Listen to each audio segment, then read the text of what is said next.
TLB Radio.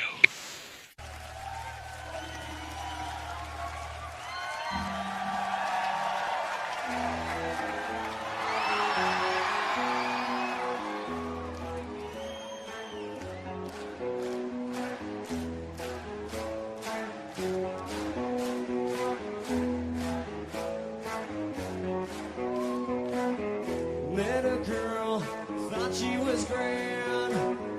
Fell in love, found out firsthand. It went well for a week or two.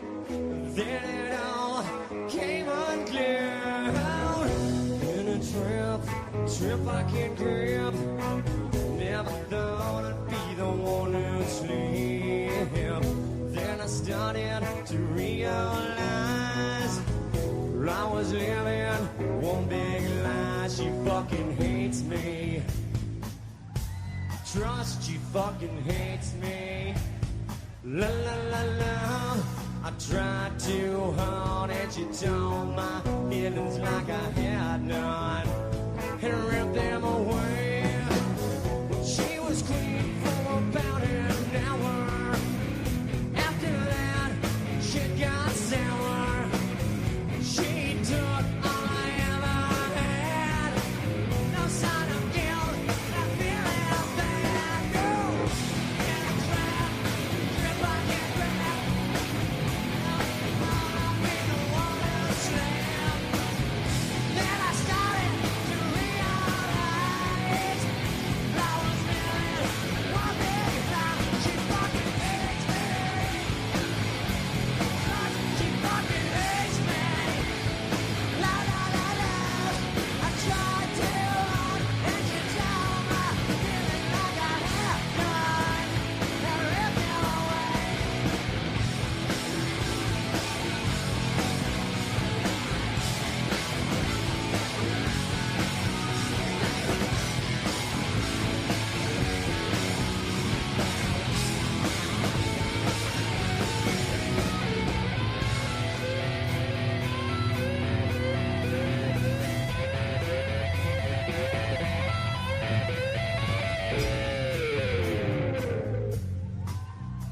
I love you.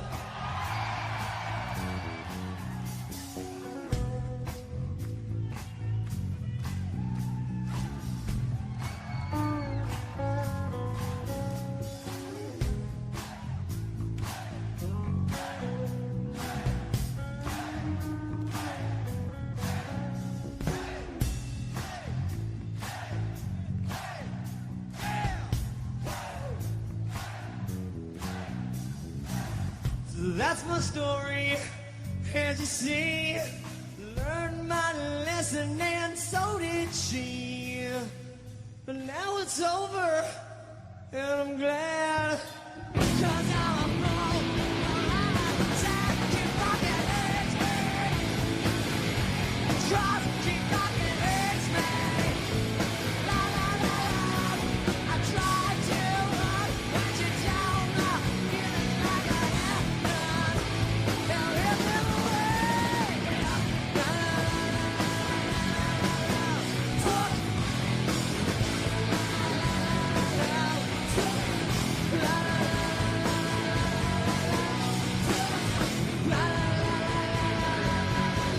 She fucking hates me.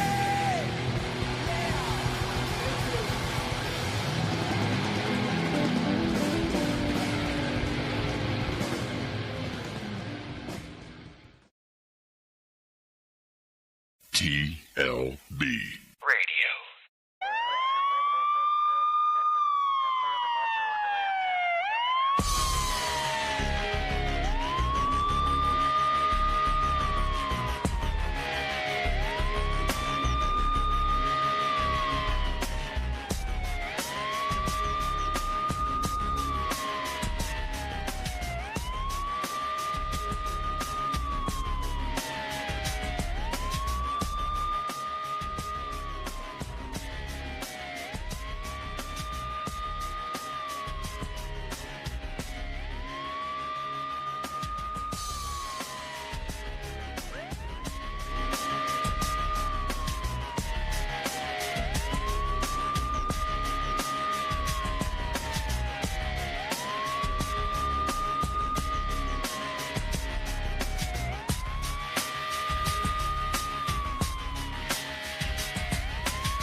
do it live. Okay. We'll do it live. Fuck it. This We are what you made us. Exactly. So what's the big deal? 5 or 6 people get killed, and you all freak out and put it on us, and we're just reflecting you back at yourself. is the Tate LaBianca Had you let us put on a defense, we could have explained to you why it happened. radio program.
There we go. I think I'm finally ready. How you doing? Oh, I'm off to a great start already. Good evening, TLB'ers. Welcome in. We are listening live to the Tate LaBianca radio program. I'm so sorry. No, I had a little technical issue there. I'm not sure. I hope you didn't hear all that. No, we didn't hear anything. Oh, goodness. Usually that's me that it happens to. So Yes, right. Well, that could be. Well, it just goes to show you it could happen at any time. How amazing, actually. I'm glad it, there we go. Yes. If you're wondering what the fuck is up with this boomer, that's exactly it. You're right. Everybody, if that's what you're thinking, you're right. Dude, this is a challenge for me every week because I'm not I think someone laughed at it one time. I actually laughed with them. I'm not a StreamYard guy. All right. And everybody that does live broadcasting, it seems like, uses StreamYard or something of that sort of a broadcast or a browser. You know, software. See, that was just karma catching up for you when up for you with remember the other week when you didn't do the intro and you just started talking and then you kind of laughed because I wasn't right there. Yeah, I did. I tried to throw you. I tried to throw you a curveball that night. Yep. Mm-hmm. Came right back on you. Oh my gosh, that's funny actually. Because you know why it's funny too? Because you're probably right. I believe in that kind of thing. Like I'm a total believer in that kind of stuff. And you're probably right because I did. I was kind of goofing on you that night. Yeah, you did. That wasn't nice. At the last second, I didn't do the intro. I just came in like Joe Rogan style, as they call it, where there's no intro. You just start talking. And you weren't there. I was almost there. Yeah, but you weren't expecting that. You didn't know that. No. I didn't smarten you up to what I was going to do. So you weren't obviously expecting that. So I did it. And then you giggled about it. And I laughed about it. I did. I had a little amusement out of it. And I guess you're right. Now it's probably come to bite me back because right there, I thought I thought we were hooked in. I'm even on time, and I'm like, I got this now, right? Well, I'm all into it. I'm ready to go, and I'm doing the intro, and I'm like, wait a minute, this isn't. I got to get this thing. You know what I mean? Oh, so you went into your whole little opening? Yes. Nice. Which I didn't have to admit right there. Okay, I didn't have to admit that, but yes, I did. Yeah, you should have played it cool. I couldn't help it. You knew you weren't on. You knew. No, I didn't know. Not until I didn't know that I didn't know. You know what I mean? I figured it out kind of. And then when I asked you for confirmation, I already kind of knew, but I was just waiting for that extra. Well, yeah, no, we didn't hear any of that. I'm like, oh, fuck, I knew it. I was kind of hoping that maybe I was wrong, but when I obviously saw that that must not have went over. And I can't help but think about it, every time, like, I just don't figure this stuff out. And it's really basic shit, I guess, StreamYard, because everybody uses it.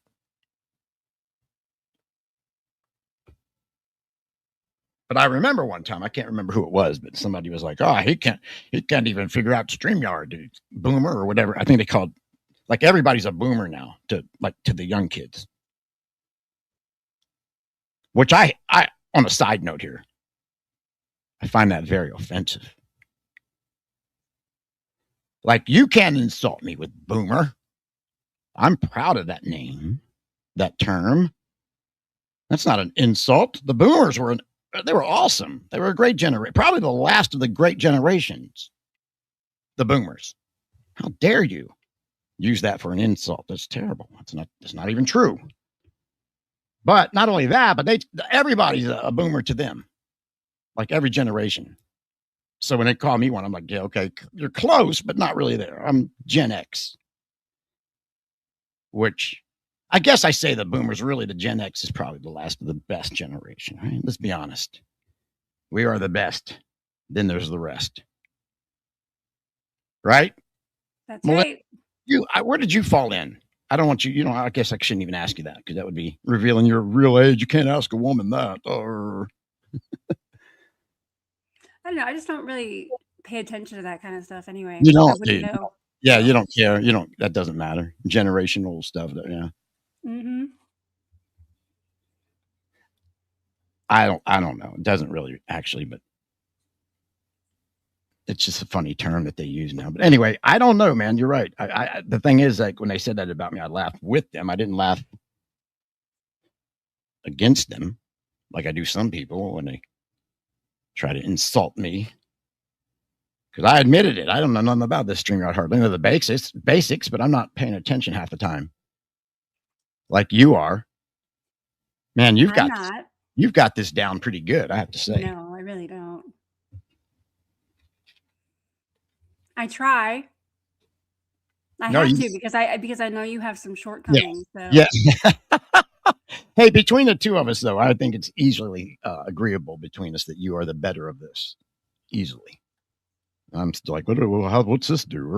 I'm over here pushing this and that, and things are going off, and So anyway, I'm totally digressing right now, and I don't know why, other than I'm just one thing leads to another, and here we are. Because I know, because I fucked up the intro tonight. Mm-hmm. So it's all a little off kilter now. Yeah, just going off the kilter now. Because like once you screw it up, like, fuck it, right? Like who cares now, right? Like exactly. Fuck the rest of the show. I already fucked it up. I can't get any worse. Let's just watch the Grammys. God. I'd rather. Do you watch that? Do you watch that stuff? Not since like 92 or something, maybe. I don't know. It's been a long time since I watched that. I don't watch that anymore. No, we're going to get into the case, a little bit of the case, and I'm sorry, everybody. I just find it hilarious. I'm laughing at myself on this one, man. I get it. It's fucked up. And really, I could have played the whole thing off, and we could have been into the show by now. But I can't help it. Like, that was such a fucking screw up. I'm having to laugh at myself. Did you catch my little giggling of when I actually figured it out and I got on here with you? Did you catch a little like maybe you didn't? I was giggling at myself for a couple of seconds there. Well, I actually thought maybe I was just going to reach over and click you on, but then I thought I wouldn't know where you are in your spiel. I don't know how that would come across, right? I was going right with the rest of the stuff, man. I'm right with everybody else. Here comes the intro. I got to do it live. Fuck it. And there's the intro, and I'm coming in over the bed and everything. In my own headphones, of course. And then I look up and I go, wait a minute. I'm not even on the stage thing there. You know what I mean? Like I don't know. So I just wasn't thinking ahead to do that. That's all. And I'm like, fuck, I'll just bet you that none of that went over. And I look up at you already on the stage. They're like waiting for me. Like, you're always doing the right thing. And I'm like, okay, I got this weird feeling now. It didn't go over. You fucking dummy. You fucking dummy, you, right? That's what I'm thinking to myself, and I'm starting to laugh. So I get up on the stage, and I go, hey, guess who didn't do the intro? Or who did it, but it didn't go over, I guess. And you were like, nope, we didn't hear nothing.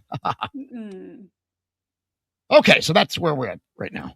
But this usually means that we're going to have a really good show when we screw up in the beginning. Yeah. Right? I don't know. Who knows? We never. Some people, you know what they say. You can please some people some of the time, some never some of the time, and some never all the time, or whatever the proverbial is there. I don't think we've been pleasing everybody right now anyway. Yeah, I don't really care either way. We're good. Like, I don't care. I think it's funny. I think it's funny that I fucked up and don't know StreamYard. I think that's really funny stuff. But it's not like I act like I know it or anything. I'm like, yeah, you know, you got me. I'm more concerned about the Jim Cornette stuff right now. You know, I'm like, God damn it. What's he saying about some shit? So anyway, all right. I'm totally digressing. I apologize to you good TLB'ers out there. Let me get a background here so we can get this off and up and running, and we'll get back to normal. Here we go. The Tate LaBianca radio program. You are listening live from the Star City of the South. Rowan, Virginia. I'm sorry. I couldn't resist. All right. Okay. So tonight, excuse me. Hope everybody is staying warm out there, by the way, as we get under. Because I usually, hey, how you doing, Tawna? I'm good. All right, so let's fast forward. All right. So tonight we're going to get into a little bit of the grand jury testimony from Susan Atkins, in case you couldn't tell by our thumbnail. And not long ago, I guess it was December. What? Shit. December, what, 7th or something? I forget. We've got it here. We got the clip. We'll sit here in a second. But I'm going to talk a little bit about some of the things in her. I want to talk more about what she talked about her grand jury testimony, not so much I mean, we've all talked about the grand jury testimony, but we don't really apply what she says about it after the fact. And I think that's kind of interesting. What she says after the fact, after she testified. And then, well, here's one thing right off. And feel free to disregard. I don't care either way. I'm throwing it out here because she did it. She said it. I don't know what type of weight you put into any of it, but do we put any weight into her recanting her grand jury testimony? Does that matter? Does that matter? Does that basically? I think it matters. When somebody recants, doesn't that mean they're basically saying, you know what? I take that back because I probably lied about something. Yeah. And they took her deal away too because of it. Yeah. Well, and then they got Linda. Of course, there's some, who knows what that all about is, right? Yeah. Like the whole kite story and everything. Yeah. Yeah. Who knows about that, really? I mean, the story's real. I guess there's a real story out there about the kite story. But do you know that story? I don't know that story very well. Yeah, I'll tell it. I've told this before. I'll tell it again. And I mean, feel free to correct me if I'm wrong. But yeah, the kite story, for those that might not know,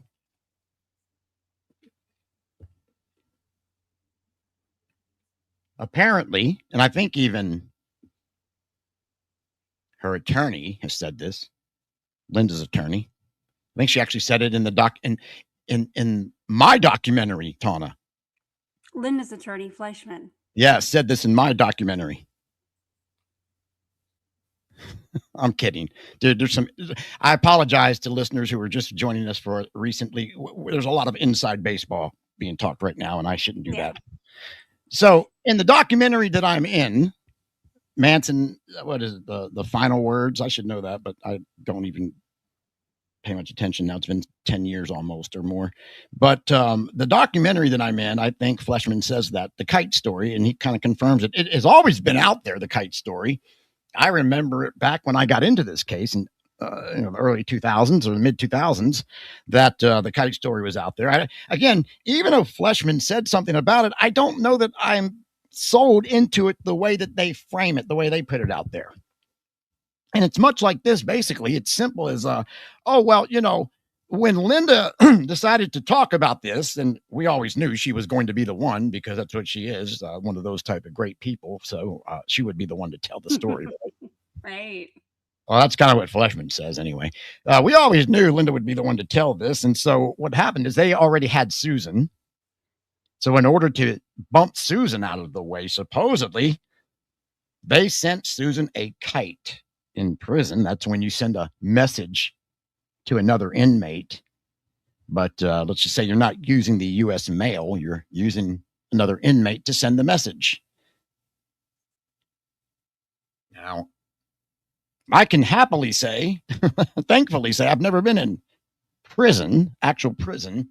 But as I understand it, if you're on, like, say, the second floor or you're in another cell or something, and you got to get a message down the hall, you'll give it to the guy that brings the lunch or something. You know what I mean? One of the trustees, to get the message down to the other person. And that's kind of what they did. They sent Susan, they called a kite. They sent Susan the kite, telling her, convincing her not to take the deal or to recant or to pull back, right? That's the kite story. So, and apparently she did. That's when she said, okay, I lied and nothing's not true. Wasn't it like some psychological trickery kind of thing? Yes. That's what. Basically what they said. Charlie is your lawyer. Yes. Thank you. I'm leaving some of the context out. You're right. There was lot of that kind of. Charlie doesn't want you to do this, and you need to do the right thing, and yada yada. Yes. And apparently that's what did it. Now, I'm not saying that they never did that or sent her a message or whatever. I don't know. I have no reason to think it's not true, but I don't think that's what did it. I mean, maybe, but that's hard for me to believe. Yeah, I don't think it was either. I think that she recanted very early on. But that's the kite story, the gist of it. And my question has always been, what do people make of the whole recanting of the testimony? Because she told some real bizarre stuff, and then, of course, took it all back. And I just do we even give any credibility to that? Because any other case that you might look at, for example, whatever murder cases or other cases you're into in true crime, any other recanting of the testimony, I know myself, I usually discredit that person. If somebody recants, I tend to do that too. Yeah. You just kind of you ignore them after. You're like, well, you're not obviously credible. So you kind of push them back, or you don't pay attention to them. Yeah. Like in either direction, they're just wishy-washy. Yes. Mm-hmm. But in this case, I've noticed a lot of people seem to, they almost use her like it's credible. Like, what about her grand jury testimony? Oh, okay. The one she recanted, huh? You mean the stuff she said she lied about? That testimony? And then it makes you wonder if they got the indictment because of that testimony and then she recants it. So then should the indictment fail? And if the indictment fails, then do they kick the case? Mm-hmm. Interesting. Yeah. That was the argument that Shin and Kinerick were making during the trial. Interesting. I like that. Okay. So anyway, that's just right out of the gate about this whole grand jury testimony that people cite or talk about or whatnot. But yeah, we wanted to get into some more of that tonight and some of the things after. I guess you said after the effect or after effect, I guess. Well, and just some of the things that Susan said in general that are really weird in her testimony. I mean, she said some real interesting things. Mm-hmm. Whoops. Almost fired that off. So sorry.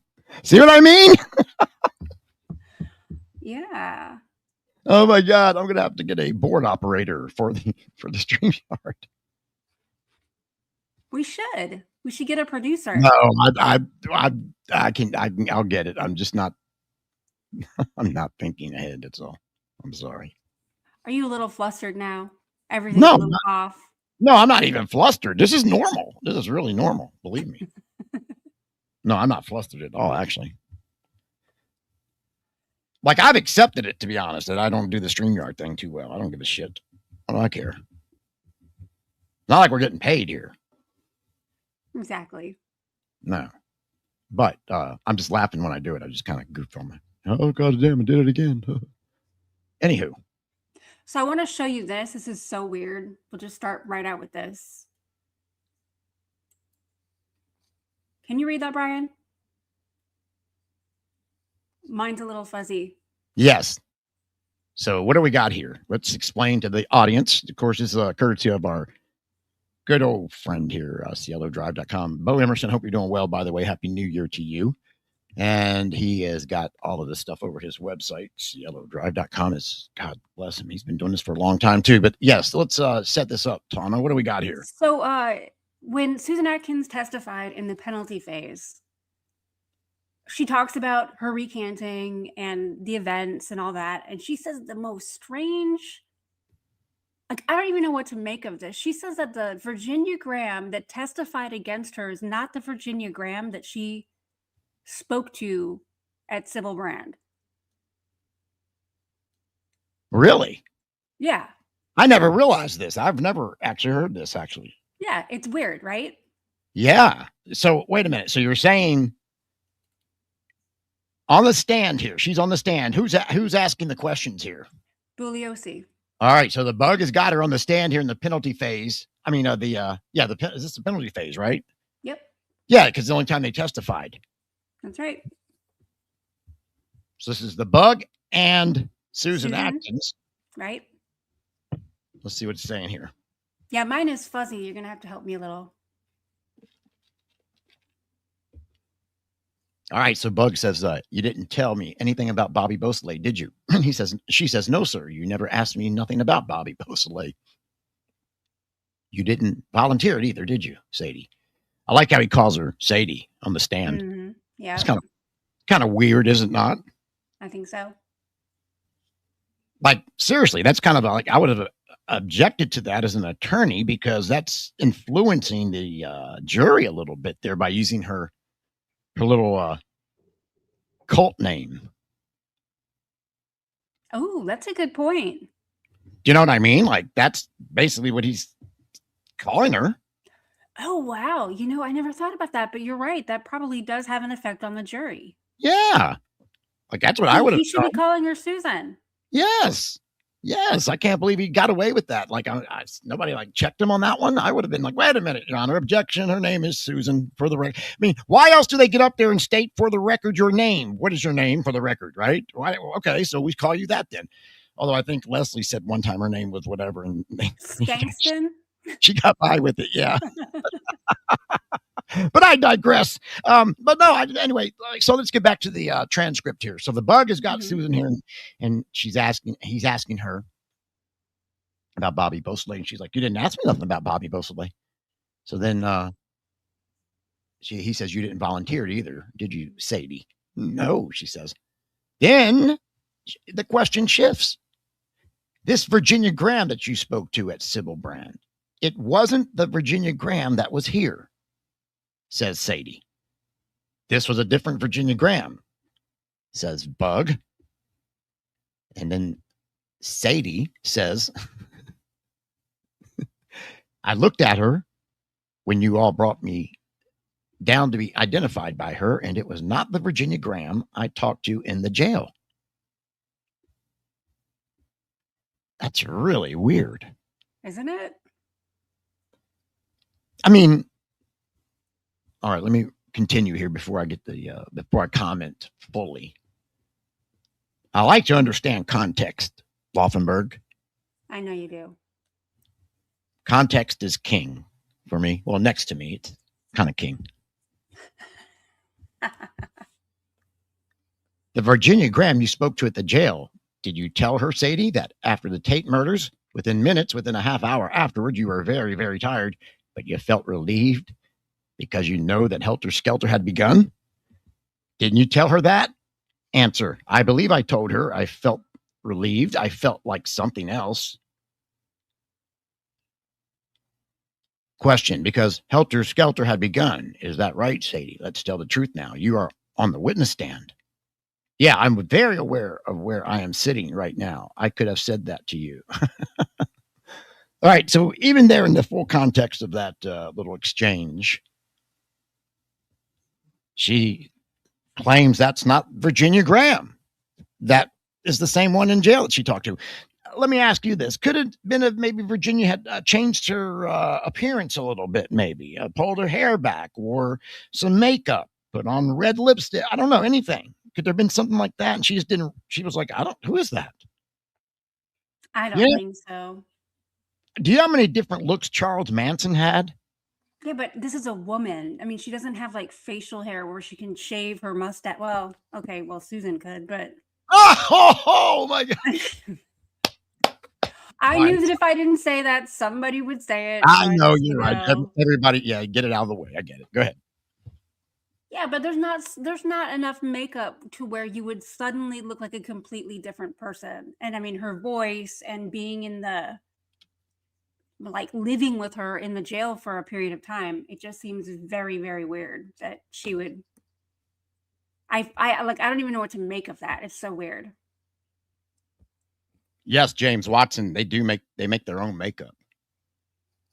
Out of Jolly Ranchers. Yes. Remember Lori Daybell, Yep. the crazy woman that helped kill her kids? Yep. Yeah, Lori Daybell. She comes to court with makeup from, what is it? Like Jolly Ranchers and maybe Jolly- Kool-Aid packets or Jolly Ranchers and Kool-Aid packets. They make their own like lipstick and makeup. Yeah, it's wild. it's resourcefulness. So anyway, yeah, very good though. That's very interesting there, Laufenberg. So you don't think it's a matter of just something like that, right? Because you're right. That's a good point. I don't know why she would say something like that. It's just so weird. And then he doesn't really push back against it either. No, he's almost confirming it, man. It's really weird. I thought this exchange was very, very weird. Hey, Roberta says, I didn't know this. They accused Virginia of wearing a wig. Have you read anything about that? I could see her wearing a wig, and I still don't think that would mean that I wouldn't recognize her, that Susan wouldn't recognize her. I mean, think about it. Would you just suddenly not recognize someone that you've spent time with because they put a wig on? I don't know, man. I don't know. I mean, unless they told me I don't know. I don't even know if that's ever happened to me. I mean, there's a lot of other things that you would use to identify a person. Their voice, the sound of their voice. Yeah, yep. That's a good point too. Their gait, the way they walk. No, you're right. I mean, you're right. And Susan saying, no, I didn't recognize. That wasn't her. She's actually saying it with certainty almost. yeah. But look at what Bug says there. He's not like, go back to the, 1, 2, the third question, it looks like, after the you didn't volunteer that, did you, Sadie, about the Bobby Beausoleil? His next question is, well, he was getting ready to ask the next question was, this Virginia Graham that you spoke to at Sybil Brand. He's not saying like, oh, Virginia Graham, the one, he's saying this Virginia Graham. He's almost acknowledging then, okay, this Virginia Graham you spoke to, right? What did she say? Right? Weird. Like, so weird. yeah, it's almost as if he's confirming, but at the same time, he's also trying to mock it, like be sarcastic with her. But you can't tell by reading. I wish we could hear this. Yeah, they have a pretty good back and forth. She gives him So shit this right Virginia, back. yeah. So and you can tell that between them. Yes, you can tell there is that animosity, that tension between them, even, right? And I think, if I'm not mistaken, I know I'm not actually. I don't even know why I said that. I'm so sorry. It boils over at a point where she knocks off his papers, and he's like, he can't even. He's like, you little bitch. Yep, that does happen. She made him. She made him crack. Yep, he calls her a you little bitch right in front of the jury. Because he couldn't stand her. He couldn't handle it anymore. Like, and this has been going on the stand. If you read these transcripts, right, the interaction between these two, it's going, I mean, like she says here, yeah, I'm very aware where I'm sitting right now. Like she's fucking with him right there back. But so I don't know what really is he meaning here. This Virginia Graham that you spoke of. I mean, he's kind of mocking her there in a minute, in the way he's saying that.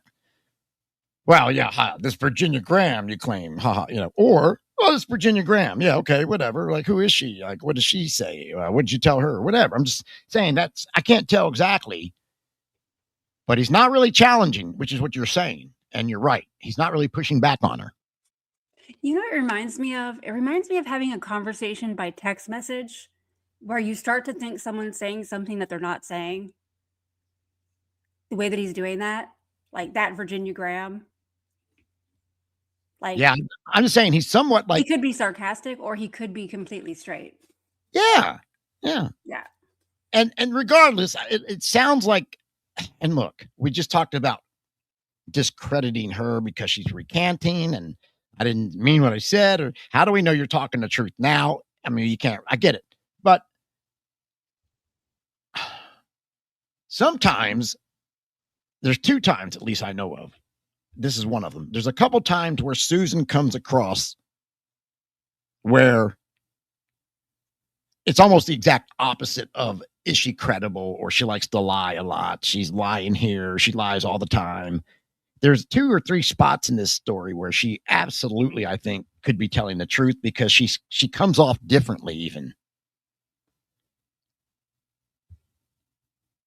Well, look at the way she talks about her involvement in the murder of Gary Hinman. Well, again, that's You'd believe if you didn't the know. first time she completely lied and you didn't know. But I'm saying in this particular here, she's saying that was not the same Virginia Graham that I saw in the jail. Yeah. And Bug is fucking with her. Instead of saying, yes, it is. It absolutely is the same Virginia Graham. He's going, well, the Virginia Graham you spoke to. All right. Like Susan, for whatever reason here, I think she really believes that wasn't the same Virginia Graham. Just like when they tried to get her to talk about the knife and say, well, could you have maybe had the other knife? Well, yeah, I guess I could have, but nope. I remember I had the black tape handle knife because I was worried about the fingerprints getting on it. That's another instance where I think she's telling the truth. Now, I'm going to tell you, just about every time she talks, I think she's either embellishing or lying about something, or making, adding something off of something that might be true, or conflating something. But like, I think there's a couple times where she really is telling the truth, and you just cannot gaslight her. Yeah. So where do you place this? Well, I've never even known this until just when you brought it up this week to me. So I haven't had time to really think about it much, but I'm getting the feeling right now. The initial feeling is like she is pretty much convinced that was not the same Virginia Graham. And just the way he is answering her, I'm what a weird, maybe I'm over analyzing this too much, but it looks like a weird answer to me from him. Or the weird question. It's not even an answer. It's a question he's getting ready to ask her. That third question. This Virginia Graham that you spoke to at the Sybil Brand.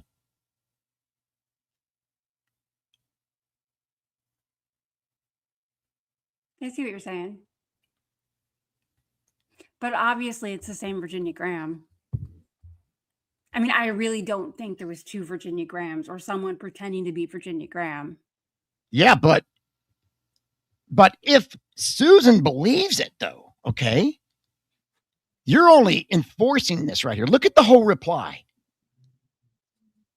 All right, he goes from Bobby to the Virginia Graham thing. He doesn't say anything first. He goes, this Virginia, obviously this is from a previous conversation, right? She's already said, I don't think that's her, because he goes back to it right here. This is what he's going back to. He's going from Bobby to Virginia Graham right here. This Virginia Graham that you spoke to at Sybil Brand. And before he can finish, Susan is already interrupting him. It wasn't that Virginia Graham that was here. Okay. So she's already saying in the middle of his question, no, that's not the same Virginia Graham. You're right. She does interrupt him. And what does he say after that? This was a different Virginia Graham. Not even in the form of a question. At least that's not what the transcript says. It just says it as a statement. Yep. So this was a different Virginia Graham. Right there, Bug should have been like, no, Susan, it absolutely was the same Virginia Graham. He should have. Yeah. That's what he should have said. Yep. Instead, he's being ambiguous right here by like, oh, this was a different Virginia Graham. Even if that is a question, oh, this is a different Virginia Graham, Susan. And then, of course, she gives the explanation. I looked at her when you all brought me down here or whatever to look at her, and no, it's not the same.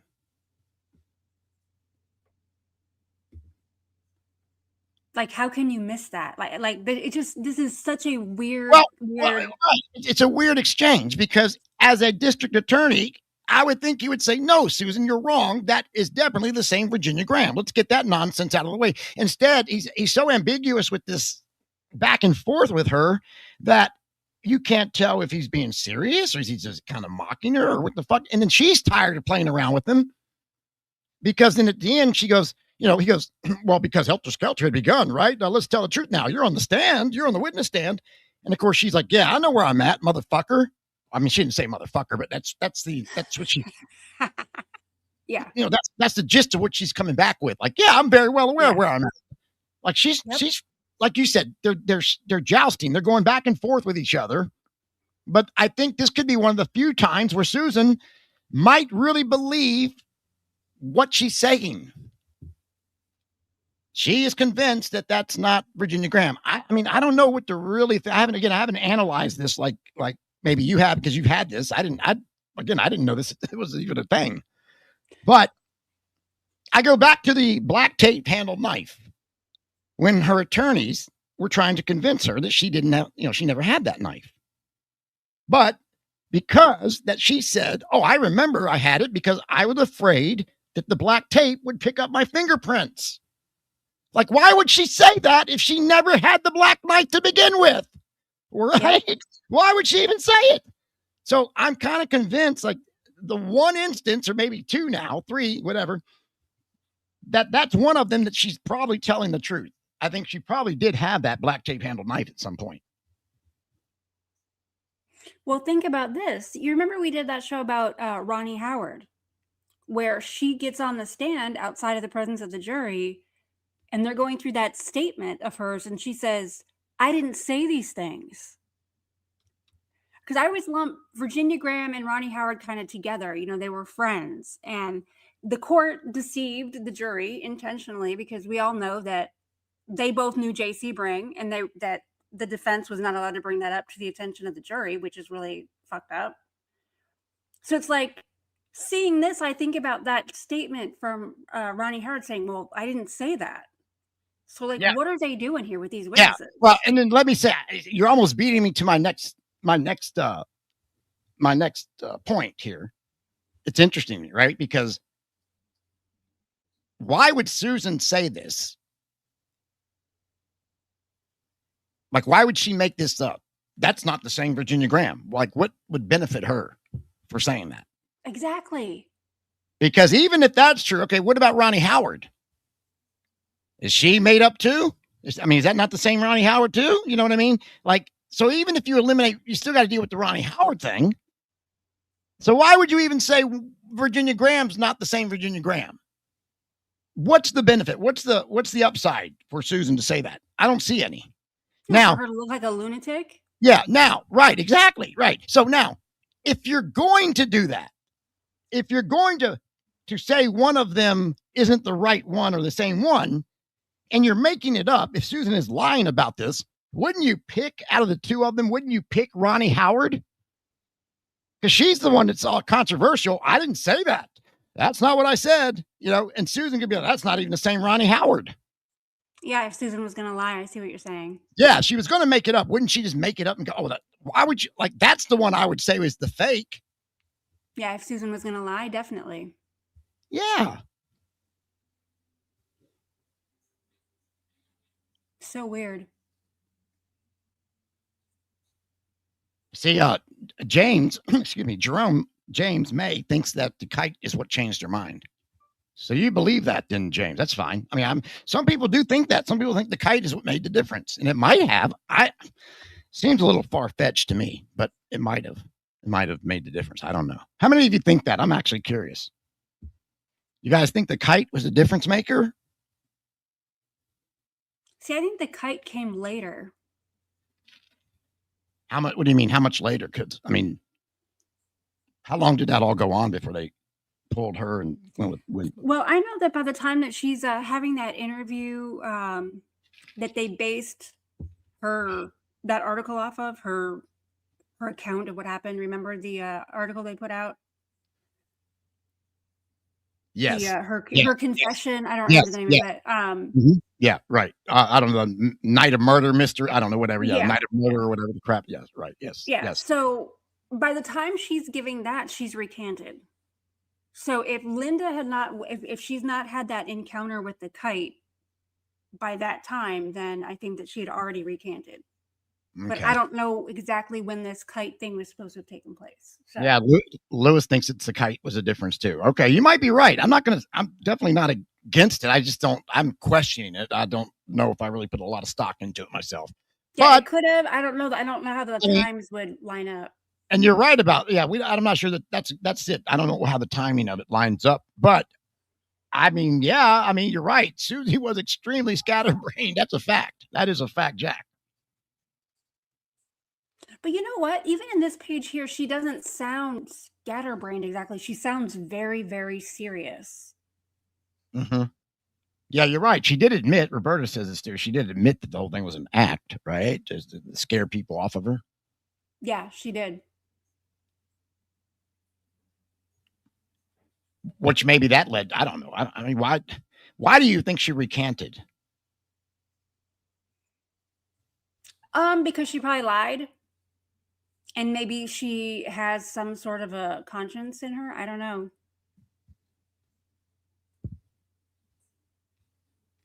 She also says in here that she had to apologize to Manson for doing that for the grand jury. You know, when they have their meeting, that secret meeting where they say that Manson convinced her to... Yeah, with the attorneys, yeah. If you look at the attorney's account in his testimony in the penalty phase, he does not say what the official narrative of that is. He says that Manson outlines things and, Manson doesn't want her to plead crazy. Yeah. So, but there's not all this manipulation like people would believe about it. Mm-hmm. But that's a whole other very complicated issue. Yeah, they picked her up, I guess, because I guess because of the Bobby, the Bobby Hinman murder ultimately is what she was in there for. Yep. For Bobby killing Hinman. Yep. Mm-hmm. So now, here's another one. Let me also say, whatever. While she was talking to Virginia and Ronnie Howard, they were also questioning, I guess, the girls back in Inyo County or Independent, whatever, Ballarat, wherever the fuck out there they were. Independence. Whatever. Yeah, everybody's gonna be like, oh, you don't know what you're talking about. It's Independence. Whatever, man. Out in the fucking desert. Whatever the fuck. Go fuck yourselves and blow me. There you go. But they were already talking to some of the girls out there. Like, for example, I'm sure Kitty was willingly spilling her proverbial guts to the detectives, and I'm sure Stephanie Schramm was talking. I'm sure there was already people talking about what was going on. Mm-hmm. And then I'm saying at the same time that this was going on with Susan. Of course, Susan is who got the press, but it wasn't just Susan saying this shit. Okay, that got everybody excited. That's just what it was. The most talked about and noted. But so that is very odd, though, that she would say that about Virginia Graham. So you want me to go on to the next one? Are you? But wait, what is your? I want to know your thoughts. I mean, what do you make of this? Do you think I don't. You know what? I have no idea. I had this one in a file called "What the Fuck." Right. Like, that's what I find. Anytime I find something that's totally bizarre, I just copy it and put it in the what the fuck file. Yeah. And See if she it comes back. sounds very serious about it. Mm-hmm. But if you logically think about it, what are the chances that there was a different Virginia Graham? And then you've got to get into the whole, oh, she was a plant. Right? It would be a lot of conspiracy rocks. Yeah, or did they have a different person just claiming to be this person so that then when the trial came, that person could testify? Or I don't know. I can't make it make sense. But I'll bet you that girl knows all about those murders right there. And I'll bet you all we got to do is just get somebody in there to make her talk. Like, how would they know? Yeah. Yeah. I don't know. Unless maybe one of the detectives in the desert out there was communicating with the detectives back in LA, and we're like, hey, we hear that the girl in there, Susan, knows about all these murders. Get somebody in there. That's kind of, again, yeah, but again, that's like conspiracy thinking. Maybe, just maybe Susan's wrong. It really was Virginia Graham the whole time. Maybe that's really the answer. Maybe she had like acid flashbacks or. I don't know, but this is a weird little exchange, right? Regardless. And again, I go back to just even simply like, okay, you know what you could really do, Bug? Put a stop to this shit and say, no, that is Virginia Graham. That would end it right there. But they leave it kind of ambiguous right here. Go ahead. Anyway, yeah. What's next? Okay, so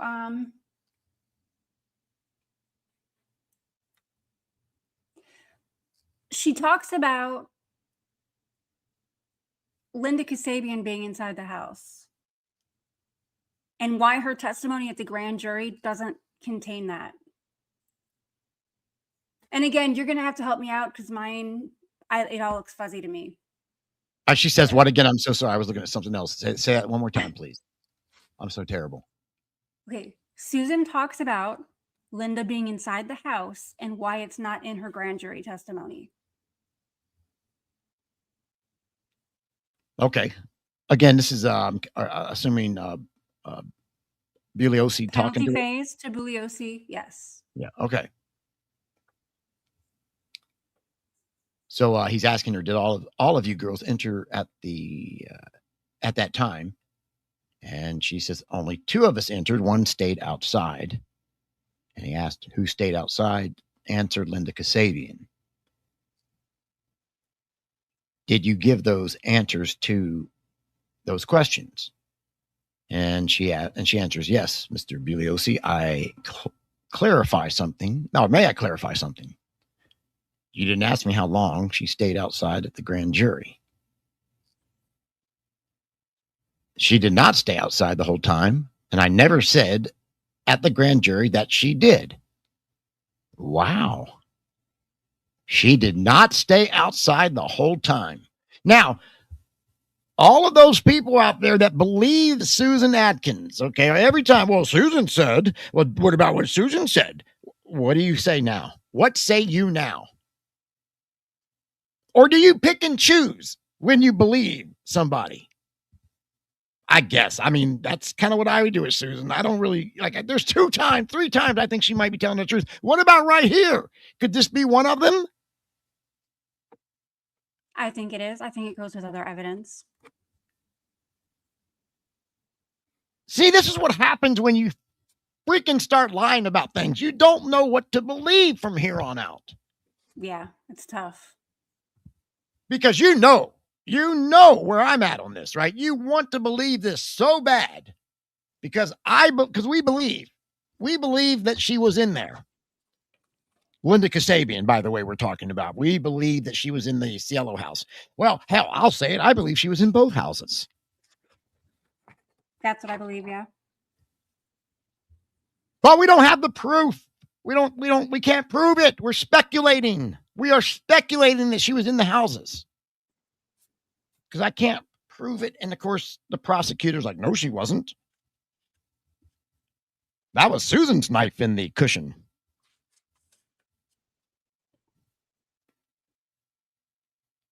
But here she is. Clearly Clearly, well, not clearly, it's kind of blurry. But you get my point. She is stating on the stand here again under oath, just like she was in the grand jury. Same situation, same thing, same rules apply. And she's saying, nope, you never asked me back then. Remember the last time I was under oath there, Mr. Prosecutor? You never did ask me how long she stayed outside. You asked if she was outside. Yes. And I said, yeah, and all that, but you never asked how long. So I just want to clarify. Yeah, she was, she didn't stay outside the whole time.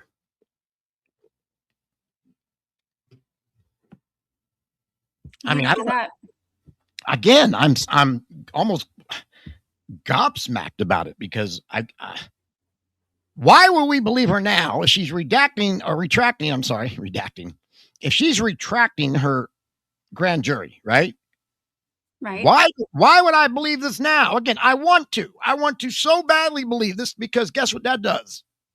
It enforces my belief, my personal belief that Linda was in the house. Yep. But that's it. That's right. But because it's coming from Susan, I just don't know if I can make that leap. So therefore, the next time I'm arguing, I think they were in the house. You're not going to hear me say, well, what about Susan? Susan says they were in the house. I would not do that because that would almost make me a hypocrite. But I want to believe her. Now, for the record, I will clarify this. I happen to believe her about the black tape handle knife because I believe again, I don't have that little extra tidbit to analyze, but like I did with the knife. And what made me think she's telling the truth about the knife, the only thing that pushed me over the edge on that to believe it is when she said, I was worried about the black tape picking up my fingerprints. That's why I believe that statement. There's nothing here. There's nothing here there's not a little extra bit of credit or not a little extra bit of believability here. Except the only thing is, though, you could almost argue there is if you take the knife that was found in the cushion. Right? When you add that to it, now you got a little bit of, see, that's what people don't understand when you're researching this case, man. You can't just go off of the one statement by one person. You got to corroborate it, right? Right. With some other type of evidence. Or now, further into her testimony, she does say that Linda helped Pat with Abigail. So I'm talking about right now. She's saying that Linda was in the house. Yeah. Which we believe that to be true. But do we believe Susan is telling the truth about that? I think she is. Well, if we believe that Linda was in the house, then that means we would probably believe Susan in this case because she's saying what we already think is true. But when I say I don't know if I believe her, I mean, if I just heard this first, I wouldn't say that. Right. But if I already have come to that conclusion first, then I say this and I can. Now you can almost go. Now you can say, okay, I've already corroborated with other evidence that Linda was in the house, right? Right. Now you can go, okay, I actually believe this because I've got other corroboration now. Just like with the black tape handle knife. By itself, it didn't make, I don't know. Wait a minute. She's actually saying the fingerprints were together. Right, now, she wouldn't say that now. I mean, she wouldn't even think to say that. Like Lewis just said, she's so scatterbrained. I mean, she wouldn't think to go, well, if I'm going to lie about the black tape handle knife, I better throw in that I worry about the fingerprints. Yeah. She's not going to think like that. But my point is, there's a little extra bit to corroborate before you can throw her in. And that's what you got to do with a lot of these comments that you hear in this case. You can't just take one person's comment and run with it because everybody lies. Everybody. Yeah. I've never seen a case where everybody is lying at some point. And it's the same way with Watson. Same way. Same thing about Tex Watson. You got to corroborate everything he says with something else or somebody else. But that's a good point. I mean, here's what gets me on this. Here's what gets me on this, though. Because we already think she's in the house. But why do we think Linda was in the house? Why do we think that? Obviously, her knife was in the cushion. I mean, that's why I think she was. Why do you think she was in the house? I think that's what makes me convinced that Linda was in the house. The knife, her personal knife was in that cushion. Now, did she give? Go ahead. Well, I didn't necessarily. I wasn't fully on board with Linda being in the Tate house until I realized that she had to have been in the LaBianca house because she's the only one that would have taken Rosemary's watch. The guys are not going to take Rosemary's watch and hide it in the wallet, in the toilet, and all that. Yeah. So then I had to, coming to that conclusion, I had to look back at this night. Like, what is the chances that she would go into the LaBianca house, but not also have gone into the Tate house? There's no reason why she wouldn't have gone in. And her knife is there. And I know that there's we don't have Pat's penalty testimony, but there is an article about it. I think it was one of Newswinder's articles. I can't say her name. Where Pat puts her in the house also.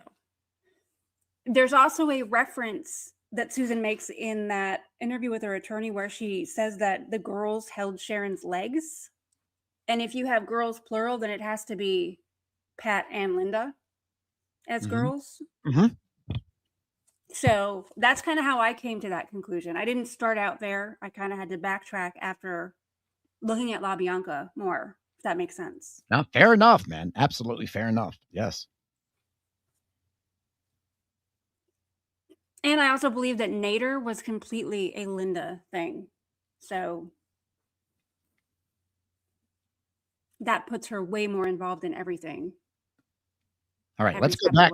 Let's go back to this real quick because there's some more here in this sheet, this piece of transcript here. So she says, you didn't ask me how long she stayed outside at the grand jury. She did not stay outside the whole time, and I never said at the grand jury that she did.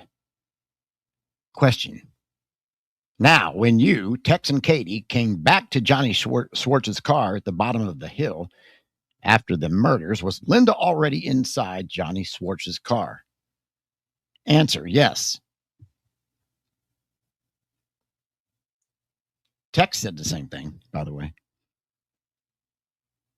Yep. Question. So Linda was inside Johnny Schwartz's car at the bottom of the hill before the time that you, Tex, and Sadie ever... Why is he calling her Sadie when she's the one he's talking to? It's so annoying. No, he literally said, you, Tex, and Sadie.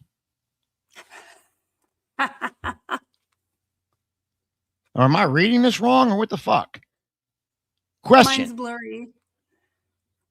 So Linda was inside Johnny Schwartz's car at the bottom of the hill before the time that you, Tex, and Sadie ever reached the car. Is that correct? Are you sure he's talking? I mean, yes, it is. Yeah, it has to be. Yep. Otherwise, the only other person he could be talking to would be Pat.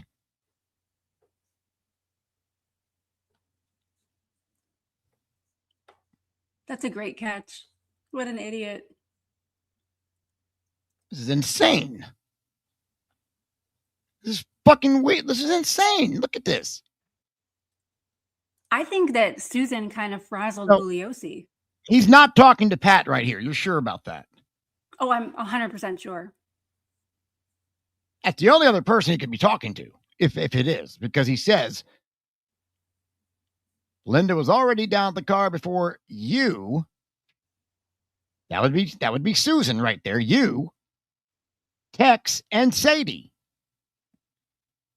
So if I'm Susan right now on the stand and he's asking me this and he says, well, wasn't Linda inside Johnny's car before you, Tex, and Sadie got down there? I'd be like, look, motherfucker, I am Sadie, you stupid motherfucker. What are you Pat fucking? did not testify at the grand jury, so we know this is Susan. I know, but this isn't the great right. But like, She Pat talks about not- it. She talks about it. all right, I'm just making sure I'm accepting. I'm deferring to you that this is what we're saying it is. Okay. Look, you don't need to look at it. Pat did not testify at the grand jury. She's talking about when I was at the grand jury. Yeah. You're Susan. right. Yeah, you're right. She did say that. Let me clarify something. Yeah. That is so weird. Why would he? God bless, he's a fucking moron sometimes. Yeah. Yes, he is. Why would he say you text? Yeah, I think you're right. I think she got in his head. Absolutely. That is some weird shit. I'm so sorry. Like, I'm sure be like, why would he make a big deal out of it? So what? Like, no, that is weird, man. He calls her by her ranch name to begin with, her play name. In a trial of record, okay, a murder trial.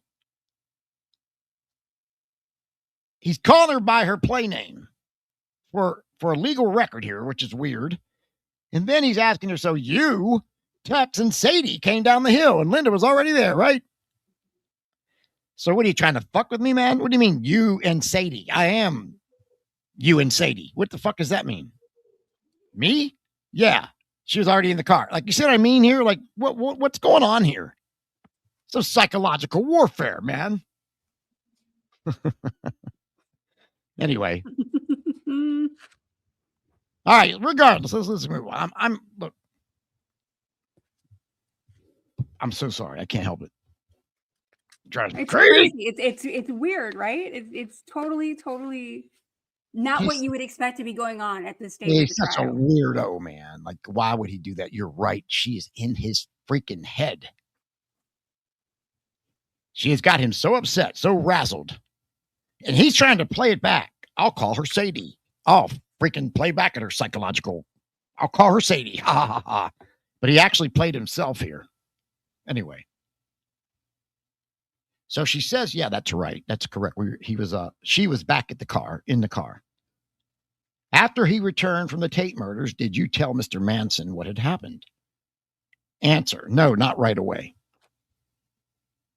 Did you ever tell Mr. Manson what had happened? And she says, I didn't think I had to. I didn't tell him I didn't tell him in words. He knew. What do you make of that? Don't you remember? Aren't we supposed to believe that they pulled up and she said, I just killed them? And well, I mean, that's not what we have to believe, I guess. I mean, Charlie Manson himself said that. Yeah. So we're going to believe her if she says Linda was in the house. She didn't stay outside. We believe that, but we don't believe this down here because Charlie said that's not what happened. He said that I killed everybody and I told her she just put me back in prison. But here she says, nope, I didn't even tell him. I didn't need to. He already knew. So did we believe that? But see, here's the difference, right? We don't have any corroboration for this right here. This little exchange of whatever, right? No corroboration. Right. Yeah. That's how come you have to kind of pick apart what she says. Well, Manson's the only one that says that. I think that she remains consistent that she went and she got the blood off the car and all that, right? Yeah, right. No, she does, yeah. I mean, that's a weird thing, too. I don't mean to go off course here, but the car had like none of their prints on it. Right? Very weird. Stephen Parent's car, I'm talking about. Parent's car had no, which is weird. Like, if they just had, all right, so they wipe it off, right? But like, all of it? Nothing? I don't know. Anyway, I'm digressing again. Let's keep on. So, yeah, this is really interesting, though. So what do we got here? We got Linda saying that that wasn't Virginia Graham. Right. the same Virginia Graham that was in jail that she talked to. And now we got her saying that, oh no, let me clarify. You asked me, yeah. Was Linda outside? I kind of said, yeah, she was. But you didn't ask me how long. She wasn't just outside. So now we got her saying she's in the house. Anything else? What else? Do we have any more? What else we got? I do, but I want to, something that I don't have, but I want to go into because it's just a couple of pages after this page. It's page 23476. She says that she really believes that this copycat would have worked had she not talked to Virginia Graham and Ronnie Howard. So she thinks that this copycat thing was really going to work for real. She says it would have worked. It would have worked had I not talked to Ronnie Howard and Virginia Graham. Bobby would be free. Yeah, I disagree with that, but I do too. Yeah, I do too. But like, just that she's so committed. Yeah, to the copycat. Well, and that let me tell you that almost tells me then that pretty much confirms that was a motive. Yeah, that was a motive right there. That's the motive. I mean, dude, you've got a couple things running here that are going to cross. They're going to intersect, and that's the girls and Tex. They're going to intersect at some point, I guess, that day, that Friday. That's when Bobby calls the ranch, correct? Right. Yes. Now, I'm totally going off track here, but let's do this for a second. I can't help it. Bobby calls the ranch after being arrested and says basically, again, I'm paraphrasing here a bit here because I don't know exact verbatim, but he says basically, you guys better do something to get me out of here or else I'm going to start talking. And correct me where I'm wrong at this, by the way, Tawna. I don't know the verbatim of it, but no, in general, yeah. Yeah, correct me even if I'm generally off.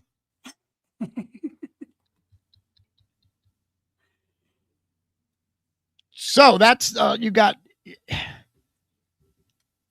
that going on. Bobby calls the ranch on that Friday morning or whenever, that before Charlie Manson even gets back. So he's whoever answers. I forget who it was now. I believe it was Linda. I forget. I knew it one time. I forget. Doesn't matter. My point. I don't care who answered.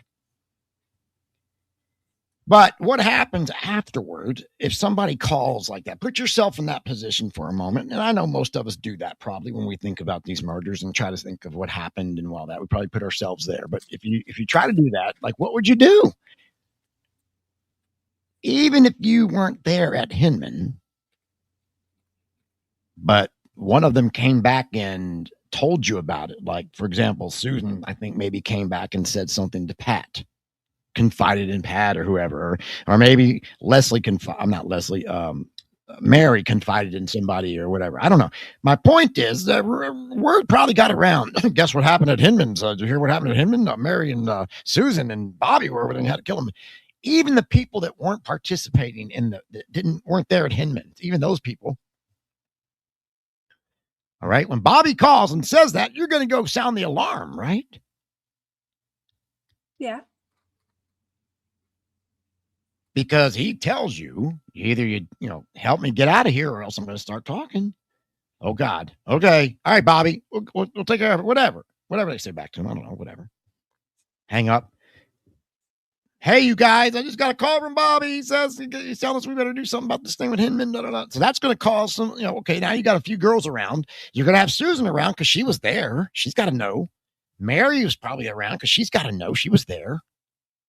And then your usual nosy people or your usual girls that want to know what's going on and all that. They're there, like the eavesdrop. Like somebody told me, or I read somewhere, I shouldn't say somebody told me, somebody in the book told me. Excuse me. Diane Lake like to eavesdrop.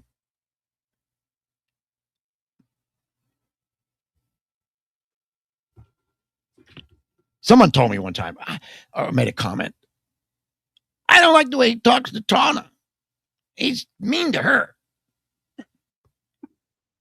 And I think, It's always a Manson groupie type that says this shit to you. Look at their profile, right? They got some, I am true crime, culture or some shit in the fucking profile, some dumb shit like that. And they're the ones always saying these dumb things. I don't like the way you talk to her. Really? Okay, but you're okay with Charlie, the way he talked to people back there. He beats up the girls or smack them around or whatever. You're good with that, though, right? You're supportive of that. I digress. So you've got Mary and Susan's probably going to be at that little morning gathering after Bobby calls. Wouldn't you say that's fair? Yes, I would. Then you're going to have probably Linda, because Linda wants to be part of everything at the ranch now, right? And you're thinking she even answered the phone, which she may have. So whoever answered the phone is going to be part of that little group now. That's got to be in that little circle of like, wow, Bobby just called. He's going to say this, right? He says he's going to talk if he doesn't get out. So all that's going on. Over here on the other side, down there at the what was that little place that Tex had to stay at sometimes? I guess they kicked him out. I forget what they called it. The what if place or something. The just in case place. The just in case place, yeah. I think Isn't that for the kids if they had like a raid or something? Or I don't know. I have no idea what the fuck any of that shit's about. I don't know. You know me. I don't know anything about that shit. I just know Tex was sent to live somewhere like he can stay around the ranch they built. They said, you go down there by the fucking creek and stay at the fucking hole in the ground. Remember? Mm-hmm.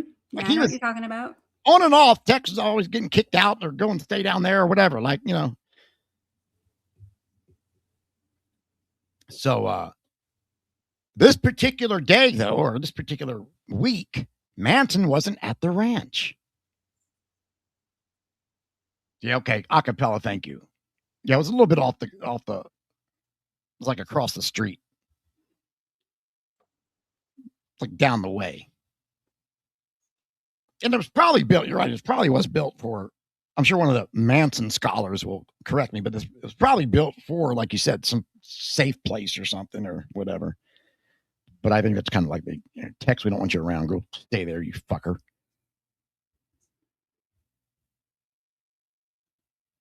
But on this particular week, Manson's not even at the ranch. He's out there at Big Sur, right? Right.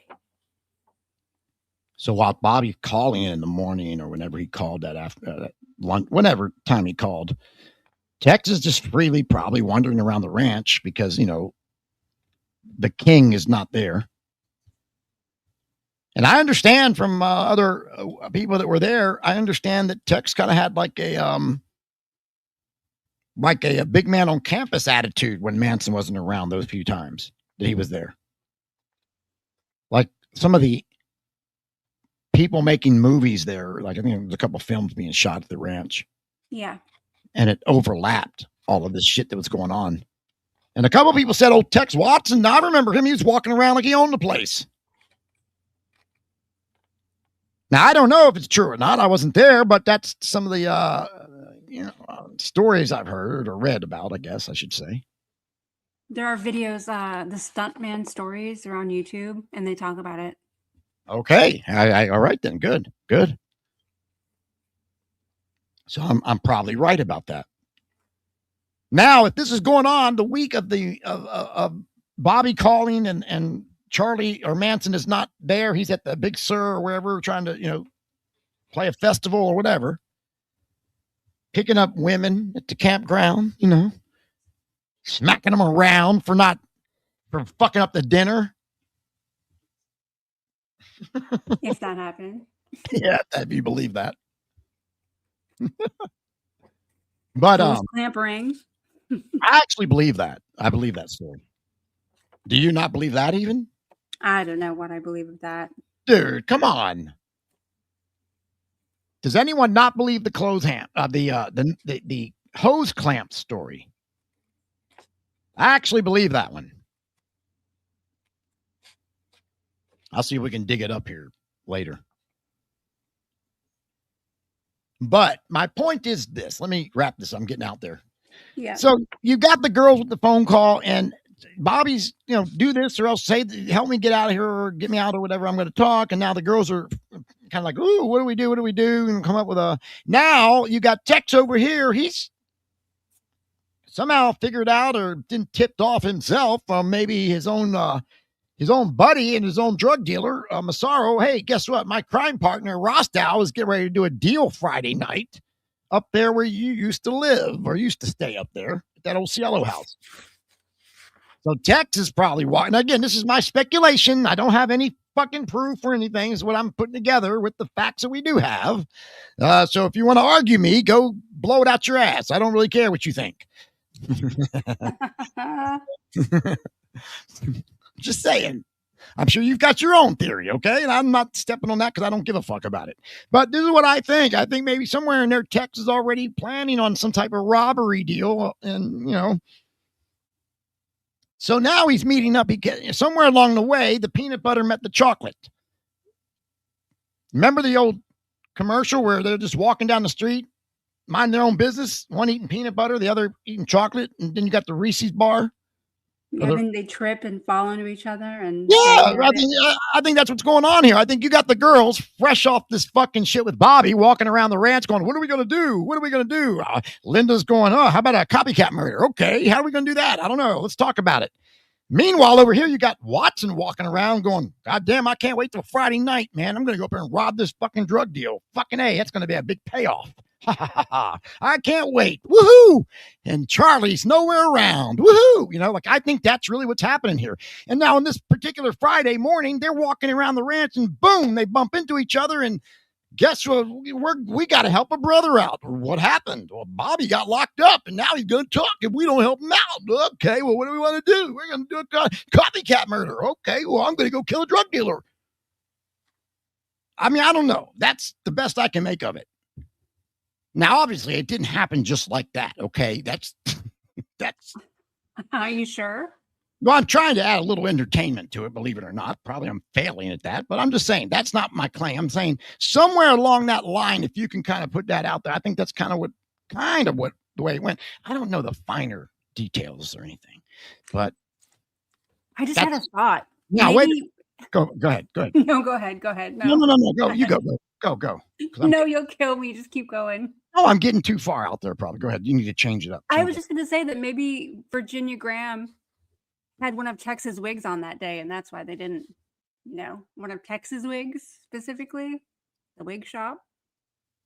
Yeah, Ali Bacchus. I'm not really saying that. I'm not. It's already been said. I'm actually just kind of maybe there's something to that. That's all. Because it's already been said Linda was the one that came up with the copycat idea. If it wasn't her idea, she was very much involved in developing the idea. Okay. I mean, I never necessarily believed it, so to speak, because my argument was, who always said that? Like the girls like Gypsy and Sandra. The girls like that said that. The girls that didn't actually participate in the murders, but kind of wish they did probably. They're the ones that said Linda is the one that came up with that. They're the ones that said Linda said that the guy up on the hill burned her out of $10,000 or whatever amount of money it was. Okay. They're the ones that said that. Now, when I found out, when I read that, they're the ones that are saying that, my argument was, well, what the fuck are they going to say? Of course they're going to say that. Right. Right? I mean, what do you think Gypsy's going to say in 1969 about Linda when she turns state evidence?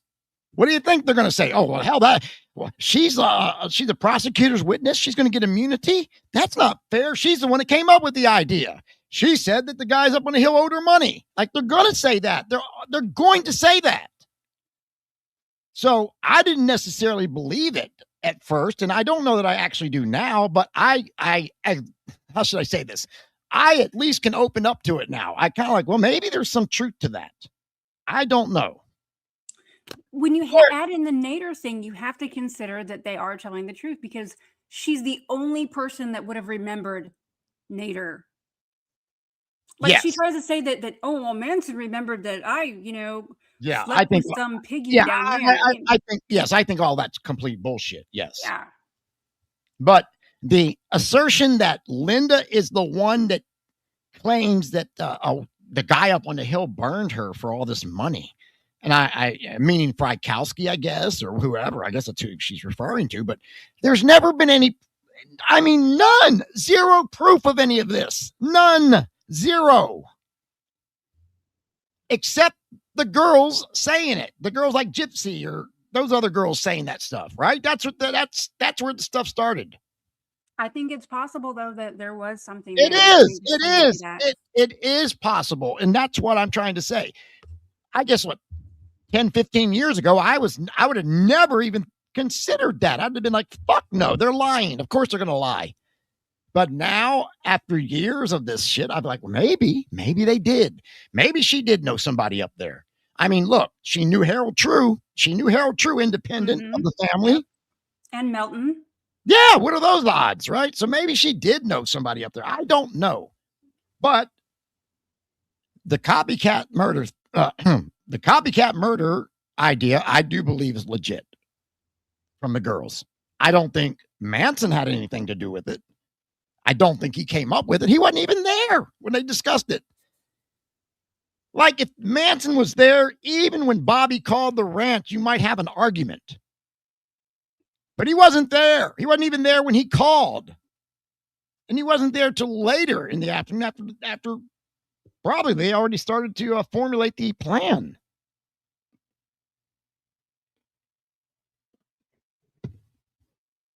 Well, here's what Bugliosi says. This is a couple of pages down. He asks her, if you felt so bad about Bobby being arrested for the Hinman murder, because actually, you had committed it, and if you were willing to do anything for Bobby, even give up your life for him, instead of killing these 5 poor Tate victims, why didn't you simply turn yourself in to the police and tell them, I had murdered Gary Hinman? What do you think about that? That's legit, right? Why didn't she just go in there and say, oh, I did it? Mm-hmm. Why would they kill people for it? Well, I mean, that would have never flew anyway. But it does kind of put a hole in the whole theory that they're going for, right? Like, you know, Joanne Watson just said that maybe she meant, and this is even more plausible, I think. Let me put her comment back up. I think it's even more plausible that maybe Linda knew somebody else up there, like a Doyle or Dawson. well, yeah, of course. Maybe not even Frykowski or Sebring. Maybe it was literally somebody else she'd met up there. Yes.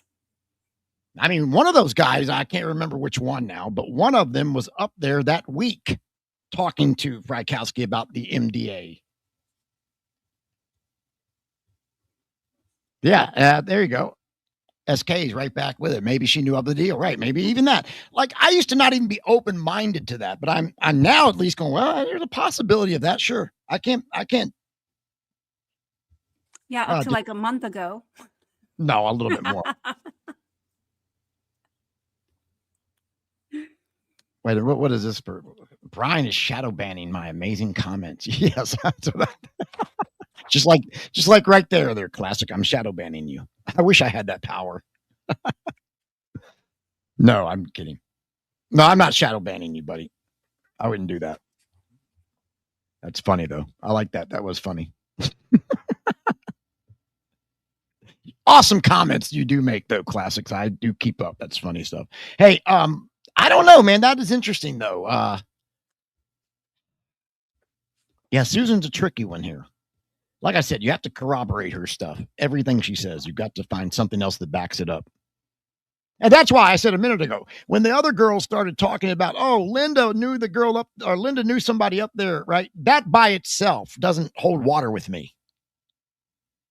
Because again, that's what they're going to say. However, if you look at the other circumstances in the case, oh, Linda also knew Melton. Oh, Linda also knew Harold True independently of the family. Well, then maybe she did know a bunch of other drug dealers up there hanging around. Okay, I'm open-minded to that now because there's corroboration to that now.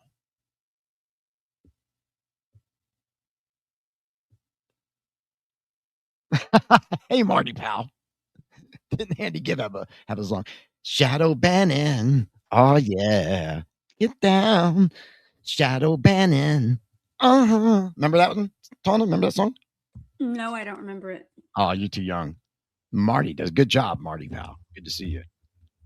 It's funny. Oh, is it shadow dancing? Oh, I thought it was shadow banning. See, Andy could have been ahead of his time.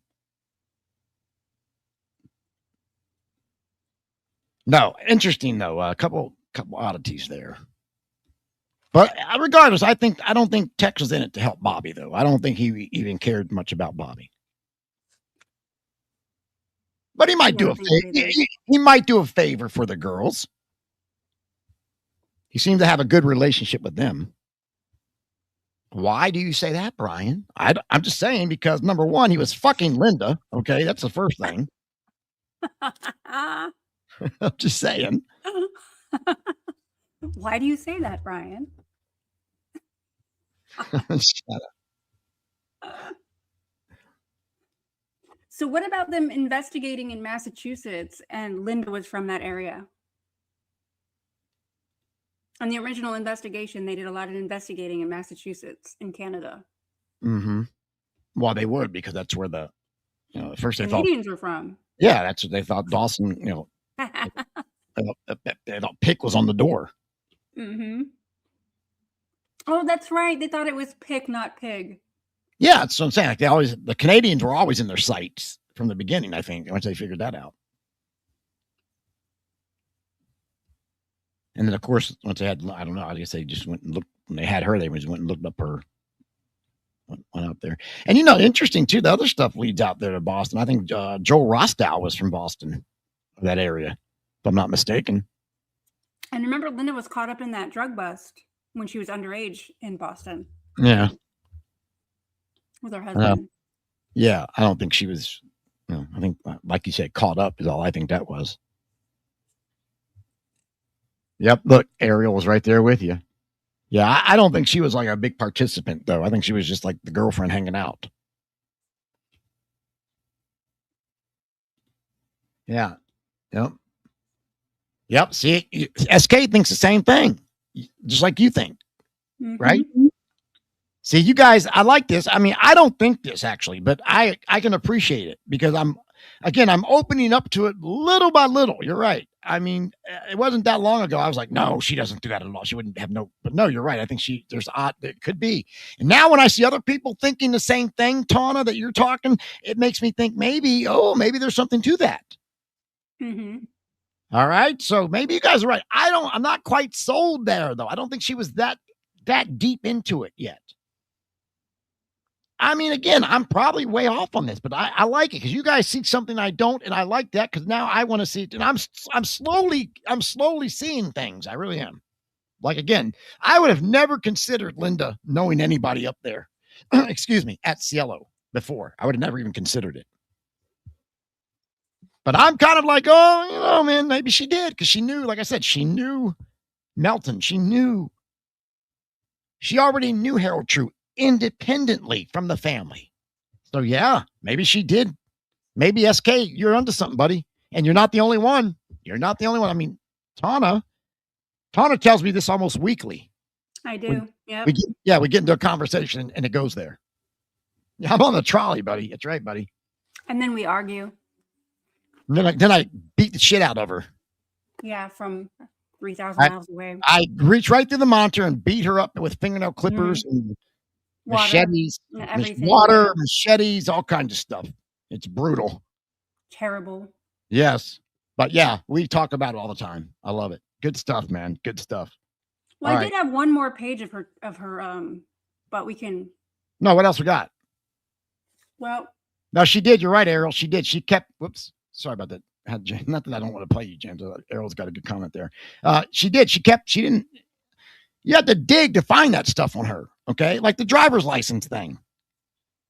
It's a small clip in the newspaper where she was in court appearing in May of 1969. She's appearing in court for not having a driver's license. Her license was suspended. Now, do you think 2 months later, when she arrived at the ranch, all of a sudden she had a legal license? I don't think so. I'm going to guess she just didn't have a license the whole time. And now back then she could get on an airplane without a license? Shit. Are you kidding me? She could have flown the plane. She could have got in there and got in the cockpit probably. Without a driver's license. Yeah. Having the smoke and everything. Pull out a pack of smokes and just go to, I didn't care back then. Yeah, nowadays you couldn't do that. 20 years ago you couldn't do that. Yeah. Thank God I don't have to worry about it.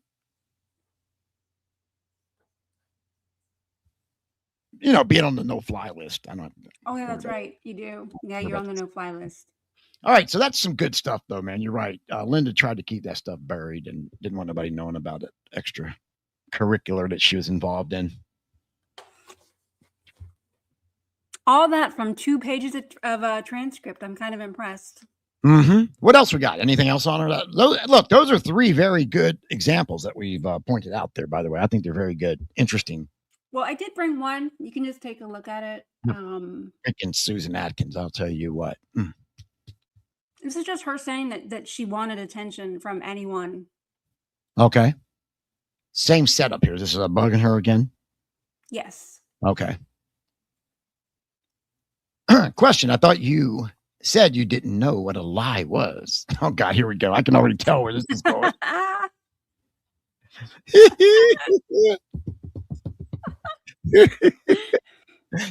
Oh, God. I don't know what a lie is now. All I know is that the truth is right now, here and now.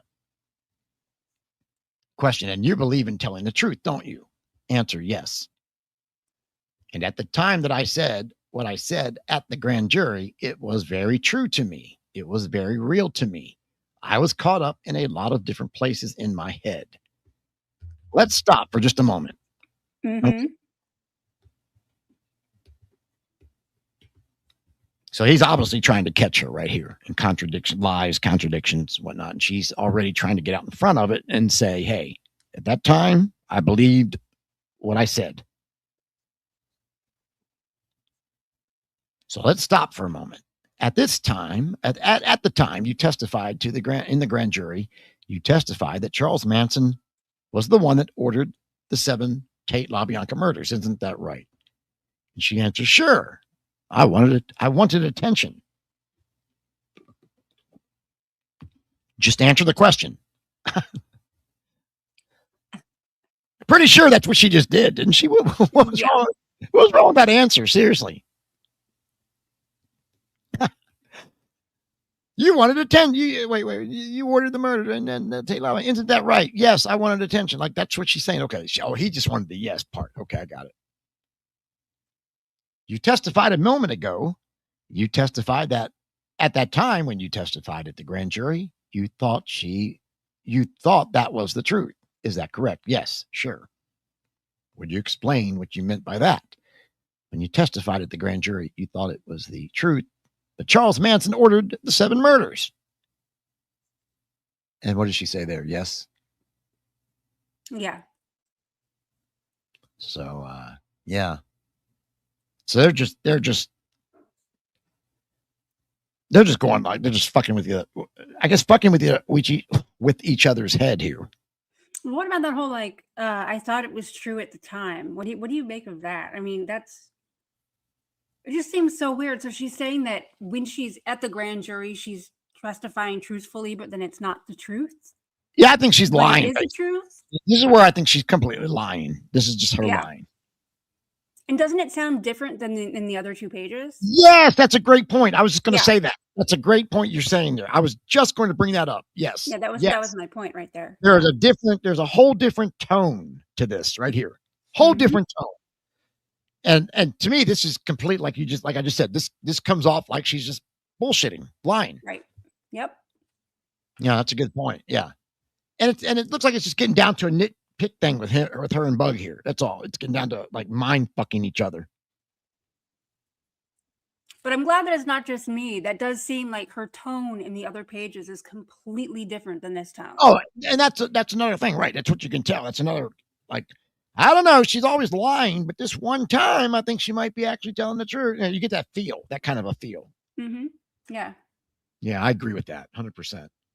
And I was just getting ready to say what you just said. Like you beat me to it by like seconds, like mere seconds. I was basically repeat what you said even. Yeah. Yeah. Yeah. James Watson, hello to you. Instead of buying all these fucking dune buggies.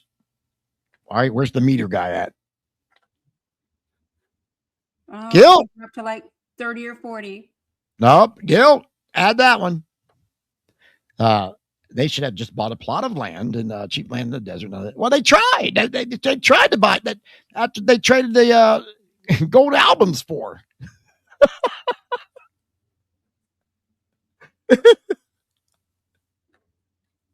I mean, am I right? Isn't that what they did? They tried to go out there. Yeah. I see what James is saying. Like they should have done that first. Like that should have been the first thing they did, right? Go out there, get your land, and just don't even get involved in the murders thing. I get it. But I think that's a funny story. I like to talk about that anytime I get a chance. So James kind of opened the door there. The whole, buying the ranch out there at Barker's for the gold album. That's hilarious. Fucking hilarious. I think it's one of the funniest stories in the case, actually. If you can find anything to laugh at, that would be it. But think about how many times one little decision made differently could have changed everything. Yeah, I mean, that would have been one of them right there. That's a cool little speculation question.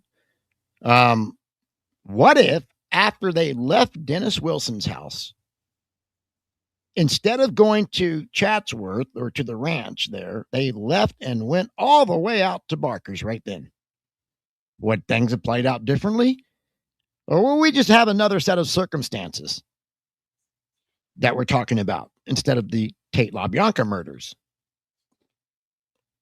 Like, were they always inevitably going to murder somebody? Was it always going to end up like this at some point? What? I don't know.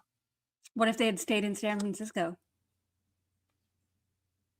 Dude, at that time, the hate was over. It was done. That neighborhood was over. That shit was over. That scene, by the time Manson even got to that scene, it was already on its way out, I think.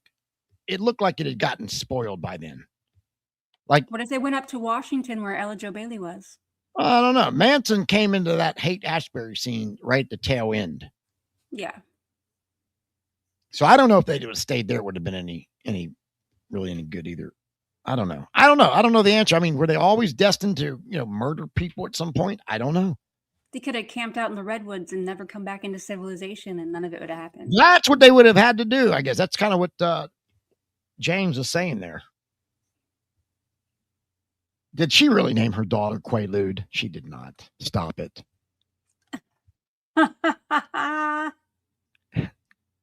No, seriously, did she? No, she didn't name her daughter Quaalude. Come on. No, I don't know. I knew we know about her. I don't know. I'm asking. I don't know that.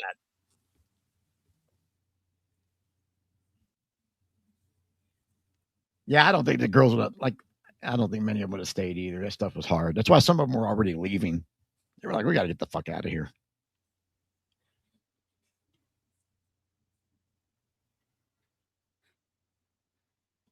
I don't know. Redlands. Did you say Redlands or Red? I think she said Redwoods. I said redwoods. Yeah. Yeah, the girls wanting to get the hell out of Death Valley. Who wouldn't? That's why I think Manson was talking about the whole Helter Skelter shit anyway. Because to deny that Helter Skelter was even being talked about, you can't do that now. Like, let's all be honest. Let's be honest here now. The prosecutor just happened to mix it up and twist it, but I'm saying that stuff was being talked about. Okay. Now, the mural in the saloon, the mural, Helter Skelter. I've always speculated here. I'm so sorry. I have to say that now. I always thought it was obvious when I'm speculating or coming up with my own thinking here. because I would think it was so stupid sometimes you would just be able to tell. But I guess some people think I'm speaking factually every time I open my mouth, which basically I am. I understand the confusion. But no, a lot of times I speculate and theorize and hypothesize myself.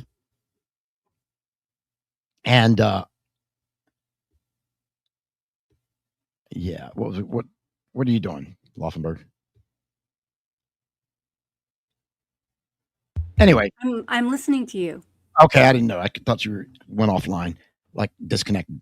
So I think that a lot of the stuff with the helter skelter around the ranch and all these stories you hear, Charlie was talking helter skelter all the time. I don't doubt that. I think he probably was, but I think he was using it to get the girls out to the desert with him.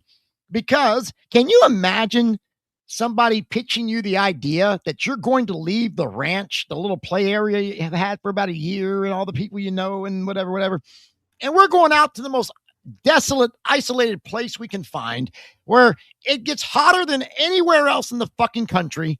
And we're going to go live in a place with no electricity and you got to shit outside.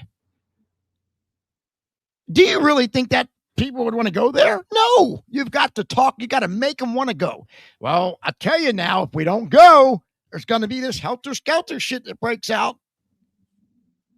Do you see what I'm saying? I think they had electricity. It didn't look like it.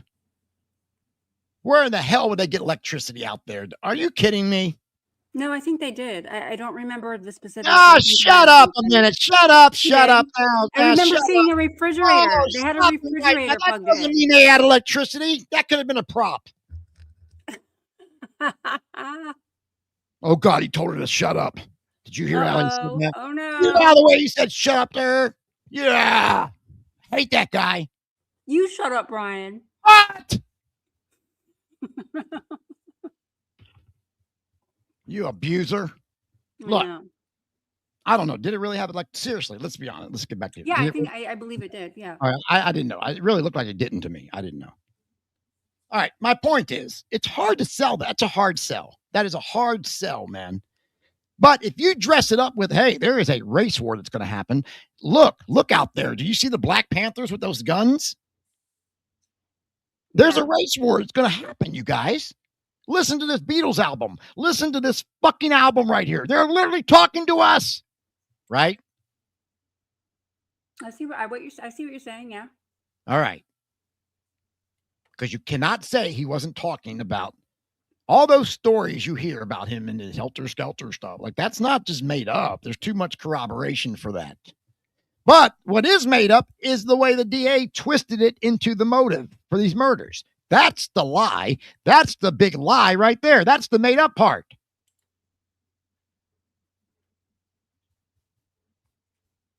You can have more than one thing going on at the same time running parallel. You understand? That's what's going on here.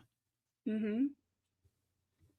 So when Paul Watkins starts talking to the press and the media and the authors, and they're going, yeah, Charlie was talking helter skelter race war. That's what this was about. Well, that's how it gets out there. That's how it starts. Susan says that she heard it from Paul. Susan says that's where she got it, was from Paul. Well, everybody got it from Paul. Everybody got it from him, probably. Mm-hmm. Yeah. I think Gypsy says somewhere in one of these interviews over the years, I've seen Gypsy say Paul was the one that she got it from. And Tex Watson does also. Thank you, Roberta. I don't either. That place doesn't look like it did. It just doesn't look like it. Well, little Paul was important, and he was also jealous. Very jealous. He wanted that spot so bad. That's why he went back. Yes, thank you, Angie. Thank you. That's what I'm saying. I think he knew that that's what he was doing. He was using that to get them out there with him, to help him move all that shit out there, to help him get out there to the out there in the desert, right? That's exactly what I think he was doing with that helter skelter story. Even so far as to talk about the great, underneath, water world or whatever the fuck. And they all believed it. They believed it. Thank you. I appreciate that, Ange. That's exactly what I think he was talking helter skelter for. And again, Watkins is the one that's starting this shit when it happens. When they get locked up, right? That's when Paul Watkins goes back to the ranch. I remember there's somewhere in this files of the case I've read where it's like they're watching this from some hotel room or something. I think Paul Watkins and Crockett and Brooks. Yeah, they're watching this shit when Charlie gets arrested or whatever, or the news. Maybe it's not even it's not. Maybe it's not even the Manson arrest. It's the news even of the murders. I think something like I can't remember. Damn it. Anyway, it's something along that line. Anyway, my point is this: they're watching this in the hotel room, and I think it's in Paul's book. Even maybe that's where I read. That's real. That's factual, right? Well, I'm just saying. God damn it! I'm giving you a source. I don't fucking know what's. Who knows? I'm just trying to come up where I read it at. I can't remember where I saw it. But they say like, oh, Crockett goes, oh, look, the murders happened. You think Charlie and them did that or something? And Paul's sitting there talking like, I knew then that's who did it or something like that. So it probably was in his book.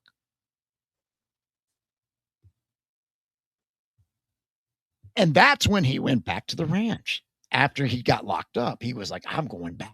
Because now I finally get to be in that spot. So that's what he wanted the whole time. Mm-hmm. That's all he ever talked about.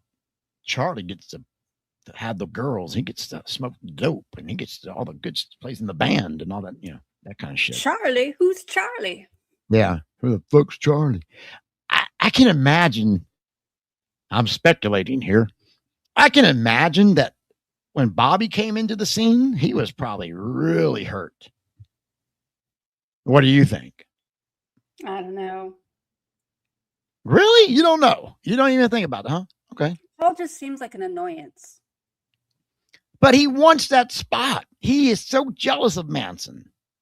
That's true, yeah. He wants the girl, dude. That's what he thinks. He wants to get laid. He wants to be able to go, hey, I want you over to give me a blowjob right now. And he wants the girl to go over there and give him a blowjob right then on the spot. That's what, like, Charlie's got it like that. Manson's got it like that, right? Manson could go anywhere in that ranch at any time and go, hey, I need a blowjob right here in front here at the dinner bell. And any one of them girls would have ran out there, dropped to their knees, and gave him a blowjob. Do you think I'm kidding? No, I don't. Right. Do you think that I'm exaggerating? No, I'm not. I'm quite confident that any of them would have done that if he would have said that. Ding, ding, ding. Hey, the time to eat, Charlie's out there ringing the dinner bell, right? Ding, ding, ding, ding, ding, ding. Oh, is it time to eat, Charlie? No, I want a blowjob. Somebody get on it right now. Give me a blowjob. Somebody would have went out there.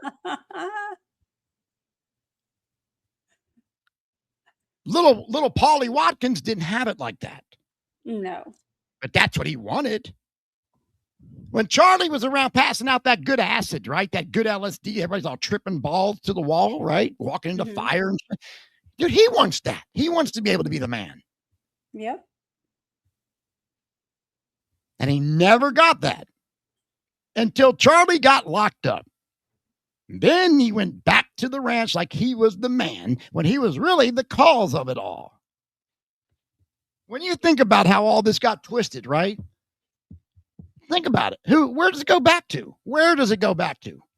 Paul Watkins. Because he could not stand Charlie Manson.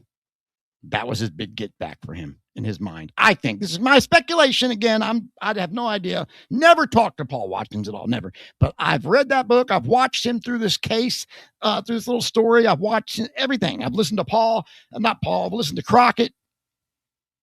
Dude, this guy was so jealous of Manson, he couldn't stand it. I don't know. I might have to correct you. Go ahead. I don't know yet. I'm waiting for you to say some more stuff. I'm pretty confident right here. And when those murders happened and Paul was talking to the media about the helter-skelter and Charlie was talking helter-skelter race war, he did everything he could to bury Charlie in the media because he knew that was his chance was right then. And remember, they don't even know, the other people in the family, they don't even know what he's doing, you understand? Because none of this is coming out right then. That Paul Watkins is the star. No. He's saying one thing to the media and acting another way at the courthouse. Well, it's like that story where he tells how Charlie was giving everybody acid and then not taking acid. You don't think that's true, do you? I don't even give a fuck. Well, but Paul says in the Grogan trial, he says that that's what he's doing. That he gives I don't even care. Vance and Tex LSD, and he hides his under a rock. Doesn't make a fuck to me. I don't So give he's the a one fuck. in control. Ric Flair used to dump alcohol over his back, they said too. And he says, no, I drink every bit of it and spend more alcohol in a year than you make in one paycheck. I don't know. Don't care. Has nothing to do with nothing. I don't give a fuck. But I do care when the prosecutor takes something, or when someone like Paul Watkins takes something and twists it into something that it's not, and it causes a big lie that we all believe for 56 years. That I do care about. I really do. And I don't think I'm wrong. Where else does it trace back to? Nobody else was jumping up at the media. Nobody else was jumping right there going, oh, here's what it was. A helter-skelter. Charlie was talking that every day. Death was his trip. The whole time Manson was in jail. He couldn't get out. He couldn't get his word out. He couldn't do shit. Paul was roasting him to the media, to the reporters, to the authors. To Ivor Davis. Yes, Ivor Davis was right there writing it all down, and he put the book out right away, which, as everybody knows, that's the little blueprint, the little fucking plan that the bug got his idea from. And then Paul's in his ear telling him shit too, because guess what? Paul went on the media tour with the bug for his own book. And there's a thing though that Watkins didn't anticipate. He didn't know, I don't guess. A thing called discovery. Because when the discovery came out, that's when the jig was up. You know, Tawna. You know the story. Lynette. Mhm. Lynette Fromme? Is it Fromme now? I don't know. Fromme. Fromme. I would have stuck with Fromm. I would have just said, yeah, it's Fromm. Fuck it. Whatever. Anyway, Lynette is the one that goes, you are a Judas.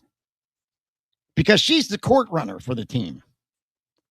So she finds out about the discovery, and guess who's giving the bug all this information? Little Paul Watkins. He's going to testify. Right? That's right. And that's how they found out. And that's when they kicked him out. And then, of course, the story with him in the fire in his van. I don't know. Anyway, good stuff.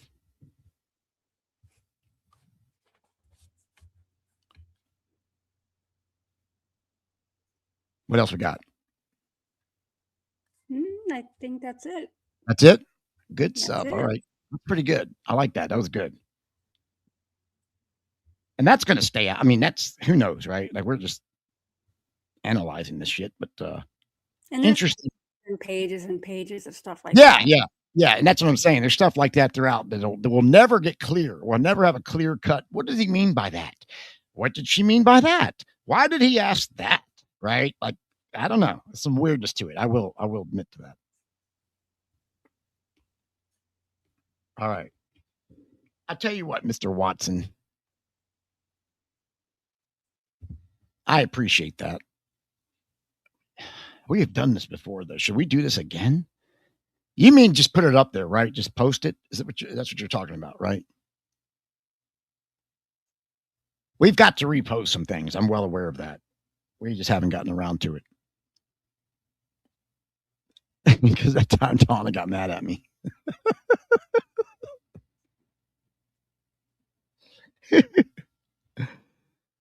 But live and post. Okay, you want us to redo the whole thing again like that? I don't know about that. We might just post it again. I might just repost it. I don't know if we got to do a live. You want to do a live recap of it again? I won't. I'm not saying we won't, but that seems like I don't know. I don't know how many people would like to actually hear that again. I want to hear the Juanita interview. Huh? I want to hear the Juanita interview. The Juanita call. Yeah. Yeah. That's crazy too. I don't want to talk about this. Why would I want to talk about this? She goes on for 30 minutes to talk about it.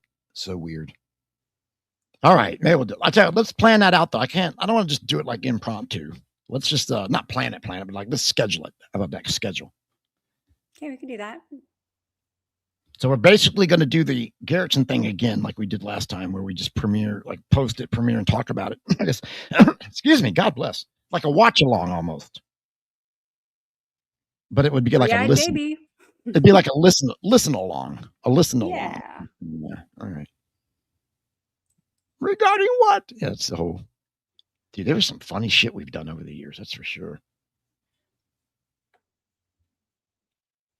My least favorite, because I wish we could have got something out of it. And I've just been discouraged to even try to call back. But I'm talking about McCaffrey, Charlene McCaffrey.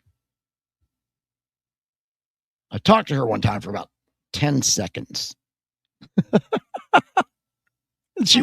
think people have talked to her recently. Who? I'd like to know this. Where is it?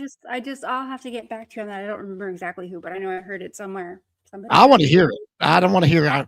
That's not, unless you've got it, don't even mention it to me. I don't care. Okay. I'm just being honest. I don't care about. I think I heard somebody. Okay. Play the tape to me. I want to hear the actual fucking call. Then. Oh, I hear you. That's my point. If you don't got that, don't even bring it to me. I don't care. But I would love to hear that. I'm not sure. She passed away already. She might be. By now. I don't know. That's just one I wish I'd called back. That's all. She was so against it. Like I could just tell sometimes you can tell it's not going to do any good to call back. And she was one of those. But I would love to hear that. I would love to hear somebody talk to her. Doesn't have to be me. I don't care if it's not me or not. I just think I would love to hear it. But I would be shocked if somebody did get through to her. That would be awesome. Yeah, I don't care who's doing a show on her. That's nothing. Fuck that. Anybody can talk about anything. What if it was Paulcast? I don't give a fuck. Anybody can read Wikipedia. Anybody can talk about anything, okay? Did somebody actually talk to her? I want to hear it. That's all. Even if it was Paulcast? Yes.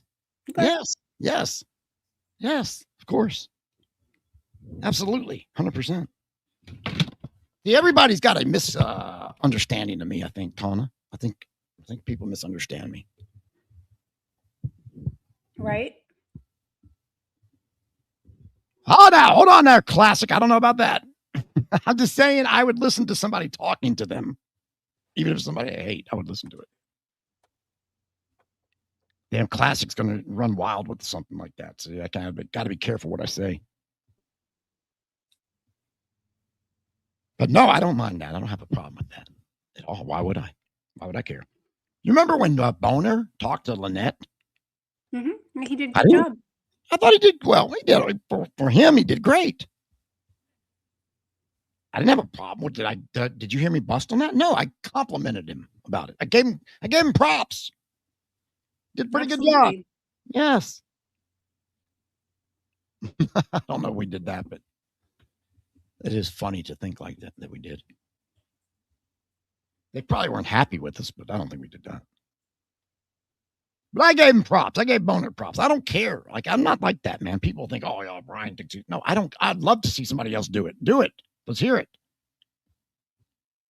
But I don't care if somebody's talking about it. Anybody can do that. Let's get some results here. That's why you hear these other people talking about the name dropping of people, right? Okay, where are they?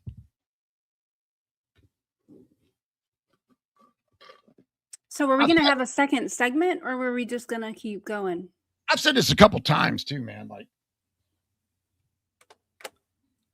Imagine being the boyfriend of one of the Manson girls. You're living with her for 30, 40 years.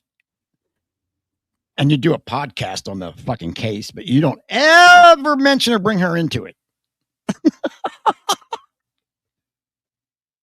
All right. Anyway, I'm sorry, Tawna. Yes, we're gonna. No, they won't talk to me, dude. That would be great. They're scared to talk to me. Well, I don't even know if they're scared. That's not even the right word. They're just for some reason they don't want. They I don't know why they just don't like me because I don't like them. Maybe I don't know. No, they don't want no part of this. But the thing is, if they would do it, man, they would be the most. They would like it would be the best thing they ever did. Probably that's what they don't realize. They've got this preconceived notion of how it probably would go. And then you've got also probably, act like they're like royalty or something, because that's what they do. That's what these people do. If you ever watch Boner and who else, any of them, take your pick, any of them. If you watch any of them, that's all they do. They glaze these motherfuckers like the old jock sniffers did back in the day. Yeah, but I don't think they require it to talk to them. I think that's just the way they are treated. Oh, yeah, you might be right. Seem to like it though.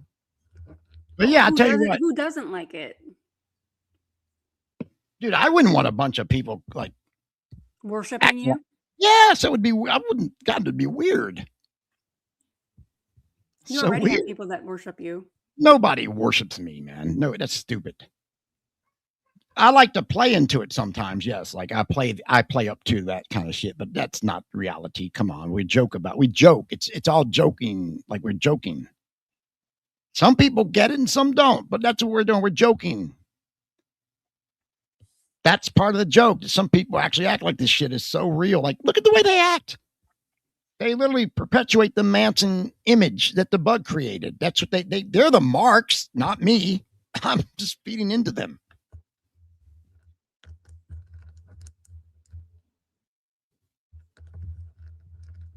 What are you doing? Me? Yes. I'm not doing anything. I'm sitting here perfectly still. What about you? What are No, you doing? you're not. You're not being still. That's the thing. Okay, are we going to take this break or what? Yeah. All right, let's do that. We're going to break right now, folks. Again, thank you for listening to the Tate LaBianca radio program. This is going to conclude our first part of the show right now. We're going to take a little break and come back because it's time to shift gears and address a couple of these, I don't know what you'd even call them, marks. Just tie up some loose ends. All right, we're going to tie loose ends. We're going to do what Tawna said. We're going to clarify and tie up some loose ends. So, with that being said, if you've been listening so far, you haven't subscribed to our channel, go do that right now. This would be a good time to do it. I don't usually ask for that, but I'm seemingly that's what they say to do. Like and subscribe. Oh, God, don't say that. Don't say that. Well, no, I didn't know that's part of their little deal. That's part of the thing. Not group. I'm talking about YouTube. That's what I didn't know this. They have like these creator programs that you go through, little schools or sessions or whatever. Like and subscribe. Little tutorials that they tell you to do, right? I never pay attention to it because number one, we're not monetized. Let me make that clear. We do not take money for this at all. Nothing. And I'm okay with that because that's what we decided. I decided that a long time ago. So that's why you don't ever hear me go, oh, like and subscribe. But I've been looking at some of this YouTube stuff they got going on now. You know what I'm talking about, right? You see it when you log in. Yeah, but you normally say, I don't want you to watch my show. No, I don't say that. I don't want the marks to watch. No, I don't care about them. I want the normal people to watch. Yeah. Anyway, we're going to take a break and come back and probably get into a little of the stuff that, well, some of you say you don't like, but we know you really do because you're into it. Just a couple little things. You perpetuate it and you keep it going. So we're going to keep it going a little bit. And we got a couple of things to clear up. So that's why we're doing this part of the show. For anybody that wants to disengage, now would be the time to find something else to do. But you won't. I know you won't. You're going to sit there and go, oh, I hate you, you stupid fuckers. I hate you. Well, why are you listening? Not like I'm trapping you. I'm giving you a warning to bail. You're showing them the off ramp. But they're not going to take it. They love this shit. And I love that they love it, because this is why we gonna hook them right here. You know the saying they got out there in Texas, hook 'em horns. All right, so I've got to go rejuvenate my throat here. I just gave him one, Tawna.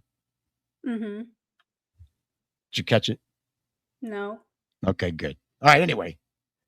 We're going to take a break. We're going to come back and we're going to straighten up, clarify whatever Tawna said there. So hang in there if you do. If not, have a great week. We'll talk to you next week.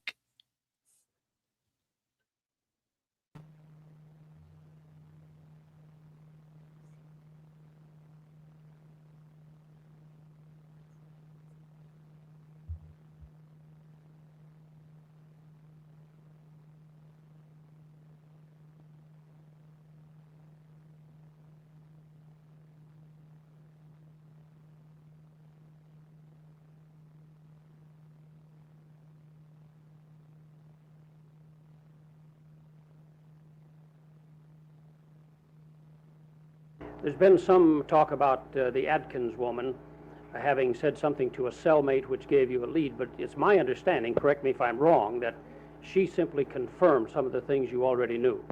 She confirmed some of the things we already knew, and she did tell us some new things which we hadn't heard before. Mm-hmm. Now, how about a man I've heard of, a burglary suspect in your Venice division, who also supplied some information? Yes, he supplied the information a few days after we had originally started our investigation, and had talked with the sheriff's investigators on the Hidman case. This man who was in jail in the Venice division did supply some information and names of additional people who might help us and supply additional information. Aside from the people we've just mentioned, are there any other persons, men or women, who have supplied additional information for you? Perhaps you can't give us their names at this time, but... No, I can't give you their names, but there was another girl who assisted prior to Susan Atkins starting to talk.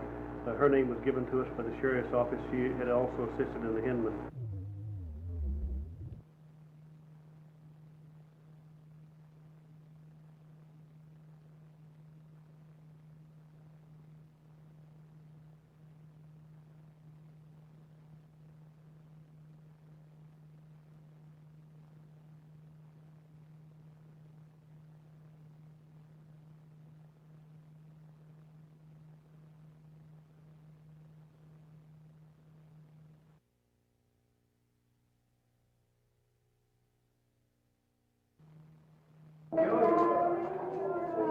Turn around once, girls, will you? Turn around here, girls.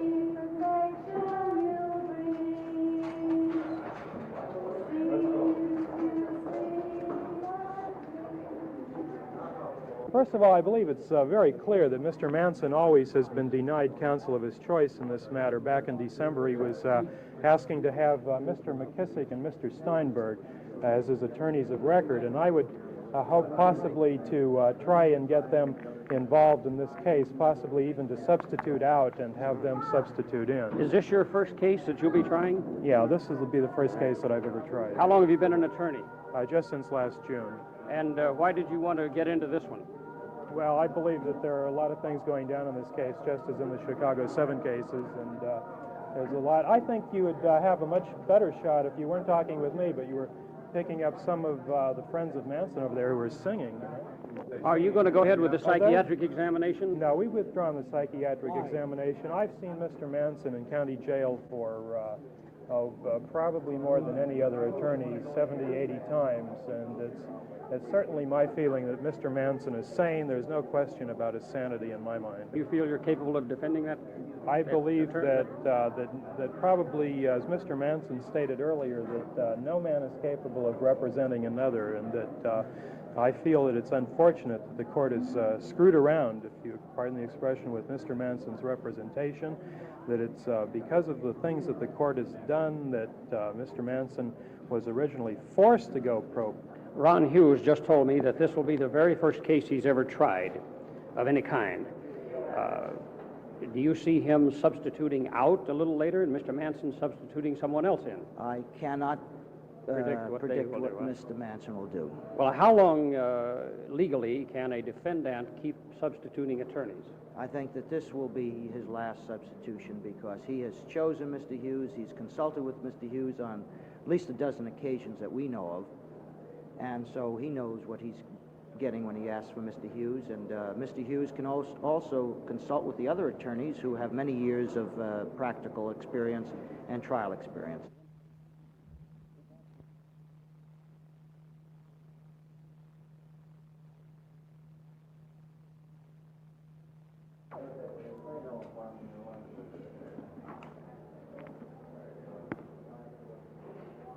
Good morning.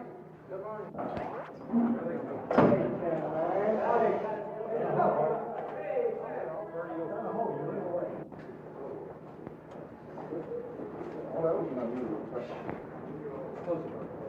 Right.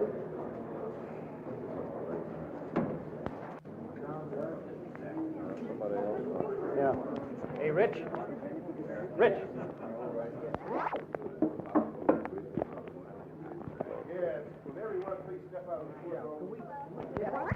Mr. Hughes, would you give us your comment on the procedure in there today? Well, you've been substituted in as Mr. Manson's attorney. Your experience at all? No, I'm not. You feel you're fully capable of defending a man charged with 3 counts of conspiracy and 4 counts of murder? Well, he's charged with 7 counts of murder and only 1 count of conspiracy. Allow him to have associate counsel, and then from other things that the court has done, this has later forced the court to take that pro per status away. Mr. Manson at points was getting very close to a number of truths, exposing the system of criminal justice that we have in this country, that a man who is allowed to defend himself is, on paper, is allowed to defend himself, but in actuality, he was not allowed to defend himself. As you recall, at one point, Mr. Manson wrote a letter to the district attorney pointing out that the terrible odds that he was at, that the district attorney had these wonderful facilities in which to try and convict him and seek his death, and yet Mr. Manson had to wait for an hour and a half to make a 10-minute phone call. You said something. The pro per status again?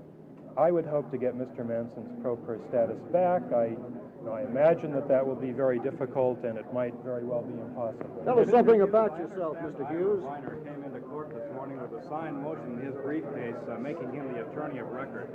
Yet Manson substituted you in at the last moment. Was this a last-minute decision? Did he have something up with Ira Reiner until he came into court this morning? I'm really not sure about that. Mr. Hughes, you first. Oh, let's talk to you.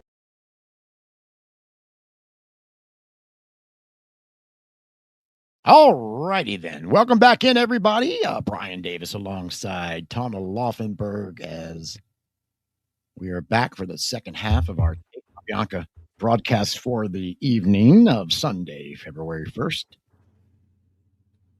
2026. Is that Ivan right there, Laufenberg? I think it is. I don't know. Yeah. The baby. That might be Mike Bruner. Who knows? Roll on this. I don't know. Who's this right here? I can't. Is that Stovitz? Is it? Where do we stand in this matter now? Well, we stand that was set for trial on April the 20th, 1970. The case is presently set in Judge Keene's court. Next week on March 24th. Was this guy from Boston? New York? Krenwinkel, huh? New Jersey? New York, New Jersey? Makes a motion for change of venue and for a motion to dismiss. Those James Watson, that's a funny comment, dude. Look at this.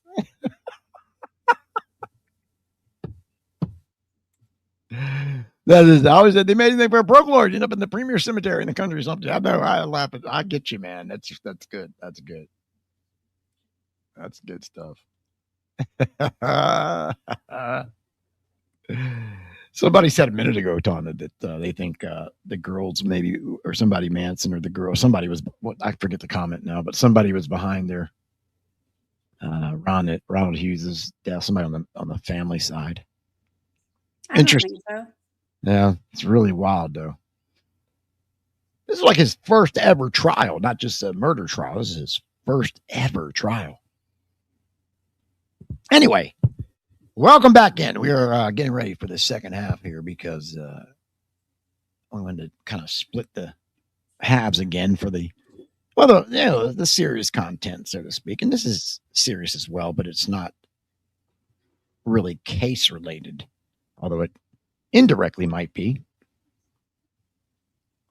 But I wanted to direct our attention once again to some things that have been said over the last couple of weeks about us, based off of our comments about the jizzhead, the chode, the chode, Darwin, Durwood, whatever you want to call this freaking idiot, Dawson, James Dawson. And as the days go on since our last couple of shows that we've done about him or on him or whatnot, I not only believe it now, I believe it more so than I ever have, that this guy is a complete bumblefuck. And I mean a complete total shit for brains. This is the kind of guy that would play in his own feces when he was a kid. Okay. He probably grew up downstream from the nuclear plant or something.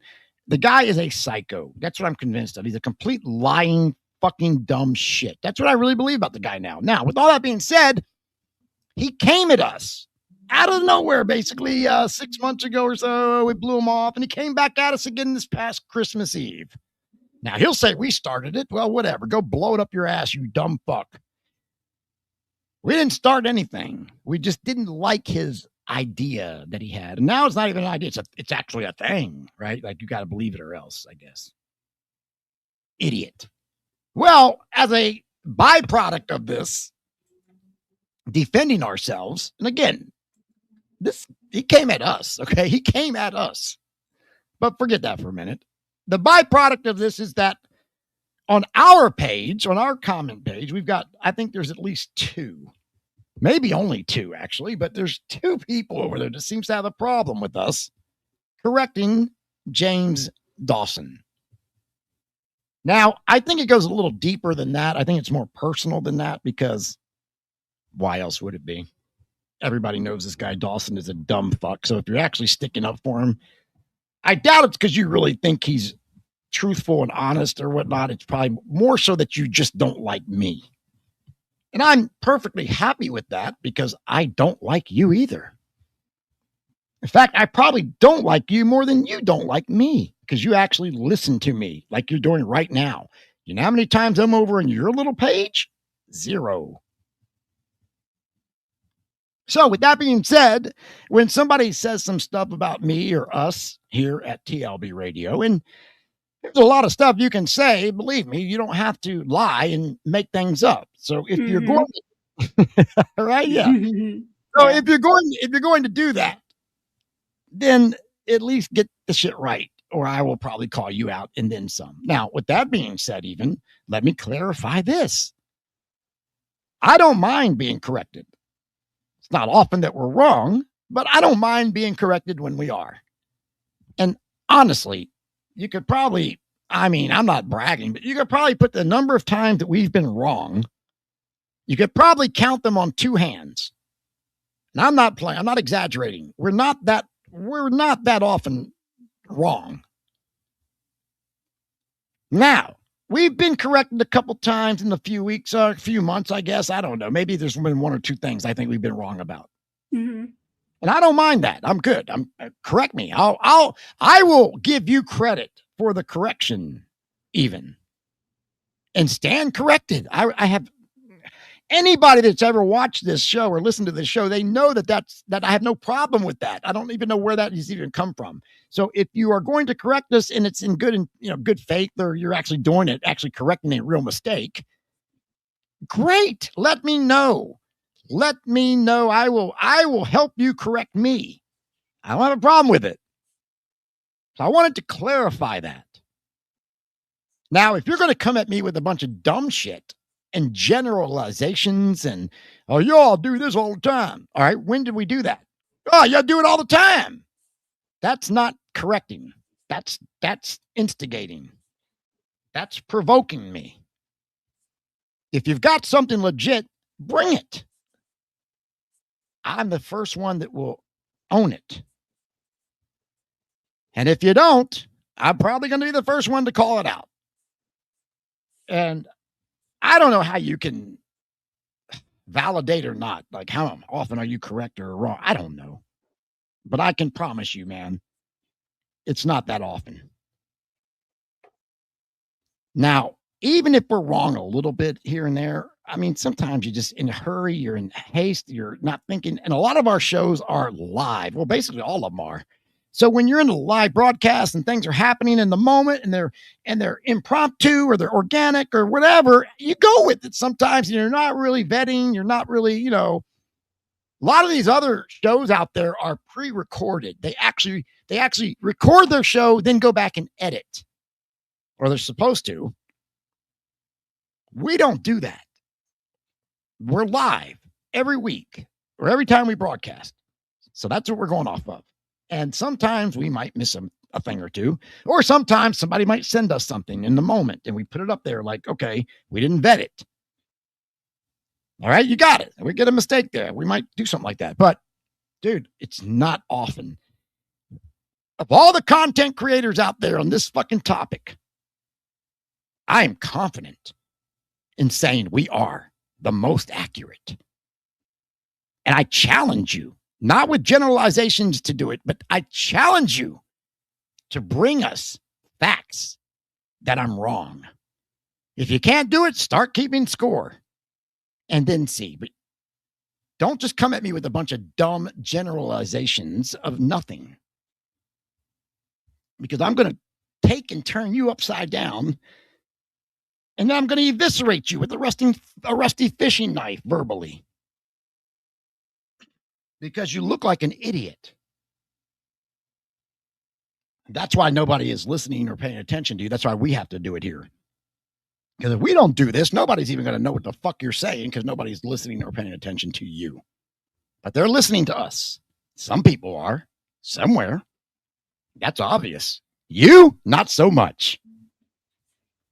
So I'm talking about a couple of people on our comment page, namely, I don't even know how to pronounce this one. I just glanced at it.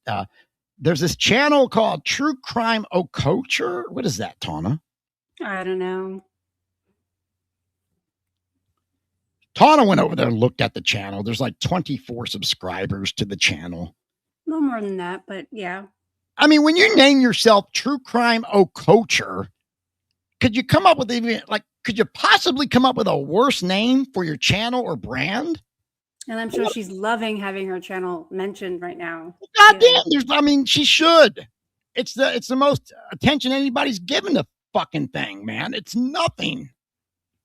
The fact that they would have the audacity to try to step up and jump on a bandwagon that they know nothing about is quite funny. Quite funny to me. So let me just say this too. So let me clarify again. And if you think I'm lying, take notice. Even start taking score yourself. But you don't have to. Just I'm telling you, I've been in this a long time. I've seen people like Dawson, and many of you have too. He's one of the worst, if not the worst, actually. But I digress. I'm focusing on the people that are trying to comment, stick up or comment. Like they're acknowledging, but they're not. They're trying to come at me. So now I got to clarify a couple of things that they said, because number one, it's just funny. And then number two, it's going to make them look, like they are stupid. Because these people think, Tawna, because if they don't find it, then it must not be true. Because Dawson says it's not there, then it must not be there. It must not exist. Hey, by the way, dipshit, Darwin, you jizz mop head looking freak. I'm still waiting for your explanation on how your stupid little, I'm putting out disinformation, catches the trolls. We have an explanation, but I'm still waiting to hear it from him. But anyway, let me get back to this. That's what we're getting ready to do. I want to comment on this person that's commenting on, because I'm not going to go back and forth in the comment section. all damn day and night. I'm not. They seem to live there. They love this shit, I guess. Mm-hmm. Which is weird. Laufenberg, let me ask you something. It's very weird behavior. And I love to study sociology. I don't know, whatever it is. The behavior of people. I like that. Fascinating. Right. If I don't like somebody or I don't like something, I don't buy it. I don't eat it. I don't look at it. I don't watch it. I don't listen to it. If I've sampled it and I don't like it, that's it. I'm gone. Bye. Right? Would you agree? Do you do that? Yeah. Yes. This person that's first of all, I'm very happy to do this, but I'm fascinated. They claim to not like me because they listened a couple years ago and didn't like the way I was talking to you, Tawna. Mm. They didn't like the way I was talking to you. So I'm bad. But they like Charlie Manson. They're good with him. They're good with him the way he treated people. That's all good. It's okay that he was in prison for his whole life for murders and shit. They support that shit. But by God, don't let me talk out of line to you. You're going to hell, buddy. Anyway, that was part of his claim. I'm assuming they're a woman, by the way. I don't know. Yeah, it's a her. True crime coach or whatever. I don't know. I'm probably saying that wrong. It's got the derivative of the word like occult, because that's what these people are. Bunch of dark, soulless freaks. You know, they're not in it for any truth. They just pick and choose who they like or hate based on whatever some idiot tells them. Like Dawson. But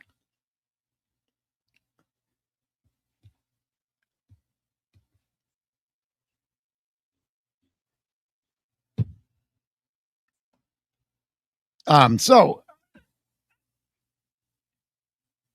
I wanted to say that I'm not going to go back and forth in the comment section with these people anymore because they're stupid.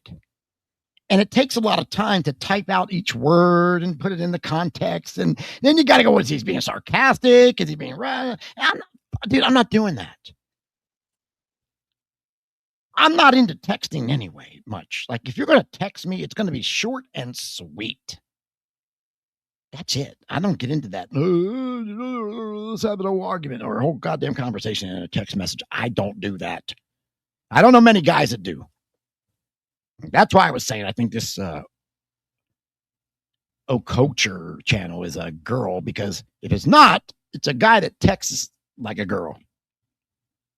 Some long drawn out, I hate you, I can't stand you, I don't like your fucking show, but I'm gonna listen and watch and listen every fucking week, and then I'm gonna write novels on your comment page. Okay. I don't mind that, really. I don't care. But, dude, when you say shit that's not true, I got to correct it. But I'm not going to go back and forth in the text. I'm going to do it right here on the microphone. That's kind of where we're at right now. Now, this particular person, and this is really the only thing I want to say, because I've heard other people say this too. So I'm going to hopefully kill a couple or strike down a couple birds with one stone here, so to speak. Because she brought this up. And it goes back to this dumbass's claim that the blood on the porch isn't Sebring's or Sharon Tate's. Has no comprehension of the crime scene whatsoever. Yeah. So if you're new to this and you don't know what I'm talking about, basically this idiot Dawson, or I call him Darwin. Doofus, jizzhead, mophead, whatever. I mean, he's a fucking idiot. Sits around in Manson t-shirts all day talking shit about the case. It's not true. And his big claim now, at least 7 months ago, when we first encountered this fucking psycho. Oh, that blood on the front porch. that is Sharon Tate's blood and Jay Sebring's blood. It's not really their blood. But it says right here, it's MN, it's typed out, and they did subtype that even. That part. No, it's not the real blood. They fucking made a mistake. They're lying. They didn't check off the box.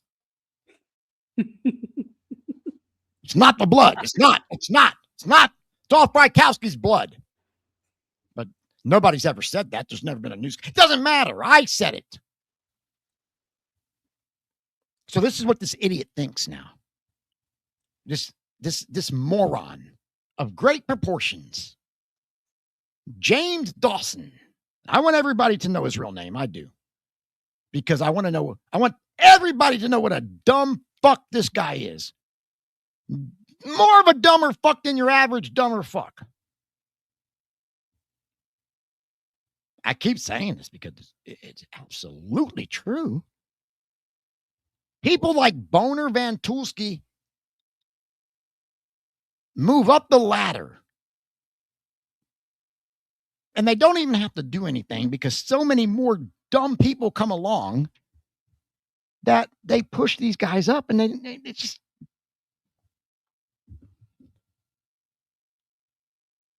That's where we're at right now. So when this idiot came at us with this, no, you guys got it wrong. It's not Sebring's blood at all. It's not even Sharon Tate's blood out there. They mislabeled it or whatever the fuck he's saying. Okay. We didn't buy into it. We were like, nah, we pass. We're not believing that shit. We don't believe you. We're not buying into your bullshit. We went on and did our business. We went on and did our shows. We went on and did our own thing. I guess he got mad at it. Because then on Christmas Eve, right?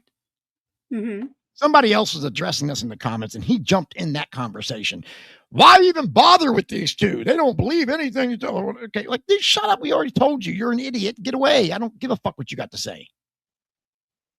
But it was a big deal to James Dawson that we accept him. For whatever reason, it's a huge deal. Oh, they got to accept me. Everybody else does.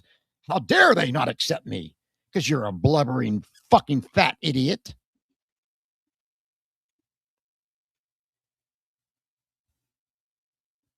That's okay. We don't have to accept you any more than you have to accept us. I don't even want you accepting us. I would be embarrassed to get to know you. I would be embarrassed to know you. The first time someone looks at you, oh, that guy's sitting there doing, that guy in the Manson shirt doing the interview. Yeah, that guy. Fuck, I don't know him. Like, dude, you're an embarrassment. You're a clown. So we rejected him, and we didn't even talk about him. We didn't laugh at him. We didn't even care. We just went on about our own business. And then he came back on Christmas Eve and he started up again. So this time we did talk about him. This time we did shows on him. This time we told everybody what a fake, stupid idiot this guy was. And that spurred comments like, oh, Brian Davis, he's the one that's talking shit. He's the bad guy here, right? No, I'm not the bad guy here. But I like that you think I'm the bad guy. I like that. Because I don't want you thinking I'm the good guy. Because I don't like you. See how this works, Tawna? Do you see now how it works? I do. I hope they get it. I hope they see. They think that because they think I'm the bad guy, therefore I'm the bad guy. Great. But you're still wrong. You're still an idiot. You can think what you want. Not everybody's opinion is qualified, and you're not qualified. So one of these things I'm talking about is this.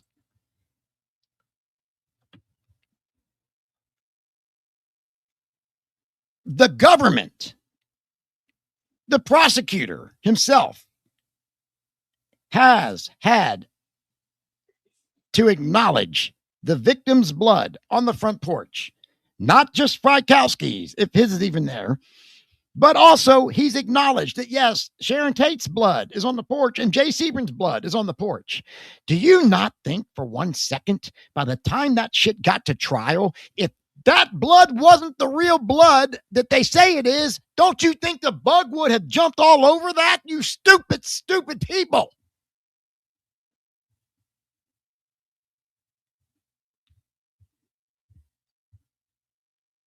I can't even imagine what the room would have been like if the detectives come back in there and go, hey, Bug, well, we did the detective work here, and turns out that, well, the victim's blood is on the porch here. Look, Sharon Tate's blood, M or MN or whatever it is, Jay Sebring's blood, right here.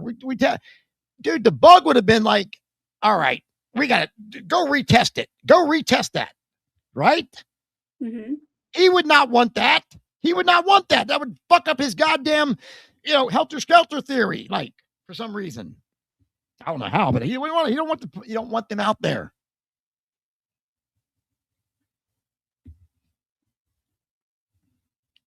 If the chain of command had fucked up those blood tests,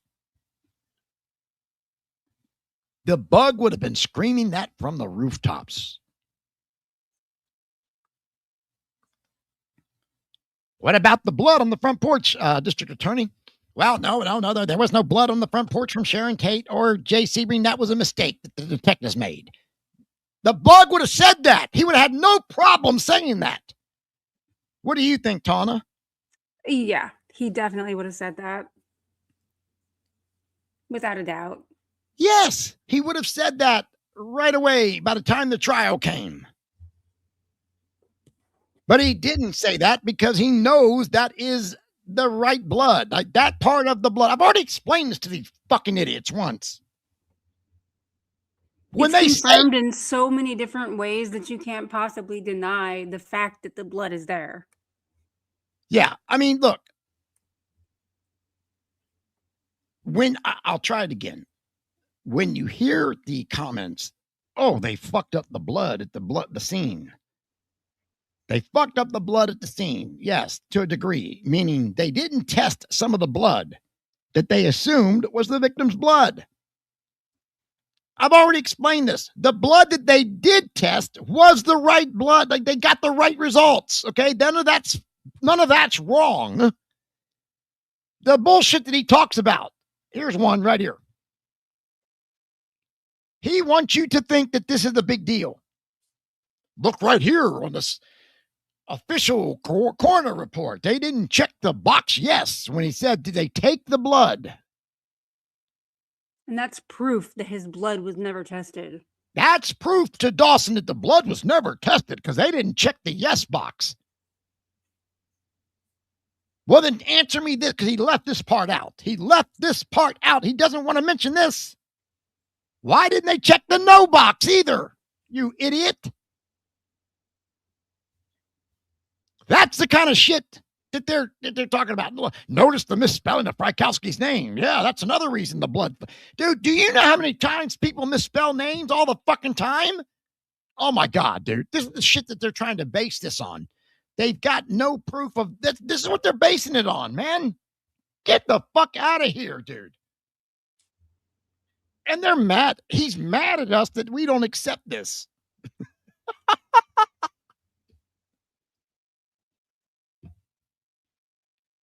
Very mad. This is what he's basing his information on. Fucking idiot. I can't even stress how stupid he is. Hey, by the way, hello there, Dawson's attorney.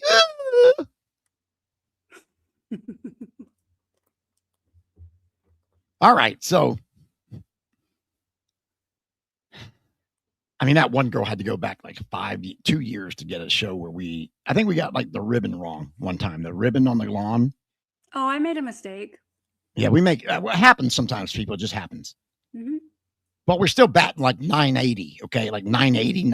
Like we're unbelievable batting average here. Hey, Babe Ruth didn't hit a home run every time.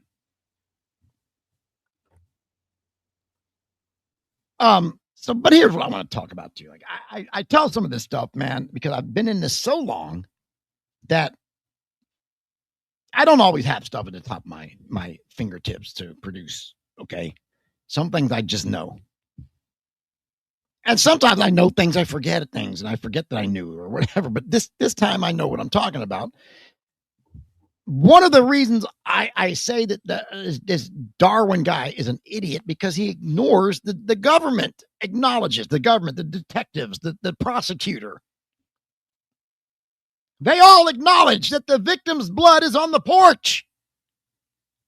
Jay Sebring's blood is on the porch.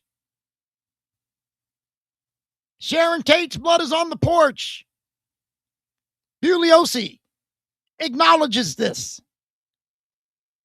The actual isn't that the latest accusation that Yes, so I get the comment from the fucking dumb idiot over there that goes, I don't know, whatever.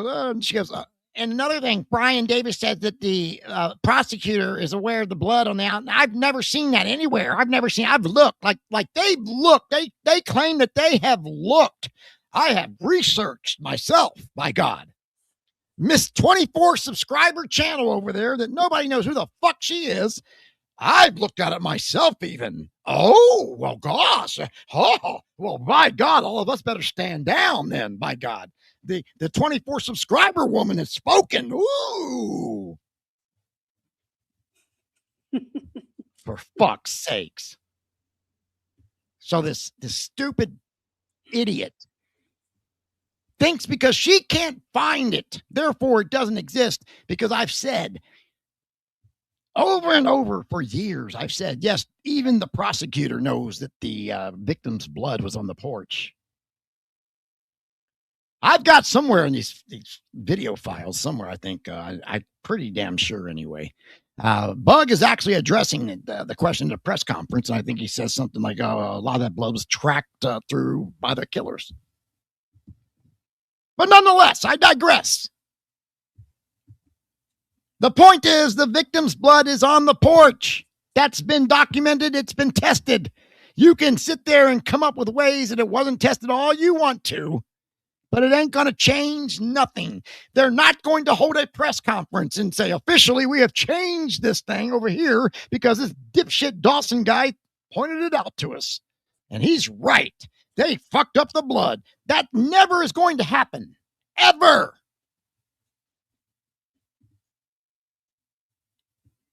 And until that does, I'm not going to believe you, Durwood.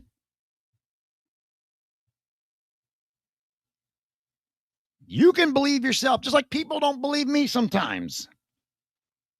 When I think that Manson was going to see the girl and meet the guy back, or I'm sorry, Bobby was going to see his girl and meet Charlie at the fucking, whatever, the big, what is that, the salon.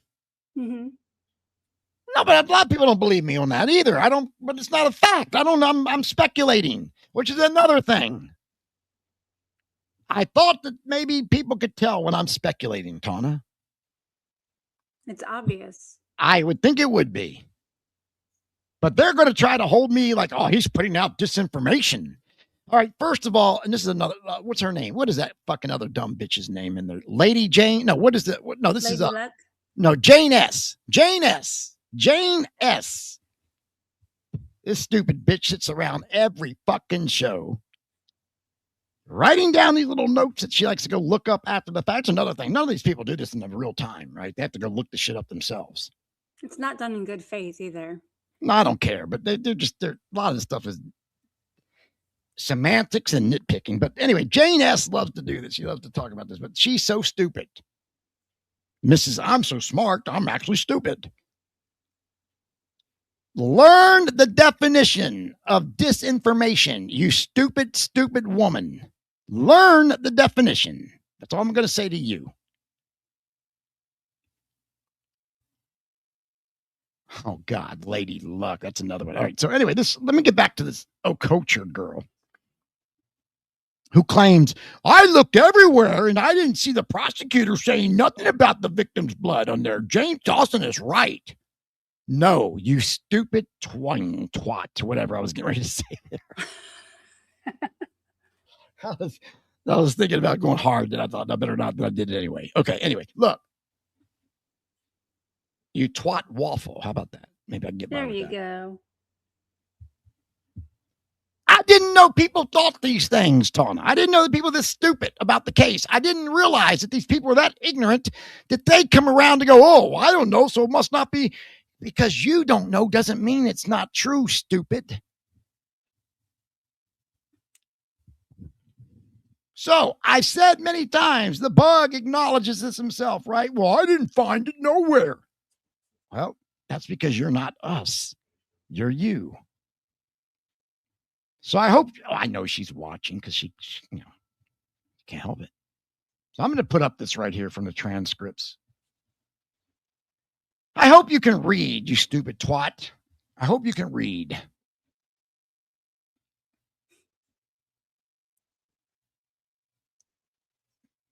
$18,760 is the page number, dummy. I mean, unless you think I made this up too.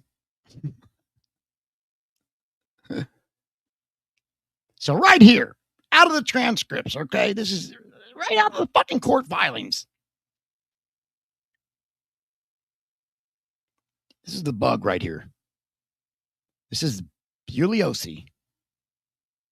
Acknowledging the blood on the front porch as the victims, Sharon Tate and Jay Sebring. You dumb fuck. Like, go away. Just go away. Get away from me. I'm not a coward. I'm not scared of you. I'm not anything. I just don't want dog shit on my shoe.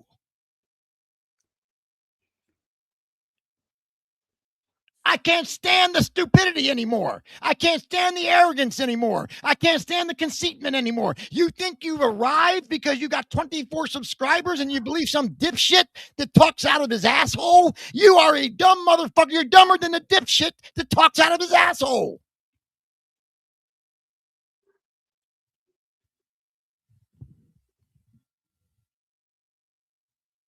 What does it say, you fucking retard? What does this say? It is the bug in court acknowledging, look, ladies and gentlemen, that is Sharon Tate's blood and sub-blood type. Duh, that is Sharon Tate's blood type and sub-blood type. You fucking idiots.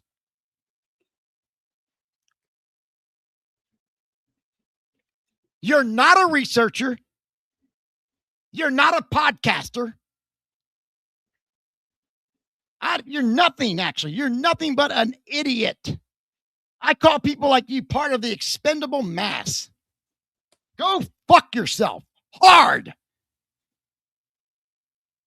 That's why I don't have tolerance for you people anymore. I don't have tolerance. I don't have time. I don't like it. I know what I'm talking about. Yeah, I might get the color of something wrong. Or I might get I might speculate that looks like blood to me. And I maybe not compared it to nothing yet. Give me a week, goddammit. Give me a minute to get my other foot in the door. No, you're so goddamn bent out of shape about me. God damn, what does that feel like? You got to correct me. I got to hang on to every word he says. I got to write down everything he says. Go get a life, man. Go touch some fucking grass.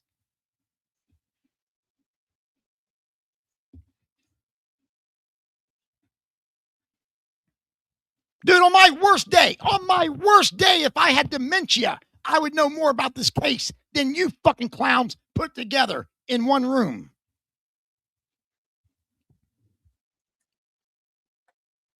You guys aren't just bad at this. You absolutely suck.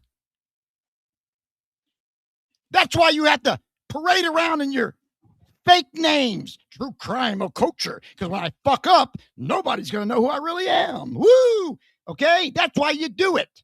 You can't put yourself behind your brand because you don't got no brand. You don't got no nothing. You're an idiot. You're a sheep. Bah! You're stupid. Oh, the bug never, Brian lying about that disinformation. The bug never acknowledged that. What is he doing right here, you stupid idiot? Can you read? Oh, that's AI.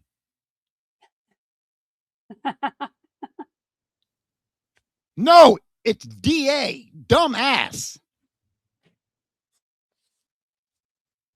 Oh, wait, we got another page.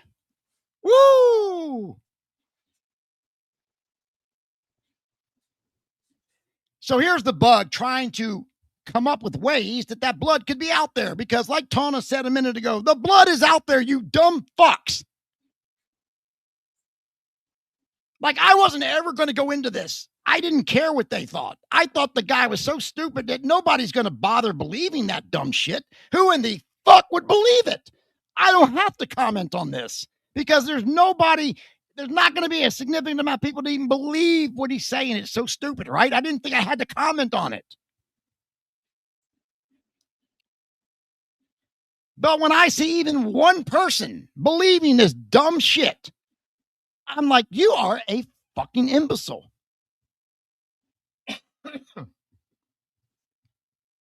So right here, we got the bug in court trying to figure, he's trying to give some ideas, some suggestions how the blood got there, because that's what we're down to here. This is not about, well, is it their blood or not?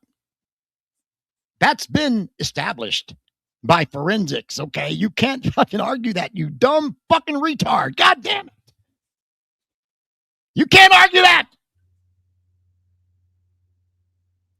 The blood, the question with the blood, dummy, is how did it get there? That's the question. That's the big focus of the blood.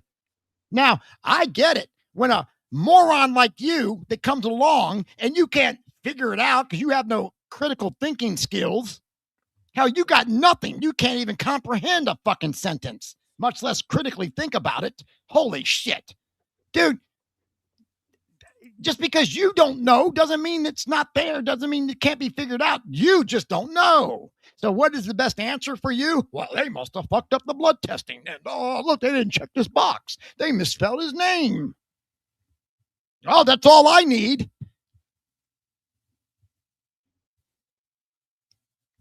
So no, you can't find it, so I must be making it up, right? Like I've got a reputation for that, right? Yeah, sure. Everybody knows that's what I do. I make shit up. Yeah. Dude, I'm the last person that makes shit up in this case.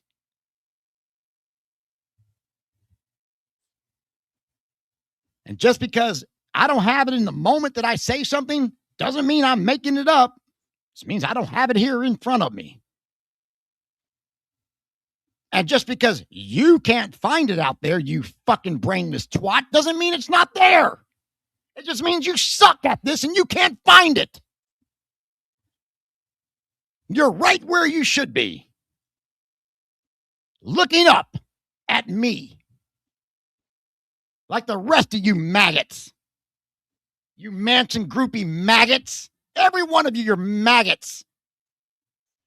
Fucking maggot motherfuckers. I don't know what I'm talking about. Now, I challenge you, Durwood, Dawson, dipshit, whatever your fucking name is. Where's your fucking goddamn transcript about Linda talking about, oh, she saw somebody get shot? Where is that? Where is it? Yeah, I didn't think so. I didn't think so. Maggot-faced, mealy-mouthed motherfucker. God, I hate these fucking people. Mealy mouth? They're all mealy-mouthed, beady-eyed little bastards. Every one of them. What's a mealy mouth? Somebody that has nothing to say. Good. Everything they say is stupid or trash. Mealy-mouthed. He's a mealy-mouthed. Same with Matt Malunick at the Manson blog. Mealy-mouthed, fucking beady-eyed little bastard, man. They know it. That's why he doesn't have the transcript. Why doesn't he show his transcript?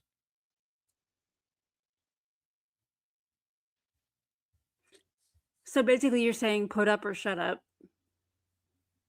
Dude, I'm telling him to just shut the fuck up. Yes. Where's his transcript of Linda saying that? Because we showed ours. Where's that police report that she was identified by the staff at the where's that at? Where's that at, dipshit? Where's all that making stuff up? Last week we showcased just making stuff up. That's all I've done. That's all we have done is show what the fuck we have. Like we've shown, like I'm doing right now. Right now what I'm doing. Oh, I love this. The other dumb shit's going to go, oh, he's throwing a tantrum. I'm going to call it. You want to call it a tantrum? Fuck. Go ahead. No, this is how stupid you are. That's what this is. This is somebody that's frustrated with your stupid disease ass coming into this community. This ain't a tantrum, motherfucker. This is you suck at what you do. And I'm calling you out. just like I always do. Every one of you that suck at this shit, I call you out every fucking time. You want to call me out once in the blue moon? Go ahead. I don't give a shit.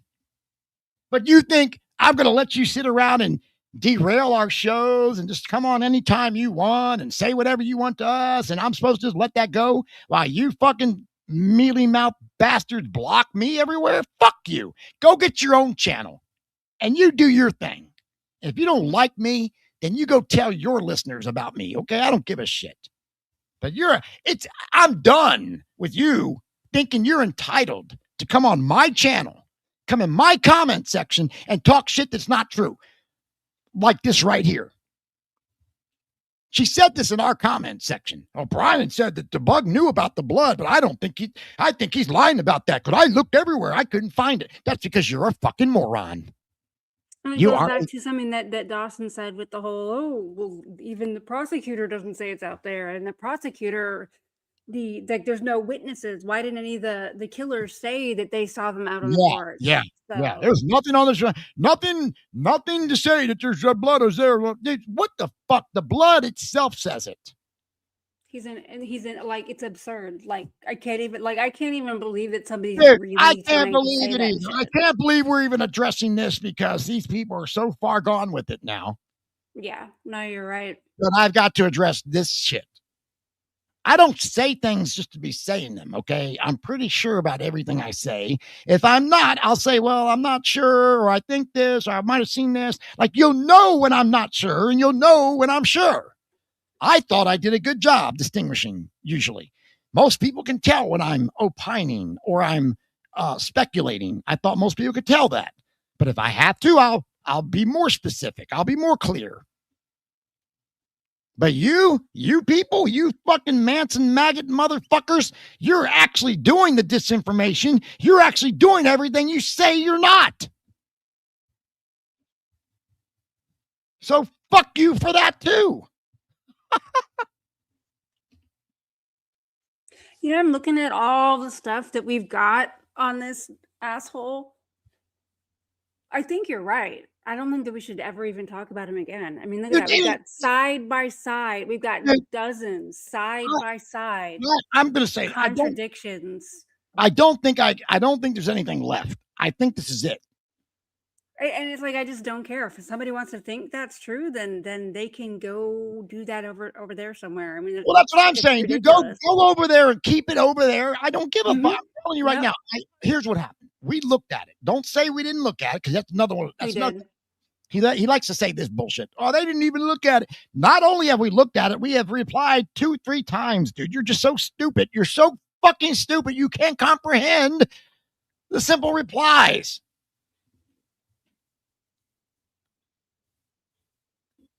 I'm just looking at it. I mean, you've got the prosecutor right here in court going, well, here's the type A, OD, OMN, or whatever. And he's sitting there telling you whose blood is who. That is Sebring's blood and blood type right there. Right there. It says G5. Do you really think by the time this thing got to trial, do you really think that if that was anything shady about the blood type, the bug wouldn't have called that out? Of course he would have. It would have helped him. It would have helped his motive. But he didn't. There is a chain of command.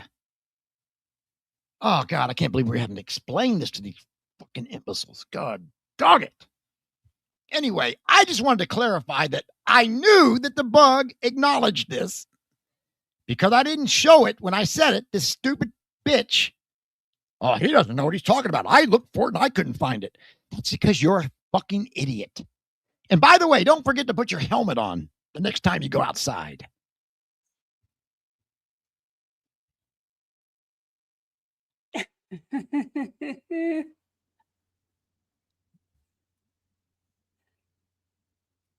All right, now. I think we should just get onto the troll trap, explain that, and then get out of here. Well, that's the last thing I got. Right. That's the last thing I got, man, because I'll tell you, that's another fucking thing that's just like, I'm sick of this stupid shit. Okay? The guy's a liar. He's just a lying fucking piece of trash. That's what you are, Dawson. James Dawson, you are a lying piece of scum. Scum, dude. Scum, mentally ill scum. Oh, what's up, Dawson's attorney? Yeah.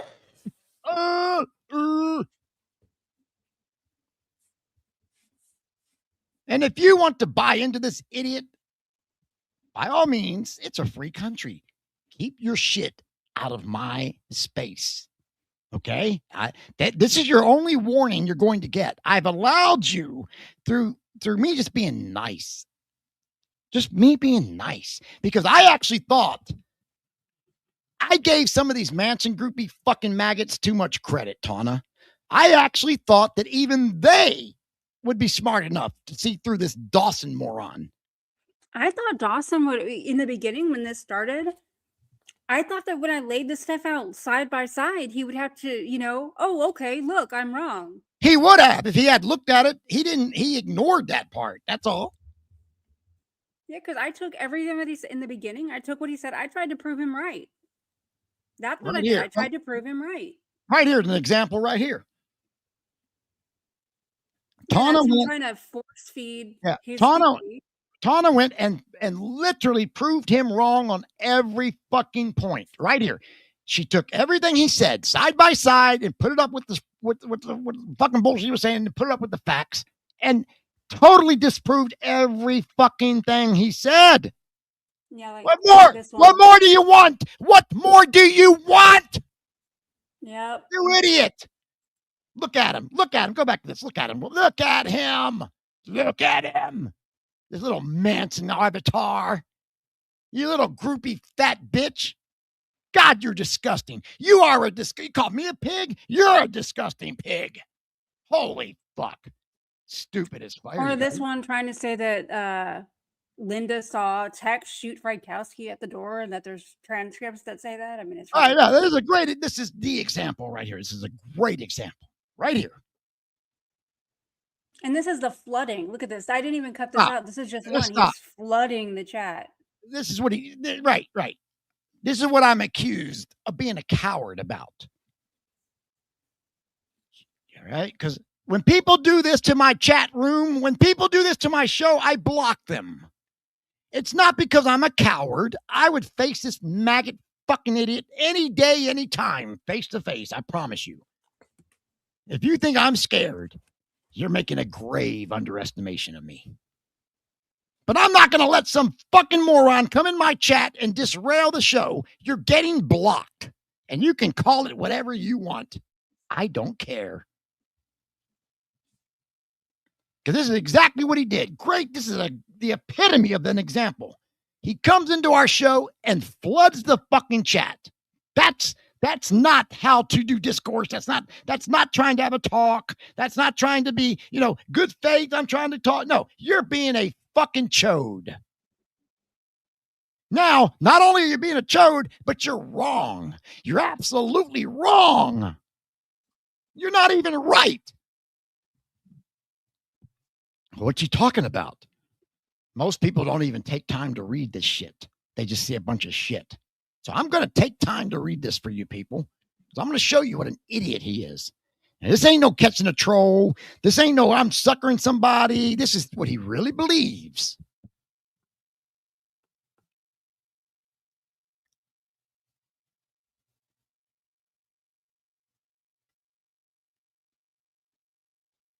The blood on the base of the wall is consistent with a defense wound on the hand arm, whatever. Okay, that's his opinion. The investigators wrote that in the first homicide report before Susan confirmed to be true that what the fuck? I know. And then one of our own listeners, Patrice Gagnon, right? Great listener, good supporter of ours, tries to get a comment in. Can't even comment. He can't even comment because of you fucking idiot. Now he's going to try to tell us what happened because he was there. Watson shot him as he's trying to run. Confirmed by Kasabian. Really? Where's that confirmed at? Where? Read the first 8 homicide report. Oh, really? We never done that. The whole scene. Where is his blood? Only photos was found. It's in the transcripts. So all we did is ask him to show us. Like he does us. So we asked the same thing. Show us, Dawson, in the transcripts where Linda said she saw this shooting take place. Because Tawna took your little bullshit here. She took this bullshit on the left and she put it up here with the actual transcript. The actual transcript that Linda commented on. And guess what? That's not what Linda says. So where is your transcript where she says this? Dawson, where is your transcript? Where? Where? Seems like that's all we do is ask where with you. This is a great example. This is the epitome example of all of it. This is what he's been doing. All of it could fall under this right here. You have been corrected. You have been corrected, Dawson. You have been exposed. You are a liar. I don't know what your motive is. You're just a weirdo, but we don't care. Why? The fact is, you are. And you've been exposed. Now, there's only one thing left. And I'm telling you this right now. I'm not going back and forth with these stupid people in comments. If you want to comment to me on social media and you're being genuine, okay, or you have a genuine question, I'll answer you. I'll reply. But if you're coming into my fucking yard to talk shit and just talk about a bunch of dumb shit and generalize and, well, you all do this all the time. Name one time. Well, I can't, but you do it all the time. Dude, I'm not putting up with that shit. I don't have to.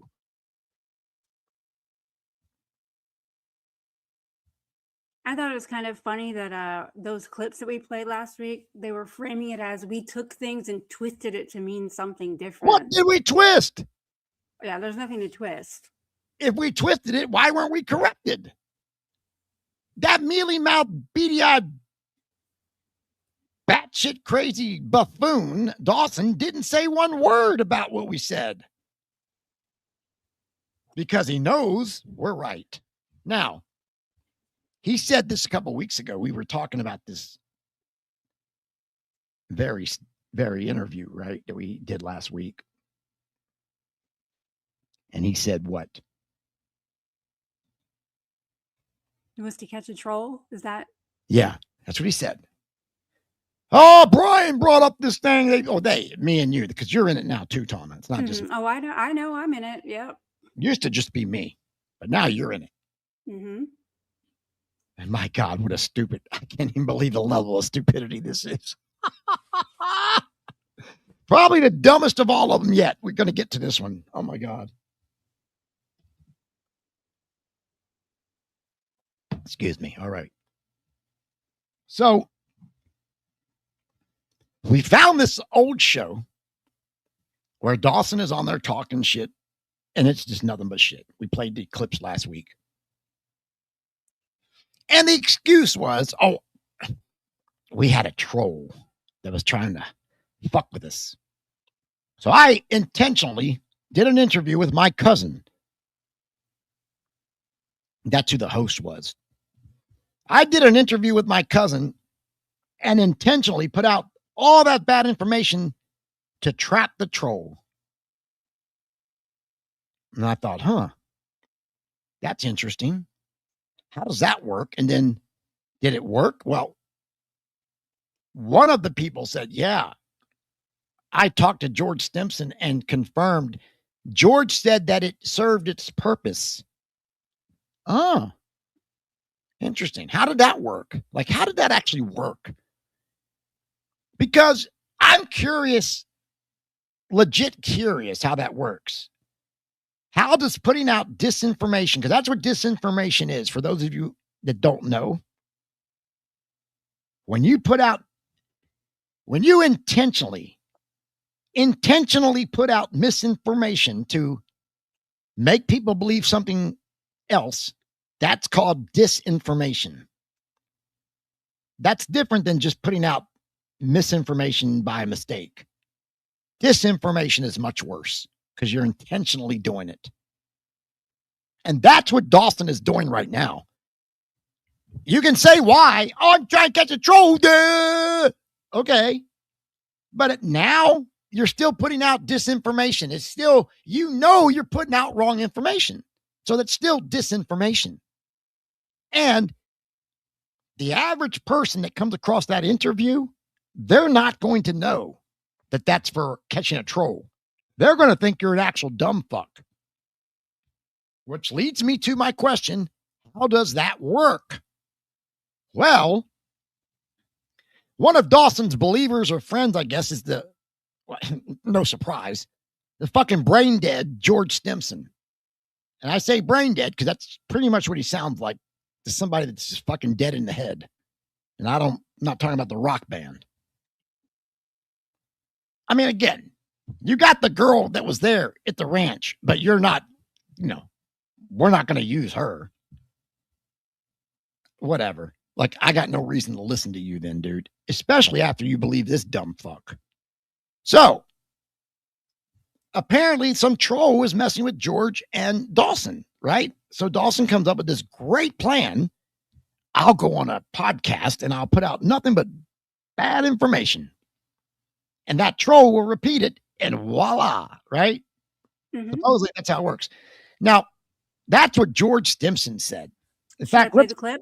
Yeah, play the clip, Tawna. Let's play the clip. I can't tell that you want to, but go ahead, play the clip. So what was the deal? I contacted James to find out. What he told me was that he had been harassed on the internet in various venues for almost a year by a particular troll, and he wanted to find out who the troll was. James relishes engaging with trolls, and in order for him to smoke out this troll, he devised a plan to participate in a podcast full of Manson case inaccuracies and falsehoods and see if the troll, under his real identity, reported the mistakes elsewhere, and voila, troll identified. I don't have a problem with George. Oh my God, he's dumb as fuck. He's one of the dumbest motherfuckers I've ever heard speak. Come on, did he really have to read that? He read that from a prepared statement, Tawna? He had to read that? Really? He had to read that. He wrote that down like he had to read that from a prepared statement. Oh, shut up. Shut the fuck up, man. That guy is as dumb as a fence post. He is as dumb. Come on. Good God. Dumb as old. Shut up. Dumb as a fence post, girl. Dumb as a fucking tree. No. Oh my God. Fuck you. He is dumber than fucking dirt. He's old. Dumb as they come. Oh, he told me he was going to catch that troll and voila. Troll revealed. And you didn't question him on it, George. You didn't think to ask him. But no. Context is key. I only gave you the explanation. I didn't give you everything else. Oh, context is key. All right, let's stay with that rule then. He had to write that down? Well, you got me there. Wasn't like he was reciting, I don't know, whatever. He wasn't reciting some fucking monologue. Like he had to write that little bit down. It didn't seem to me like he was too happy with Dawson. Like I'm not sure that he was all like, "Hey, that's a great idea." I didn't. You gotta be a complete idiot to think that. Oh, troll revealed. All right, let's go through this, okay? No, but he's saying that's what Dawson explained to him. I don't give a fuck what he's saying. Why didn't he say something about it? Well, he did a little bit. No, he should have said, all right, this is what Dawson told me, but you know what? That doesn't make any sense. Why didn't he say that? Yeah, he didn't say that. Because he's a fucking moron. George Stimson, you're a brain dead idiot. So why doesn't it make sense? Fuck you, you stupid fucking maggot head fucker. Fuck you, George Stimson, you fucking idiot. Hey, yeah, fuck you too. Fuck off. I'm sick of it. I'm sick of it, man. These fucking people are idiot fucking morons talking shit all the fucking time. Never nothing worth anything. Never do they have anything worth to say. You fucking idiot wrote some book supposedly. He never talks about that. Wonder why? Because you stole that too, you maggot. Come on. Fuck that fucker. Sick Talk of about it. the troll hunt here. It doesn't He's make any part sense. of it. Right? He's part of it. I didn't get that he was part of it.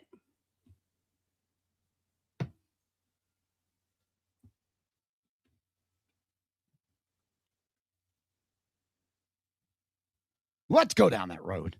Let's take that walk.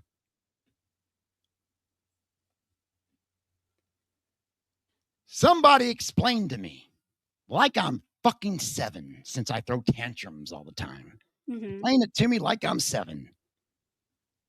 Because George didn't explain it there, did he? Would you agree with that, Tawna, at least? At least agree with that. Or do you think he actually explained it there, too? I think he explained. He didn't explain shit. What Dawson He didn't explain to a him. fucking thing. Right. Yeah, right. Exactly. That's all that's all that was, right? Which I explained it 2 seconds before he did. Even I knew that much.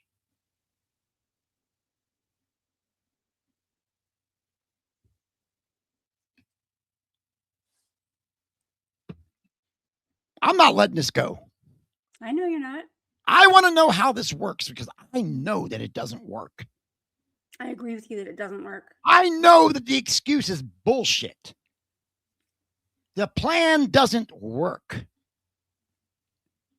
And if it does, because one of those commenters in our comment section, which one was it? The Okocher girl or whatever.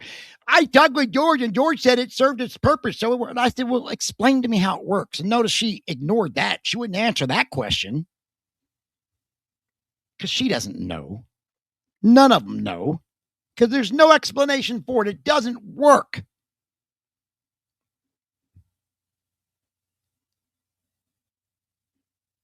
So, voila. Let's see how that worked then, the way he's saying it, right? All right. So he puts out all this shit in that interview. And you're talking massive making shit up. Everything. Every fucking answer just about was bogus. Now, why do you think he would say that? Do you think that at the time that Dawson's saying that, he doesn't know and he's just talking at his ass because he's being asked questions? Or do you think he's intentionally saying, I know the right answer, but I'm going to say bullshit? I don't know. I think he doesn't know what he's talking about. And then he found out through the next couple of years. If even.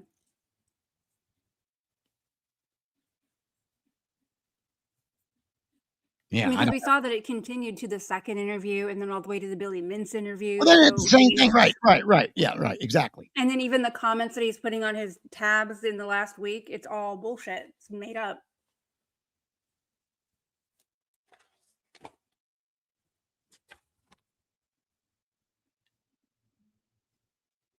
But go ahead. I'm sorry. No, you're not. So if I claim that I'm going to put out misinformation and guess what'll happen? This fucking troll, he's going to repeat that information under his real name elsewhere. So the minute that I see somebody start posting this information that I said on this podcast, I'm going to know that's the troll, right? That's his theory. Mm-hmm. Now I'm asking because the way I see it is you said everything was so wrong that everybody's going to pick up on it. Yeah. So not only one person in a chat room somewhere is going to repeat what they heard. You're going to have 5, 6, 7, 8 people, 10 people maybe that might have watched that. And they're going to go, wow, this guy didn't know what he's talking about. So they're going to go over to a chat room and they're going to go, hey, did you see that Dawson guy? He said blah, blah, blah, blah, blah. That didn't happen. That's all bullshit. Does Dawson think that's the fucking troll? Yeah, anybody that saw it is going to say that. Yes. So how does he know which one is it? So let's say Dawson is monitoring the fucking Paul chat or whatever. And somebody in the Paul chat goes, yeah, that Dawson guy said that Linda Kasabian fucks bulls at the ranch. Oh, my God. Dennis LaCockalander just said that Linda Kasabian fucks bulls at the ranch. I said that last week on that podcast. That's the troll. Is that how he works? That seems to be what he's saying. And nobody else has a problem with this. Nobody, huh? Makes no sense. Nobody else thinks that's something fucked up about that, huh? Really? Well, guess what? Go fuck yourselves, every one of you. I don't give a fuck. I got a problem with it. Yeah, there's something very wrong with that. And I don't care if you don't care or you do care. See, you're never going to stop me, motherfuckers, because I don't give a fuck what you think anyway about anything, except when you get something wrong about me or the case, then I'm going to step up, and here we are. But what you think about me, I don't care. I take that back. I tell a lie. I do care about what's not true about me. That I do care. I tell a lie. Yeah, I corrected myself. But that's as far as I care. Like if you don't like my show, or you don't like this show or me, or I don't care. I don't give a fuck. I know people say that all the time, but I really don't care. I'm not trying to make friends here. I don't give a shit.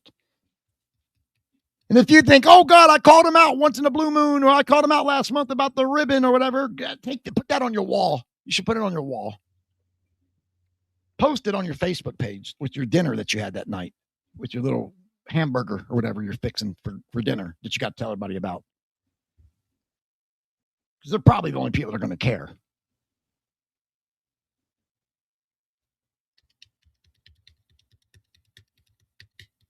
And you maggots that think you're going to keep coming on my page and just talking shit. No, you're not going to do that. I'm not going to let you do that. Why would I? Would you let me come into your home and start telling you what a fucking dipshit you are? I doubt it. So anyway, I don't know. What else is there to say? I mean, I can't point this guy out enough anymore, right? Like, I want to know how that works because I don't believe you. I do not believe you, Durwood. I don't believe it either. And if you did that to catch a troll, how come you still have it up? If it was effective, if it served its purpose, why do you still have it up? Especially the whole thing, like with the cousin, like, we're in on it together from the beginning. It should have been a given that you were going to take it down then if it was all bullshit. Yes. All right, nothing shady about, working with your cousin either, right? Fucking idiots. Anyway, that's about all I got to say about this fucking jackass. Well, it's hard when you make a mistake. I mean, they called me out on one. I made a mistake about the blood. I confused the blood. There's a blood smear on the glove box of the car they used the night of the murders. And go ahead. No, and so now we know that Linda Kasabian went into Stephen Parent's Rambler, right? For some reason, we were doing a show, this was like maybe a year and a half ago, and I misspoke and said that was the glove box that had the smear on it. But really, the smear was on the inside door handles of the Rambler. So I made a mistake. And even that is it's hard when you make a mistake. But what do? You make a mistake, you make a mistake. But you look at like issue after issue, like massive. Linda's in the police reports that she was at Cielo and wants to hang people in the front and all this other, like bizarre stuff. It's nothing compared to what, like my mistake. You make a mistake. It's not like that. That was like writing fiction. That's all he's been doing. That's all he's doing, actually. Yeah. That's not like an error. That's fiction. Dude, I can't think of one person, not one person over the years that I have bagged on, called out, ragged on, or whatever. I can't think of one that I was wrong about, that I go, oh God, I wish I hadn't have did. What, they turned out to be a pretty cool person. I wish I hadn't have said, you know what? None of them. Every fucking one of them has been exactly who I've said they are. And this guy, no different. In fact, worse. Probably one of the worst, if not the worst. I'm not fucking around with these people anymore, Tawna. I don't care anymore. Like, no, I'm not trying to convince them anymore. I don't give a fuck. No, because they're not in it. They're not in it to actually learn and progress in the case and do anything of value with the case. They're in it for themselves and whatever they're getting. That's it right there. They're in it for themselves, man. And I'm not even going to entertain them anymore to even consider that they're worthy of any of this shit. Like, I don't give a fuck. If you come in my If you come in my lane, I'm going to deal with it. Yeah, I was actually going to show another transcript to refute something that he was saying, but I'm not even going to bother. I'm going to mention it, though. His other argument was that why in 50 years have the killers not said that Sharon or Jay were out on the front porch? And it's funny because Bugliosi addressed that. And he pointed out that they act like Linda Kasabian said she was standing at the front door the whole time. Or that was Patricia supposed to be standing out front the whole time watching and text the whole time, like where they would see every movement that every single person made? We know Linda went down by the car. We know people were back and forth all over that place. So it's not significant that no one said that at all. The blood was there. There's nothing more. The blood was there. End of story. Dude, that's how I feel about it. I don't even know what to say anymore. My tolerance is. I mean, it's like I'm sitting here. It's like it's becoming stupid. So I think we're in agreement. We've talked about the troll trap. We've done everything that we can do. Well, since you like to sit there and correct everybody, Durwood, go ahead, correct me. How does this work? Your little troll idea, your little entrapment. Go ahead and explain it. I notice you haven't put anything up in a couple of weeks about us. Wonder why? Wonder why all of a sudden you got nothing to say.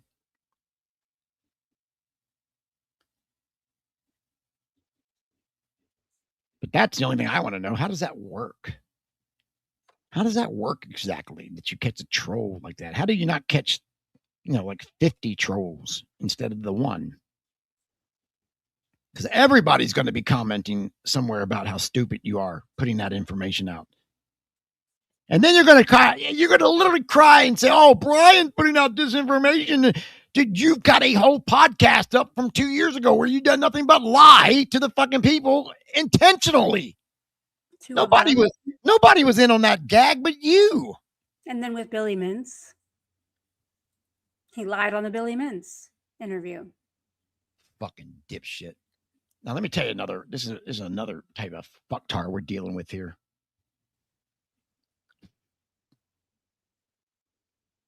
So there's some idiot that calls themselves Lady Luck. She might be the dumbest of all of them so far, of these 3 commenters. And they've been over there for a couple weeks. Like last week, our show did pretty well. Got a lot of response, like a lot of views. And I noticed they didn't correct one thing about last week's show. Nothing. They were still talking about the shit from 2 weeks ago. So no correction of last week, I guess. We didn't do nothing wrong there. But they're over there like trying to, start shit or something. I don't know. Like just say your thing and go on. But no. You got to live over there when our comments say it's like literally only 2 people. No, 3. I think one of them is the same person twice, but that's just me. So I say this. Well, let me show this first, and then I'll say this in the last. But I gotta throw this out here because it's so fucking stupid. So this Lady Luck, where she only created the account. Go look at her YouTube thing. It was created like December of 2025, right? Mm-hmm. Yeah. That's when she created the account, Lady Luck, December 2025, a month ago. Gee, that's not a fake account, would it be? That's not a troll, right? That wouldn't be nothing. No, never. Right, exactly, right. And they come in, the first thing they go, oh, this Brian guy and his son. Dude, you already knew who we were. Why are you trying to come in like that?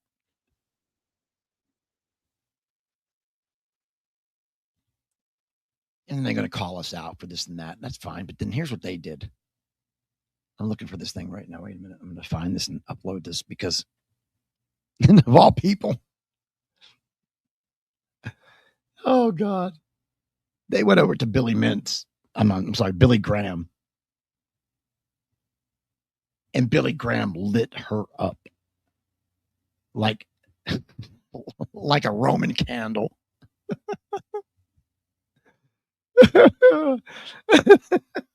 These people are so dumb.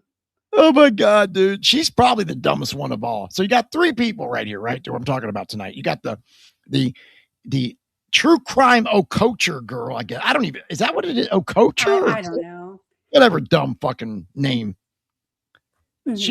She's pretty stupid. Then you got this Jane S.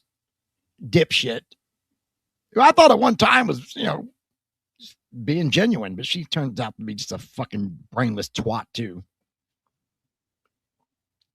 She doesn't even know what the word disinformation means. And I mean, they're all mad, but we didn't even use most of our material. I mean, like if I used all the material that I had on Dawson. And then you got Lady Luck, whoever this dumb fucking cunt is. I know you don't like that word. Yeah. Hey, you can't throw that. I don't give a fuck. She is come on. I don't care. She's a fucking cunt. No. You are. You are.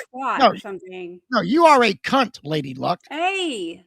I'm glad I can say it right here, too. You can't say it. Fucking cunt. That's what she is. Hey. Why do you just keep saying it? So I'm going to say no. She is because she is just that. She may be, but we don't need to say it. And your mother's a cunt, too. Hey. Brian, come on. Giving birth to you. Hey. You fucking I'm trying to talk over you. You can fuck off, Tawna. I don't give a fuck. I know. You can fuck off too. No, you can fuck off because she's a fucking cunt. Well, I'm glad you think that she's that. But not just because I'm being mean, but she is a stupid. I know what you're about to pull up, and she is rude fucking cunt. And I can't believe you try to say she's not. Because either you like the word or you don't like the word. So just because she's done something, tried to do something to me, that doesn't mean I'm suddenly going to condone the word, Brian. Okay, I got to be consistent. She does something to you. I call her cunt, but you don't. That's funny. I like that. That's funny shit. All right, wait a minute. I'm pulling this up right now, so it's taking me so long. If I can find this fucking thing.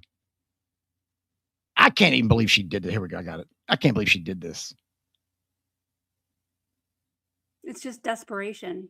All right, it's on the desktop right there. Okay, hang on. Desperation. It's stupidity. It's desperation. It's stupid. It's so stupid. Dude, it's by far the dumbest of all of them. So you got the Lady Luck, you've got this Okocher girl, and you got this Jane S. dumb cunt. And they're all three cunts in a pod, but this one right here, this Lady Luck might be. Shut up! Shut the fuck up! You know what? I'm going to cut you off, motherfucker, because I'm getting sick of you right now. Okay, I'm getting. Get out of here. Fuck off. So here's the thing. She is probably the dumbest of the cunts. This fucking Lady Luck.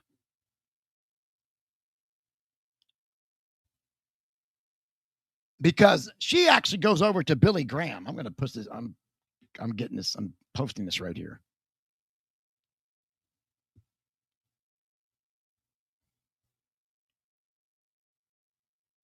I know Tawna's mad at me now. I don't care. Fuck it.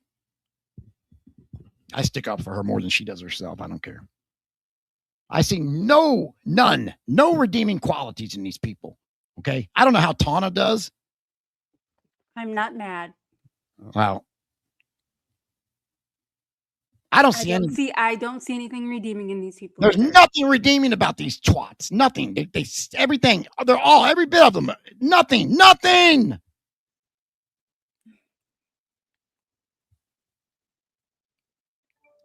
So if I call them a cunt and you're like, oh, Brian, they're not really. So what do you think I'm going to say to you then? Right? What do you think my attitude's going to be to you?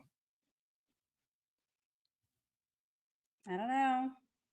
I know. I'm sorry. Still don't like the word. I know you're mad at me. I don't care. I'm going to pull this up. I just found it and I got to find it again. Hang on. Oh, here it is. Got it. Okay. This is hilarious. Dude, if this wasn't so fucking funny, I don't know if I'd mention it, but it's so funny. Like not in a like, oh, that's great comedy. Funny like you are one dumb fucking twat. You really are. It is. It's embarrassing, man. It is embarrassing. You come over to our page and you try to sound like some credible bitch. Well, you are falsely accused James of this. We didn't falsely accuse James of anything. Believe me, if we did, he would sue us. That's what he threatens to do. I'll sue you. Hey, James attorney. Hey, you fucking idiot. So. Man, this is so embarrassing. So this dumb bitch. Oh, let me give a little preface here. Context is king. I think it's fairly known now in this community, right? You went to the Manson funeral. Right. You were there. You were the documentary there. You got, you're in the documentary a little bit there. I mean, everybody knows this. Somehow these people confused that they take this like, oh, Ryan's co-host was at the funeral. Doesn't that make her a Manson groupie? How does that make you? Number one, no, that doesn't. To answer your question, no. Now, I'm going to say this. Believe me, just because you don't put a book out in the timeline that you think you might put it out at first doesn't mean it's not coming out. So when Tawna got the book going, and then we started talking together, and we found out together a lot of things about the case, more than either she found on her own or I found on my own. Is that fair to say, Tawna? Yeah, thank God I didn't put it out. Yes, that's my point, dude.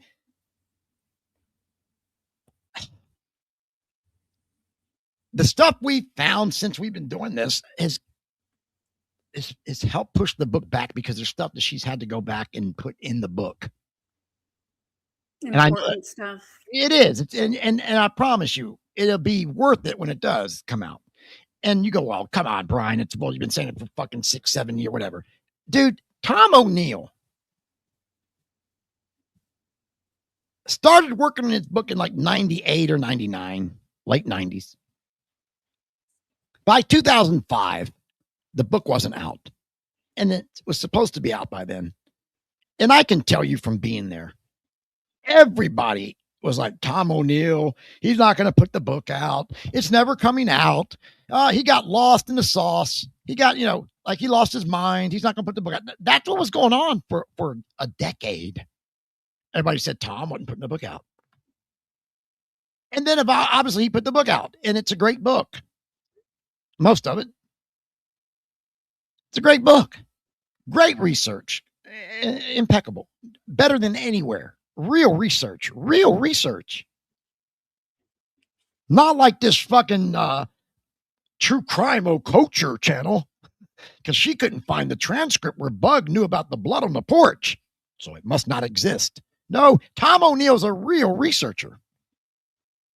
And the book finally came out, and it's a great book. The point I'm making is it didn't come out in the time frame that he thought it was at first, because Tom, I think, will tell you this. As he kept digging into the case, more stuff kept coming up. And he was like, it was like pulling a thread on a sweater, it just kept unraveling, until there was nothing left. Tawna has been experiencing the same thing. So she wasn't ready to put it out. And every time she thinks she's about ready, something comes up. She finds something else. We talk about something else, and we got to go back in and change it, or she's got to change it. It's that simple. Add to it. It's that simple, folks. So when she says back in 2017 that, okay, I just spoke with Manson a few months earlier, or whenever it was, and she's trying to put the book together, and the guy dies, it would always seem natural that the next step, as part of the book, even as part of the story that you're writing, that you would probably cover the funeral if you could, right? Yes, exactly. I would think so. That would be the logical next procession of this as a writer or a journalist. And that's exactly what Tawna did. She covered for her own books and her own notes. She covered the funeral. That's it. Now you can try to make it into something that's not. And you can go, well, oh yeah, she's not, but everybody else is. No. She's not because she's not. Tawna didn't stick around and go down to the river and wipe ashes all over her face and stuff ashes in her pockets like other people did. No, Tawna got her information, her observations, and she left. She went home after the services. That's what she did, because that's what somebody would do that's genuinely there for their book or their story. Other people were there because their friend had died and they were literally grieving. So when you talk about that in the context, again, context is king. And when you talk about it in the proper context, it makes perfect sense. So you can try to dirty it up all you want to, you maggot-faced piece of trash, but it ain't going to work because it didn't happen that way. So no, Laufenberg is not a groupie. Thank you, Brian. She's writing a book that I promise you when this book is finally out and done, which I haven't lost faith in, I still believe it. Oh. I do. And I'm telling you, it's going to be such a fucking good book that the prosecutor, if he were still alive, would not want you to read this book. I like that. Thank you for saying that. Well, it needs to be clarified because, like I said, context is everything. And these fucking idiots are taking things and they're just running with them out of context. Because they're angry and hurt. Yes, we're sitting here putting up receipts side by side about things that are being said. And we're proving them wrong. But we're the ones that are fucked up. No, you're fucked up, motherfucker.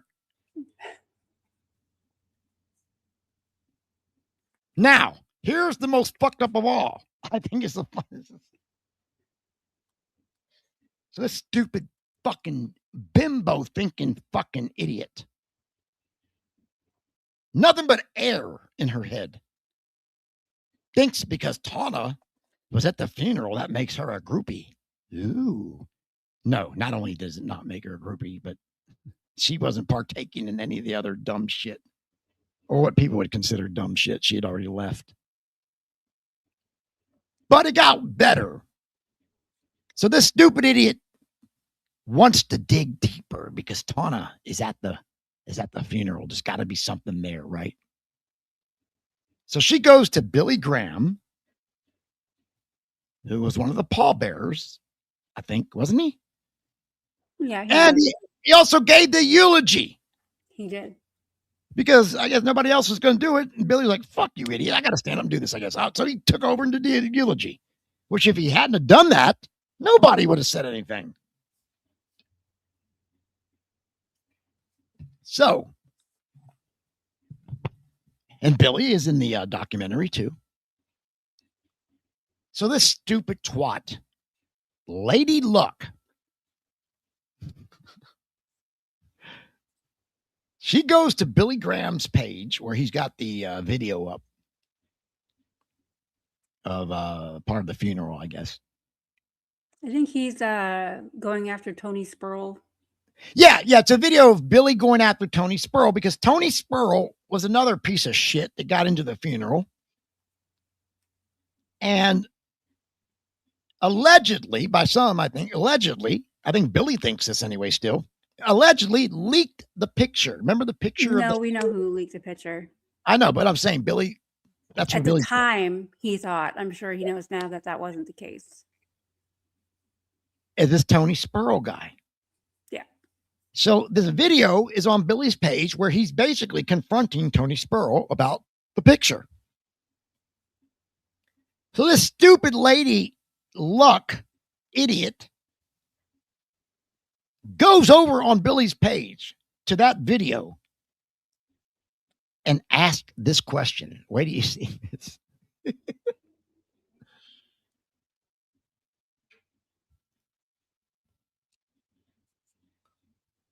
So she goes under the page there of the video and she goes right here, Lady Luck E4C or whatever that stupid name is. And she asked Billy, do you know anything about Tawna Laufenberg being at Tolly's funeral? I heard it was her that leaked the photo. He didn't have no connection with Tawna's, like the others there that did. She said he was writing a book about his trial, but there is no book, and Tawna been gone for 9 years.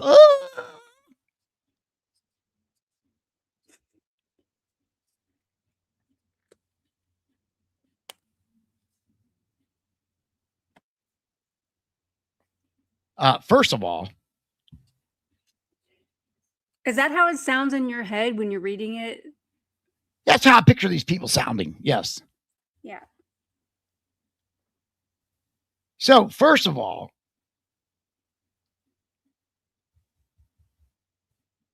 it's only been 8 years. Let's get straight. Since you like to correct people, you stupid fucking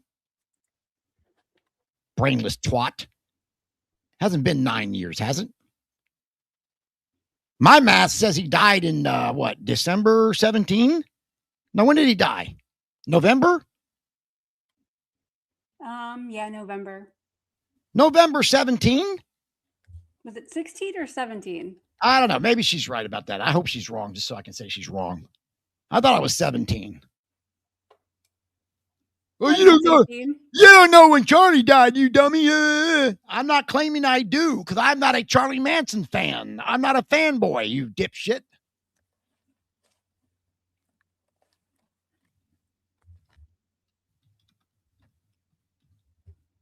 $2017.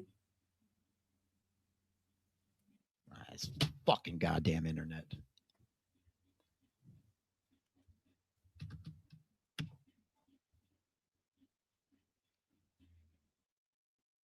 Yeah, November 2017. Mm-hmm. Now, I'm not a math wizard by any means, but November 2017 to November 2025 is how many years, Tawna? 8. 8 years. Yes, you would be correct. That would be the answer. That's 8 years. That's not 9 years, Lady Luck. You stupid fucking idiot. You got that wrong. You're wrong. You don't know what you're talking about. You dumb fucking twat. That is not 9 years. It's been 8 years. But that's okay if you make a mistake, isn't it, Lady Luck? That's okay. I know why you only made your fucking worthless account now in December. Because you knew that you were a retard and you were going to be talking retarded shit. So you wanted to hide. Can you believe this? I heard it was her that leaked the photo. Of all the fucking finger pointing that was coming out back then, Tawna, nobody, and I mean nobody, ever thought it was you. I know. This fucking cunt is completely... Hey, C-word, come on. She's literally making it up. That she is. I And then see. Billy Graham just wrecks her. I mean, this bitch probably thought she was like this small after this little roasting right here. And he's so right. I shouldn't waste the 1 minute to reply to this. It's a total insult that if you actually bothered to read the factual, detailed, explicit details and information I provided here, you would know how stupid your post is. Now, can you imagine? Like, just think about this for a second. You go over to this guy's post, which this particular post is a video about the person that he thinks leaked the picture, right? He already knows. That's why he's making the video. He's making the video because he knows that this fucking idiot is the one that leaked the picture. He knows it so much that he's actually confronting the idiot to his face. You leaked the picture, you motherfucker. Now imagine somebody coming over and going, hey, can you tell me what's really happening with Tawna Laufenberg at the funeral? I think she leaked the picture. Right? Stupid. He literally just did a video on who he thinks leaked the picture, you dumb fuck. Mm-hmm. Now you're going to... Do you see how stupid this bitch is? Yeah. And Billy just lit her up. I'm not having an extended interaction with the lazy moron who is obviously some deluded fuck who has a beef with Brian and Laufenberg, who is such a little insecure bitch they have to run around fishing without being honest about who they are. Thank you, Billy.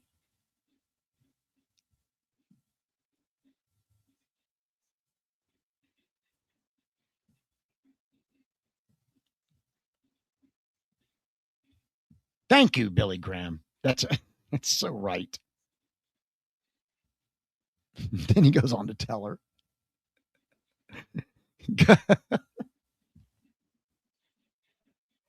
Oh, God, I'm sorry for laughing at this. I can't help it. Go eat a bag of dead dog dicks and wash them down with a frosty Coke can of half-breed Billy Graham just told me to shut the fuck up juice, baby. Woo! Oh, really? Nice. Interesting. How'd you like that answer? How'd you like that answer, Lady Luck? You thought you were onto something, didn't you? That's how stupid these fuckers are, man. Look. I hope this is it. I hope this is the last time I got to address this fucking shit. I'm so sick of these people. When you have been, look, I've done this for 15 years or whatever now, and it's like every fucking year there's one of them that comes out. Every year there's one. There's always one at least. And they get more dumb by the year. The one gets more stupid than the one before them. That's why Boner looks like a genius now, because all the other people that have come after him are so much more stupid that he looks good.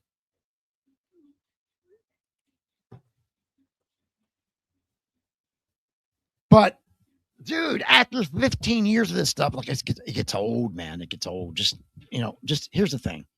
Know your role. Know your place. Sit down and shut the fuck up. That's really what you should be doing. I know that's a good one, too. It did kind of lose its steam over the years, but it's a good one. It's an oldie but goodie. Like, I can't imagine going to the video of like, clearly Billy Graham knows who did this or thinks he knows, and he's confronting the guy. And then you go up to his video and go, so you think Tawna leaked the picture? Could you be any more stupid? I don't think Billy would have even addressed this person, but they were so extra stupid that even he couldn't resist. Yeah.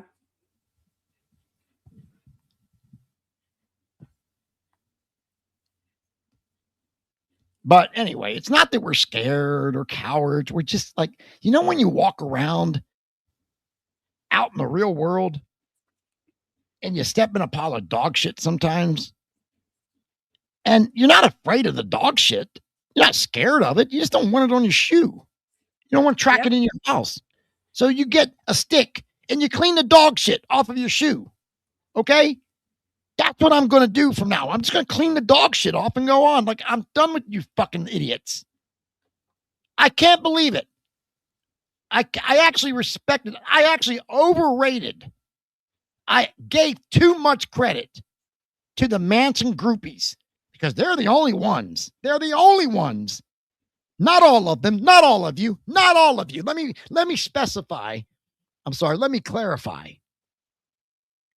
Let me clarify. Not all of them. Not all of them. But the ones that do buy into Dawson, they're Manson groupies. So not all of them are Dawson believers, but the ones that are Manson groupies. They're the ones. Regular people, the TLB'ers aren't buying into this Dawson bullshit. I can guarantee you that. No. So the only few people that are doing it are these Manson groupie fucking morons. No real researcher would have anything to do with that kind of information. No. So I hope this is it. I mean, I don't really mind. I kind of get a kick out of like calling these fucktards out and showing them how stupid they are right here. Like, look at that. I think Tawna was the one to leak the photo. You'd be the only one to think that and to admit that. You actually admitted that? God damn. Girl, go delete your account. You better go delete your account right now, Lady Luck, because you're stupid. I think I got under their skin a little bit. Dude, I can't believe how I cannot believe it. I overestimated these people.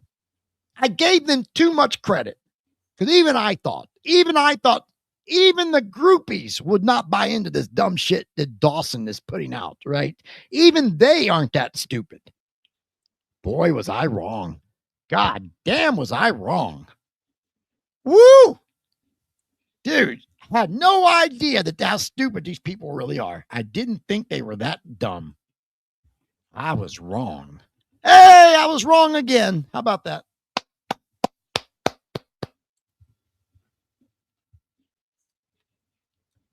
Next level stupidity. I don't know, the whole thing cracks me up. I can't even believe Dawson's reaction to that. Like when you're faced with the evidence, like I thought it would be a completely different like conversation. It would be like, oh wow, okay. I don't think they pay attention to it. Like that's how he kept saying, "You're not looking at the documents." Dude, we not only are we looking at them, we are literally editing, like putting them up against our own shit. Yeah, like you don't understand what you're reading. It's just Like, ridiculous. I think his comprehension is compromised. Yeah. But like, what more can we do? We put it up there like this right here, right on the screen. Look, like what more can we do? Yeah. No, dude, we've answered you. We've answered you. We're done. I can't keep giving myself aneurysms over this either. It's just he should just be lucky that we didn't put out the rest of the stuff that we have. I mean, that I it know, would have dude. been even worse. I mean, Dude, if I thought the audience would want to hear it, I would do it, right? But I think they're getting tired of it. yeah.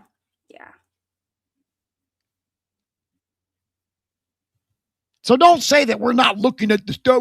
Brian and Tawna refused to look at the evidence. No, we're looking at it, you fucking weirdo, but we just don't. Like, you're wrong. You're literally, there is no evidence. Where is the transcript of Linda? We've got all kinds of stuff that you don't answer. I'm not playing with you.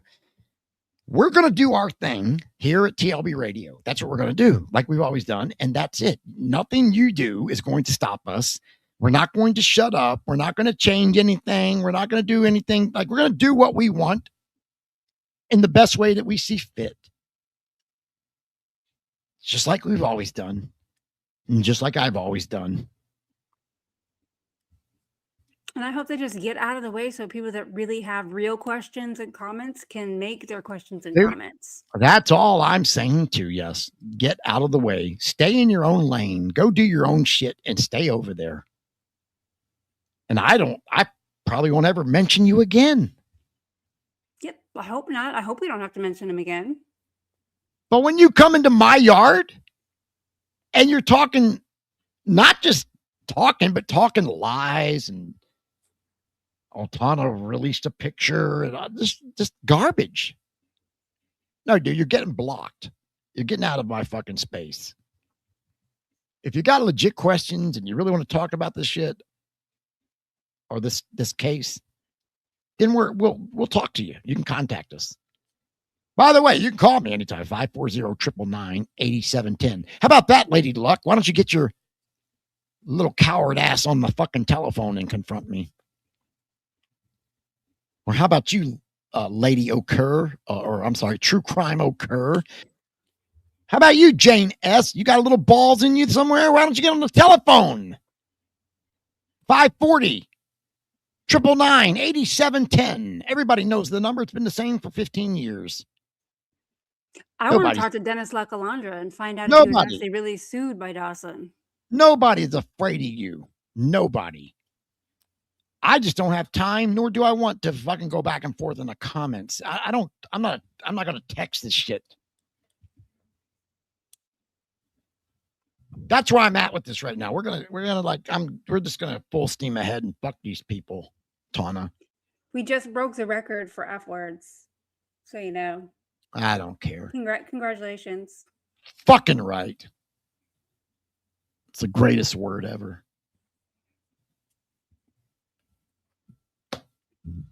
I agree with you. I like that word too. Just not the C word. It's also the What? way you say it. The way you say the C word too, Brian. There's nothing wrong with it. The way you say it with such venom Well, makes it extra bad. It's saved for people like that. Yeah, I guess that's true. That's what these three bitches are. They're fucking pure. Hell, cunt's too nice even. I like this one. Rusty cunt bitch. You bunch of RCBs. You're a bunch of RCBs. You rusty cunt bitches. There you go. See, I don't like it, which is I like it by itself. You fucking cunt. Fuck you. You fucking cunt. Okay, come on. Stop it. That sounds better, actually, than just. It sounds bad. Sounds better than rusty and bit. Sounds bad. Sounds much worse with it by itself. And you get such like intonation with the T, the way you say it too. Oh, they hate that word too. They hate it.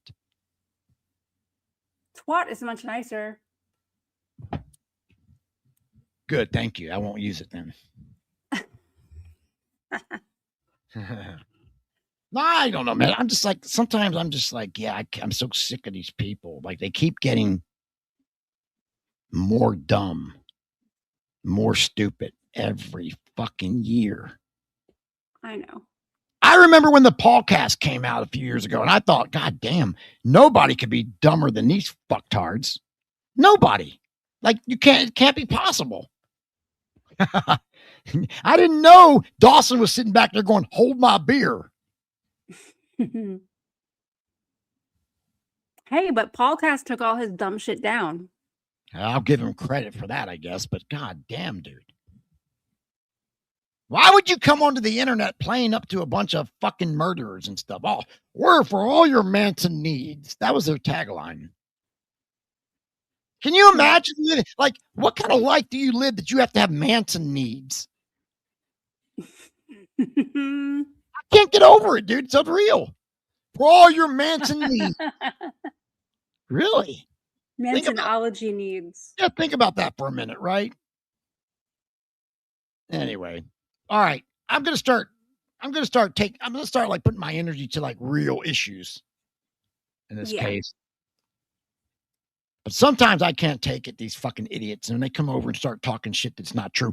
Oh, Bug never said that was the blood on the porch. Yes, he fucking did again. If you missed it, right there. Right there. Right there.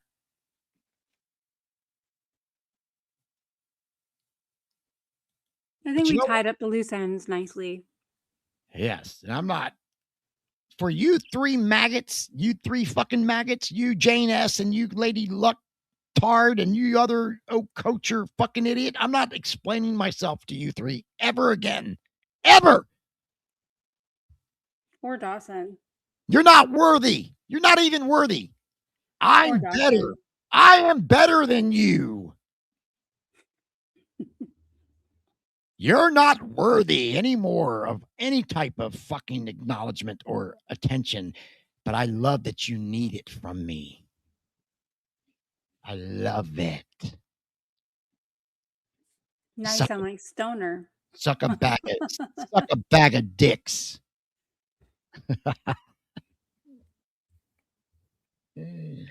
Anyway, I'm where I feel about it, Tawna. I don't know. That's just I can't. They're not worthy. They're really not. They're not. I don't even necessarily think I'm better than anybody. I'm better than those three. I'm better than all three of you twats put together. In fact, you can throw in you three twats and throw in that brain dead, stupid Stimson and the rest of the fucking idiots Dawson has around. I don't have a problem with We're still come on. Better than you.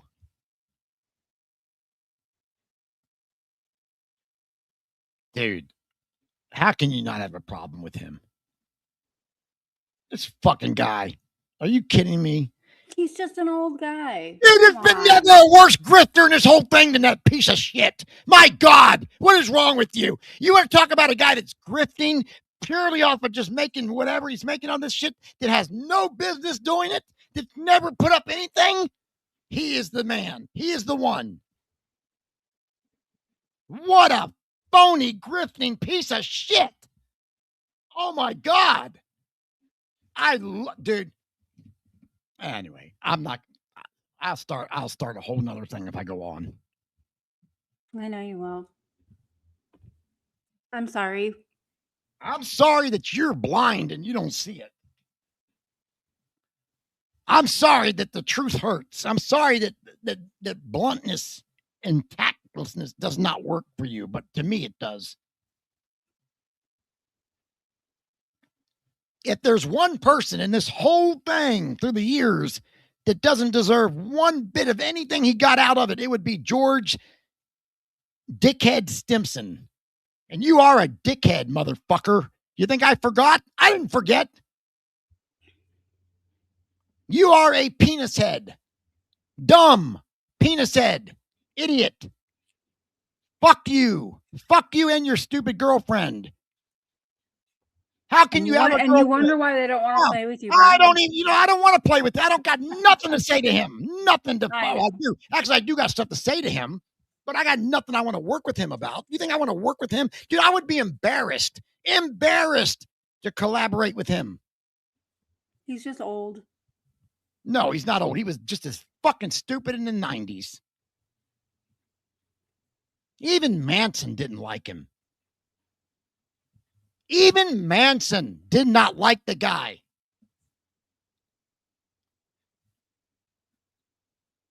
And then he walks around after Charlie Manson died and goes, oh, yeah, Charlie called me Blue Wolf. No, he didn't. He called you faggot. That's what he called you.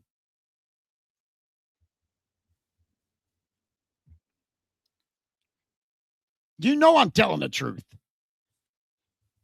He's so old. I mean, like, I feel like I can't yell at somebody's grandpa.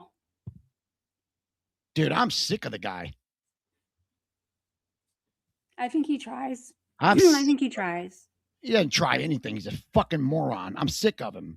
He's been trying. He's been trying this shit since the 90s, okay? I don't have a problem with him. I mean, I don't see him as doing the other stuff that a lot of other people are doing. I think he's just very old.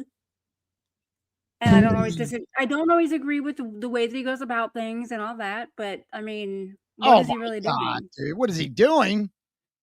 Yeah, what's he doing?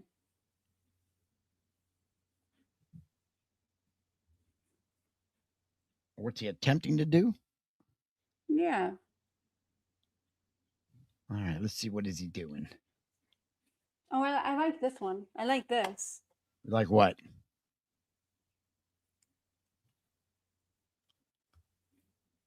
See that one, that comment? Yeah. That's a good comment. Yep. Robert. Hello, Robert. Good. That's right. That's pretty accurate.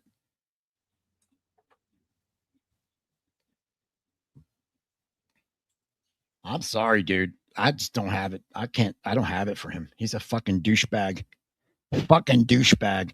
I don't care either way with him like that. Obsessed with a Manson girl to where he had to get with her because he's obsessed with Charlie. Just like Red's boyfriend. That piece of shit.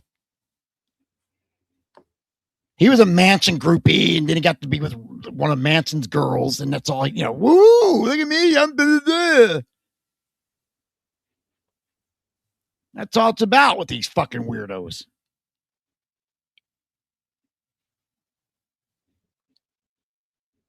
So he got to be up in there, like Robert said, touch the merchandise. That's all it was about for him. That's it. He didn't care. Now he doesn't care. Now he's just putting out shit. Doesn't even talk about his book, because that was bullshit too. He stole that motherfucker, basically. I don't know, man. I'm sick of it. After 15 years of this shit, my tolerance is just not there for these fucktards anymore. Like, I hate them. I hate them. I hate them all. Oh, he's crashing out. You goddamn right I'm crashing out. You fucking right I do. I'm sick of you fucking idiots. You're all fucking idiots, basically. They never last. Never. They never last. They flame out like within a couple of years. You don't ever hear from them again. The problem is there's always someone new to pop up. That's what I say. I mean, it's worthless. She doesn't know shit, but I'd still have her on there to talk about the ranch or something, wouldn't you? I think there's value, but it's limited. But if you're gonna do a fucking podcast on this case, okay? Mm-hmm. And your girlfriend is one of the original girls, even if she wasn't involved in the murders, wouldn't you have her on the fucking show with you? Well, but you don't see her anywhere else either. So it's probably that she's just not going to be out. Maybe he's protecting her. I know. You don't see her anywhere else. Exactly, goddammit. So wouldn't she be on the fucking boyfriend's podcast, you would think, if he's going to do a show about the fucking place that she was at? No. It's not like she's talking to someone else. She's not talking, period. Oh my God, dude. You're fucking dense, man. You're fucking dense. What are you really? So if I had a girlfriend here, right? My girlfriend was part of a murder case, right? And she's here. And she says, no, I'm not going to go on your podcast. But yet I'm going to do a podcast on your case.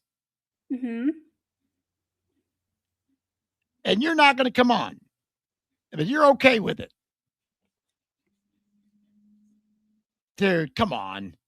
Just stop it, Tawna. Why would she not? You know I'm right. You know I'm right. No. You do too. Nope.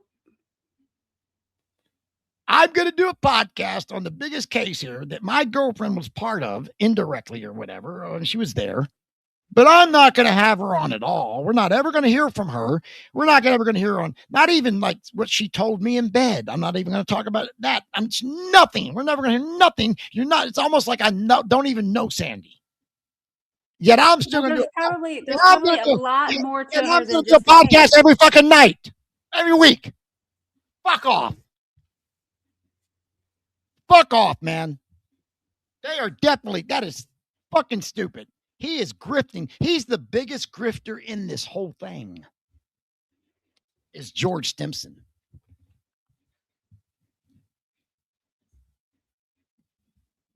He really makes me sick, to be honest. I hope I get a chance to talk to him again. I really do. I won't waste the opportunity. So give him a call. He won't take my call. I bet he will. No, he's a fucking old piece of shit bag, scared of me. He won't fuck with me. He's scared. He'll talk to you. I don't think he'll never take my call. I'll fucking tell him what the fucking go suck a fucking dick so quick. I've already heard he does that anyway, but so he probably would like that. Fuck that piece of shit out here trying to make fucking shit off of this case. What a scumbag. You're a scumbag piece of shit, Stimson. And then you suck up to this fucking Dawson piece of shit? You fucktard. No, I think Dawson sucked up to him. Fuck you. Fuck you, George Stimson. Go eat a bag of dicks, as they say. I think you should talk to him. Oh, he does. If I talk to him, I'm going to tell him where to go.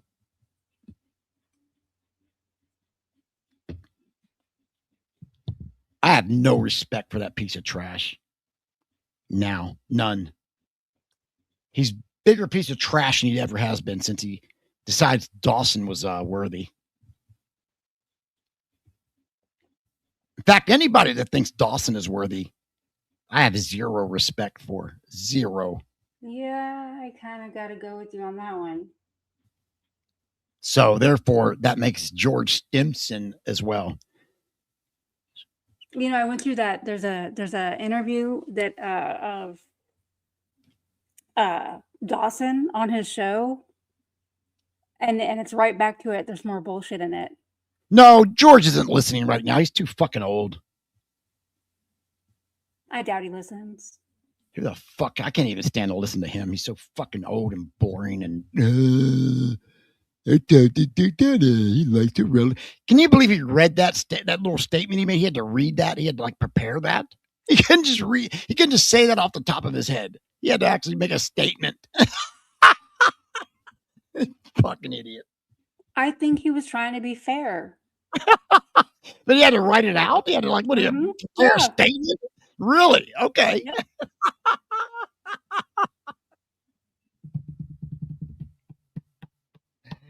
Oh God. No, dude, I know why he didn't want to get Sandy on. We all know why. We all know she's a fucking idiot flake too and all that. But you know, if he did it right, he could probably make it work. But he didn't want to do that because he's not interested in the truth.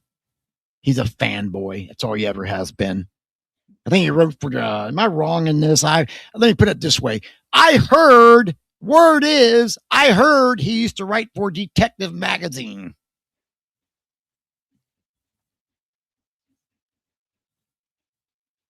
Like he was always a Manson groupie, and he used to write for Detective Magazine.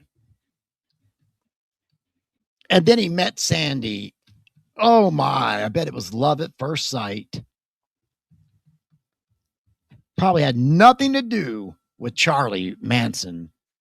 I'm sure it was all genuine love. Because she's such a lovable woman, isn't she? Is that an actual question? It was rhetorical. God, I'd love to talk to her for about 2 seconds too, so I could tell her where to fucking go. Oh God, I hate these people so much. Like right now, Tawna, I just want to say the most hideous, nastiest.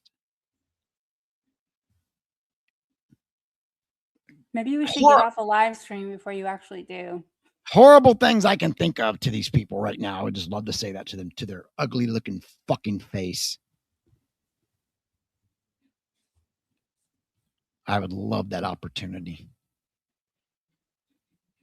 Because I don't know that anybody's ever actually done that to him. I don't know if anybody's actually confronted Sandy and said what the fuck needs to be said. I'm sure a lot of people have. I doubt it because she's a scared little cunt and she won't fucking come out anywhere to be confronted. But she'll jump in front of any freaking camera she could find back in the day or any talk show. They've paid a lot of dues. They got a lot of shit back then. Oh, they paid a lot of dues, huh? Is that right? They got mocked. They got yelled at. They got insulted. They got that shit. That's paying their dues, right? I'm saying they've already experienced that. Right. They don't deserve it anymore, right? Because they don't repeat the stuff throughout the years, right? They don't do any of that. They got their shit. They should be okay. That should be all done to them. That should be it now. Right? Because they don't keep repeating it or nothing. We should let them off the hook. We should quit talking bad about them because they're not that bad. So what? They're old. They're not that bad. So what if she never apologized, never thought they did anything wrong? So what? Let me show you this real quick and then we can get out of here. I want to show this though. Because I don't think people understand what I'm talking about when I say this. If I'm wrong here, because this is just what I've heard. I don't know. I mean, I don't have a data. I don't have a factual way to say yay or nay on this, but I can say this is what I heard. I can say that.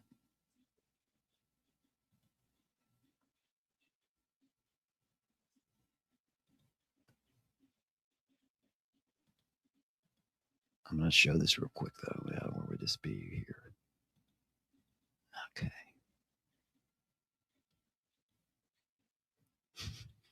Fucking joke. People are all of them are jokes, man. They're really jokes. Pay their dues. Dude. That's a funny terminology there.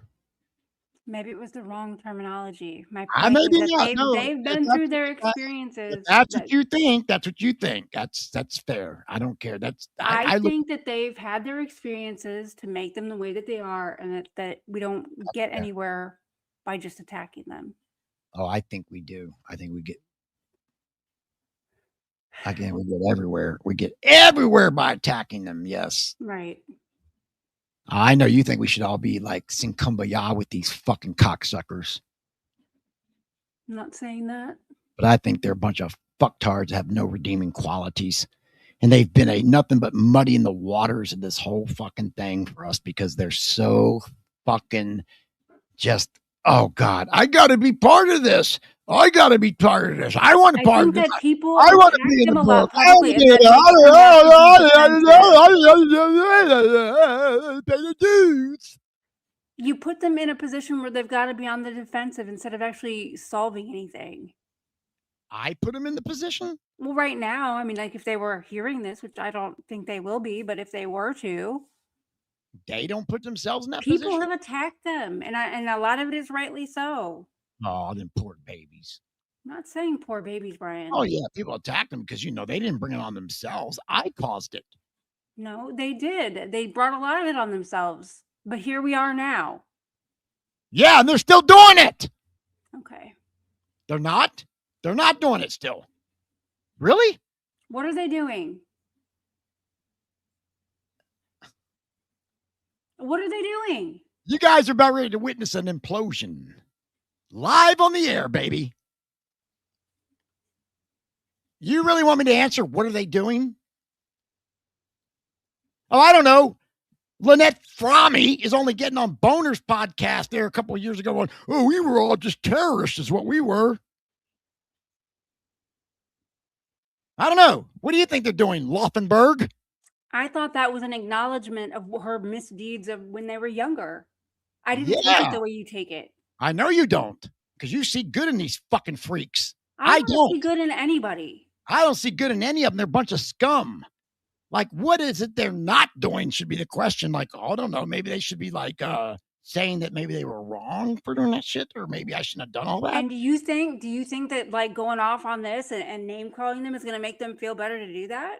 Hell no, they're not going to do that. If they came out and they actually explained themselves, it could go a long way to getting this shit straightened out. But they don't do that because they're constantly, you know what? I'm not doing this. Oh yeah, they're constantly being made fun of. That's why they don't do it. What about the first 45 years when nobody said anything to them? What was their excuse then? That's how you think it went for them? Yeah, they didn't get fucking harassed like they should have. Yeah, they did. No, they didn't. Yeah, they did. They didn't. They got to get on fucking talk shows and tell everybody what they wanted and to. Get laughed at and made fun of. And they didn't care about that. They didn't care. All they cared about was getting their word out. And your boy Stimson was right there with the rest of the fucking idiots trying to do it. Now he's here in 2026 trying to capitalize on the shit. Fucking pig.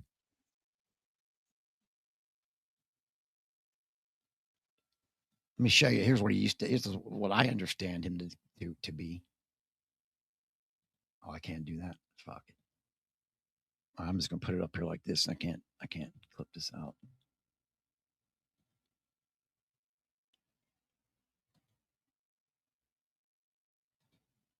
I hope somebody corrects me on this. I don't think I'm wrong, but if I am, I hope they correct me. I don't mind. That's how confident I am that I'm right. I'm going to put this out here and say, I think I was told the word is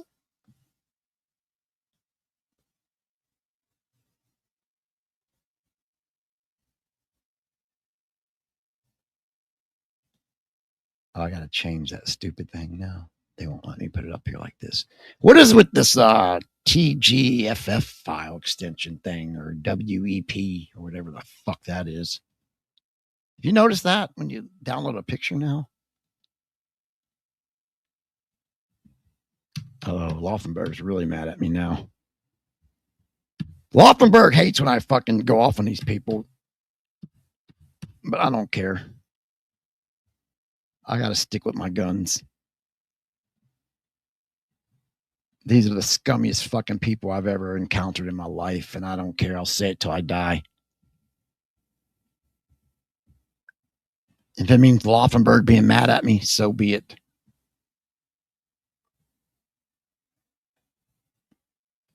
Stay mad. But I will never, ever give these fuckers anything that they don't deserve, and they don't deserve any of this. There you go. That's what George Stimson was a writer for, right here. This fucking, I think it was this detective magazine type shit. I think this is what he used to do before he met Sandy or something, is what I understand. If I'm wrong, correct me. This is what I heard.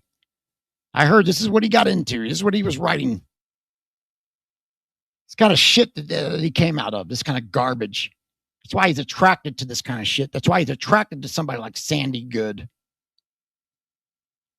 If this is true, then you're a real scumbag, Stimson. Piece of trash. Your girlfriend's a scumbag. You worship scumbags. Does anybody else know about this? Does anybody else know if this is true or not? Yeah, exactly, Gil. That's what he's probably doing. Fucking dipshit. No, that's some fucking magazine cover. There used to be a bunch of them out there like this, detective magazine. There was about, 3 or 4 different brands or something that they would put out like this.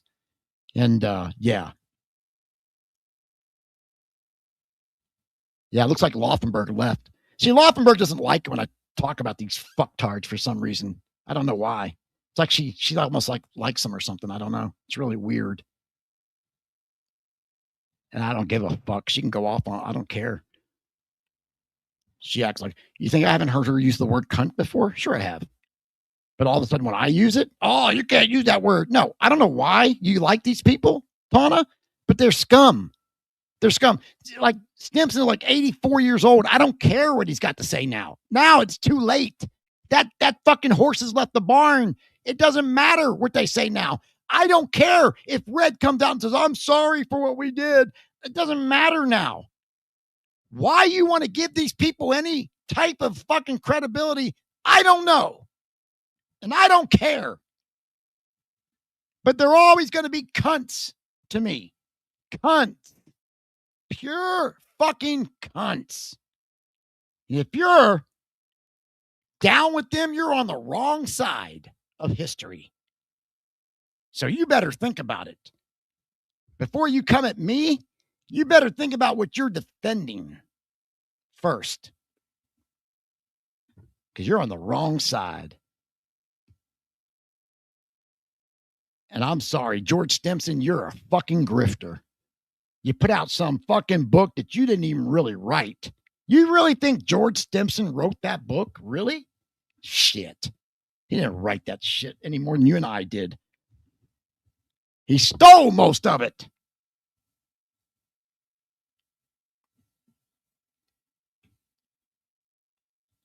Then he's going to buddy up with this fucking, like, what more do we got to do to prove that this Dawson guy is a flake? I don't know. I can't do anymore. I've done it. We've done it. And George Stimson thinks this guy's okay? Okay, fine. I'll tell you what, man. We may right here be on an island, but that's all right. Laufenberg might not be back. Who knows? She seems to have a place for these people in her heart. Me, not so much.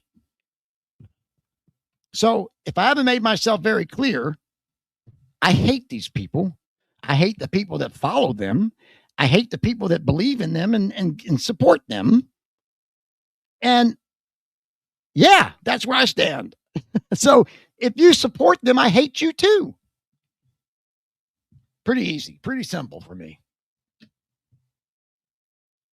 Yeah, you'll hear a tale all right. That's what we feel like. I'm on an island over here.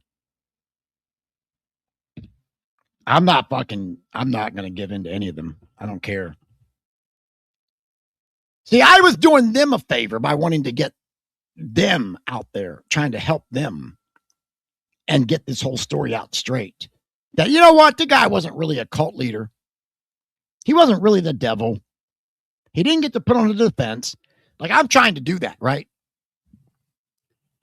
So I tried to call these people up back in 2010. I said, hey, maybe you could talk with us and let everybody know that really wasn't a cult there. No, you know what they act like? They act like they actually reinforce all that bullshit is what they do. They actually reinforce that. Because I think they secretly like it. They like that. Ooh, the world thinks we're a fucking cult. I like that. Ooh, we put the fear in everybody. They like it. They actually like that shit.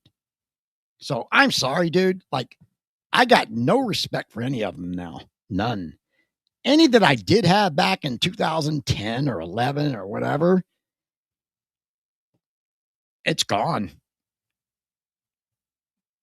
And yeah, they might give an interview or two, and I might go, oh, yeah, they did a good job, whatever. And I don't got nothing to say about it. But hey, make no mistake, that's not an endorsement.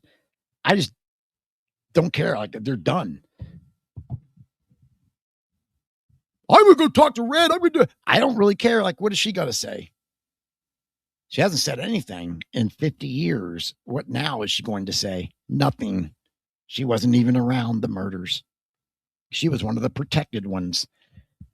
So I don't understand really what it even, like, what does it matter what any of those have to say? They weren't even part of it. So much of this stuff was compartmentalized that it doesn't, like, half of them there at the ranch doesn't know what the other half was doing.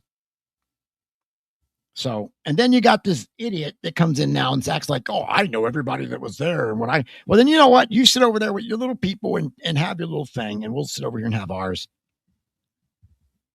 Although I don't know. Now it might just be me.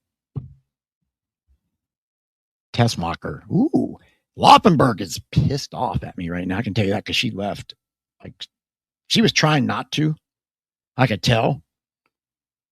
And I'm going to be honest. I was trying to get her. Like, it was making me mad. I was getting pissed off. How dare you tell me not to call one of them fuckers a cunt?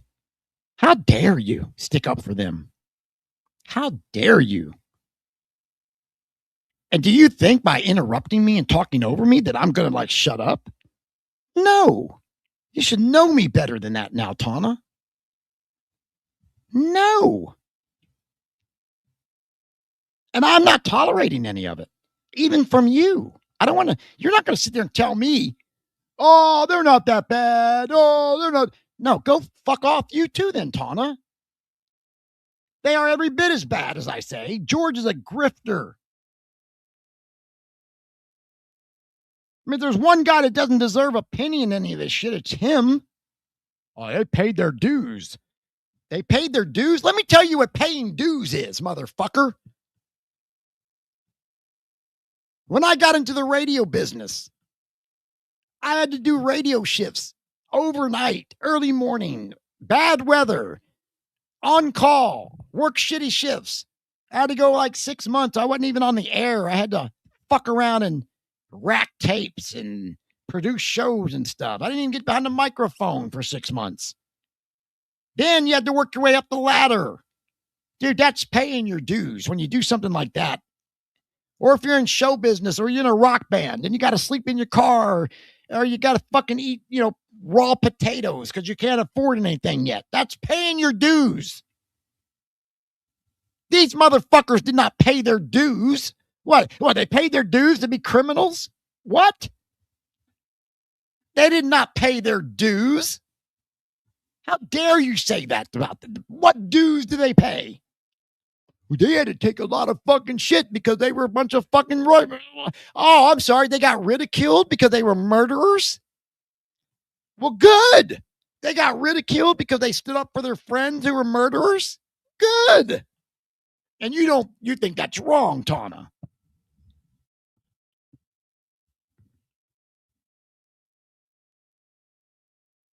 Shit. Thank you, Robert Healy. I appreciate that. Yes.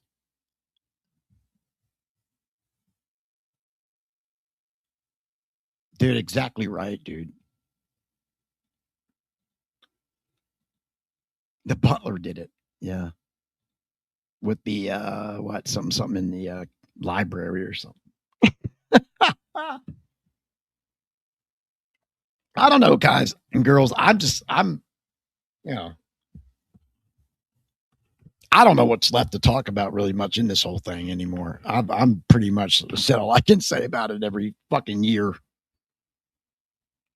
But anyway, we got people like this coming across the landscape that's going to try to muddy the waters. I guess as long as I'm here, I'll call it out. So I wasn't trying to call anything out. This guy literally jumped in our yard this time. Yeah, okay, Peter M. Fuck you. Okay, how about that? Yes, we're a tantrum. Fuck this. Fuck you. There, buddy. Take off. You know what? I'm going to do this every week now. I will do this every fucking week just for people like you, Peter M. You dick fucker. I'm sorry, dick sucker. We'll do it every weekend. We'll do it every week now. We'll do this. So you people that don't like it, unsubscribe right now. Unsubscribe. In fact, let's get Peter M the fuck out of here. You're done. We'll stick him out of our group too after I make fun of him. Let me go make fun of him real quick. And then we'll stick him out. I think I'm about ready to do a heel turn, everybody. Are we ready for a heel turn? How many would like to see a heel turn? I know I'm a constant heel, but like, I think it's time to do a real heel turn. If you know what I'm saying. Poor Peter M. Imagine sitting here till 2 a.m. and they going, oh, fuck this. Fucking Peter M just sat through all of that fucking hours of that shit. And then he finally said, oh, we're going to do this. Dude, why didn't you leave earlier?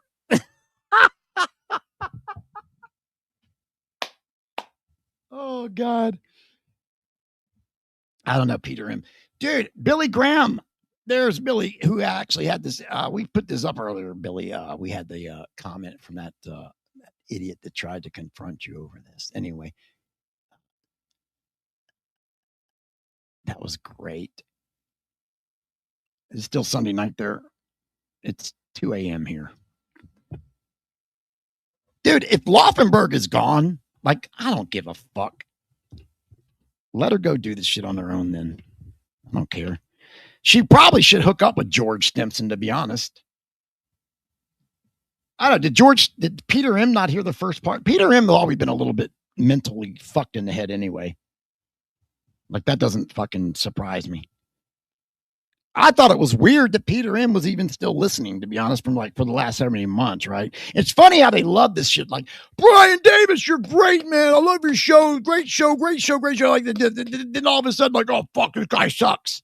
Okay, what does it say about you? Like, I'm still the same. I haven't changed one bit.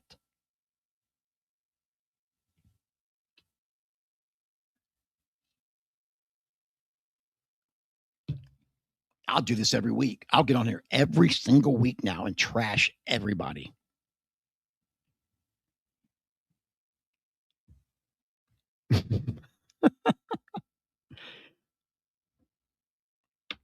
I'll stay on there every fucking week. I'll trash everybody every week.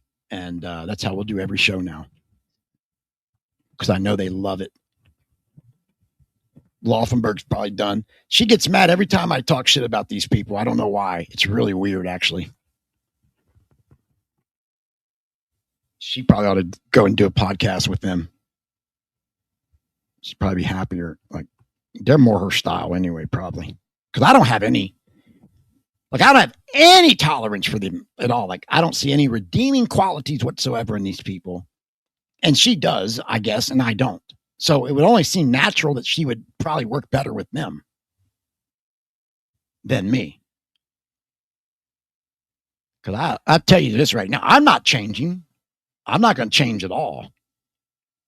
Like, you think I'm going to be nicer to these people? No, I'm not.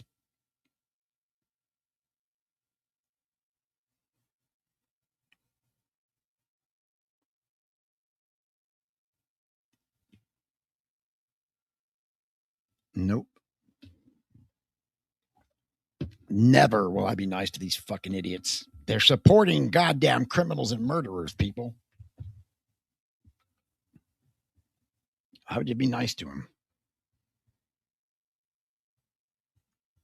All right, what are we here at? 5 hours again? Jesus Christ. It's too much.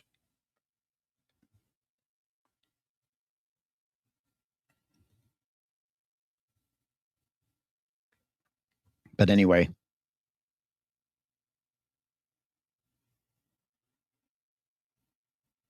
Oh, yeah, you can't disagree with them at all. I don't even disagree. I just think they're fucking morons. Not only do I disagree, I don't even think they're worthy to speak. I don't even think they're worthy to speak on the issue. I don't even think they're worthy to have an opinion. Like, if I was like, if this was a government, I'd be like a dictator, man. Like, you don't speak. You're not worthy. They better be lucky I'm not the ruler. But no, if this is the end, this might be the end. I don't know how mad Tawna is right now. She's probably pretty pissed off for her to leave like that. She's probably pretty mad. So, dude, you may be witnessing the end right here. 400? Yeah. Fucking special. You're good if you can bat 400. Oh, yeah. Dude, we're batting like 900. Y'all hate it, but it is true. It is true. You guys hate it. I loved it. I love that you hate it, though. Yeah, Charlie Manson knew about all of those people. You're right, Billy. He knew they all sucked ass. He knew it. Why do you think he didn't even like Stimson there in the end? Like, I could tell. Like, did you hear that call that John Michael played for us? Where he's calling him like, some names for him there. Yeah, really good people there. Yeah, really good people. Manson didn't even like these fucking people, but yet, don't call them a cunt, Brian. That's not nice. Okay, do I look like I'm trying to play nice with these people? Do you think I care what they think? Well, we're not adults. We don't know the word cunt. We can't. We're not like we've never heard that. Oh, but twat. I can say twat. That's okay, by the way. According to Laufenberg, I can say I can say twat, but I can't say cunt. I don't know. Dude, I don't care. I don't even care. I hope that we're still good, but if we're not, oh well. Like, I'm not changing my shit up. I'm not, I've been in this shit too long, dude. I'm not going to change my opinion. Don't call them names anymore. Sorry, Tawna. Maybe I'm not the one to work with then. Seriously, man. Like, I don't need to do this. I don't really care. I was trying to help her with her book or whatever. That's great. I still think it's going to be a great book. I'm not going to take that away. It's going to be an awesome book, but you're going to tell me I can't call a Manson groupie a cunt? You're going to tell me that they paid their dues? Really?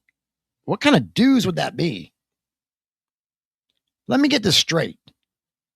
They did some stupid shit, got on national television and tried to justify their stupid shit, got laughed at and mocked and sent to prison, yet they paid their dues, huh?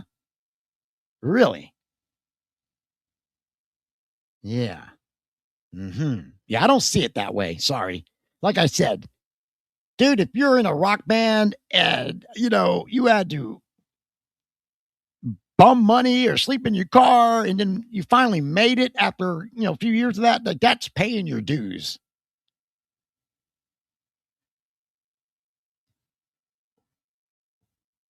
Committing crimes and getting arrested and then getting mocked for that crime, that's not paying your dues, Tawna. I'm sorry you see that. I'm a little actually concerned about it, actually. A little concerned about that. A little too much sympathy for these fuckers to me, in my mind. Why you would let George Stimson off the hook, I don't know. He's as fucked as all of them. Yeah, my girlfriend, she was there. She was at the ranch. She's one of the Manson girls. Well, can we talk to her? Nope. Well, does she think? Oh, don't mention. Don't. What did she set up?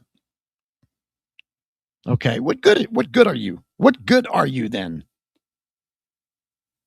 I don't know. That's just me though, man. Yeah, exactly. Hanging on people's coattails, that's not paying your dues.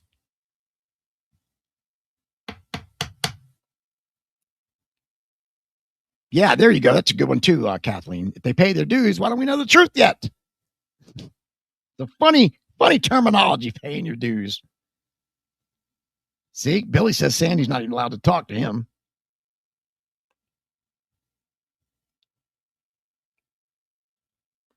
You don't know half-breed Billy Graham? Oh, you are in for a treat.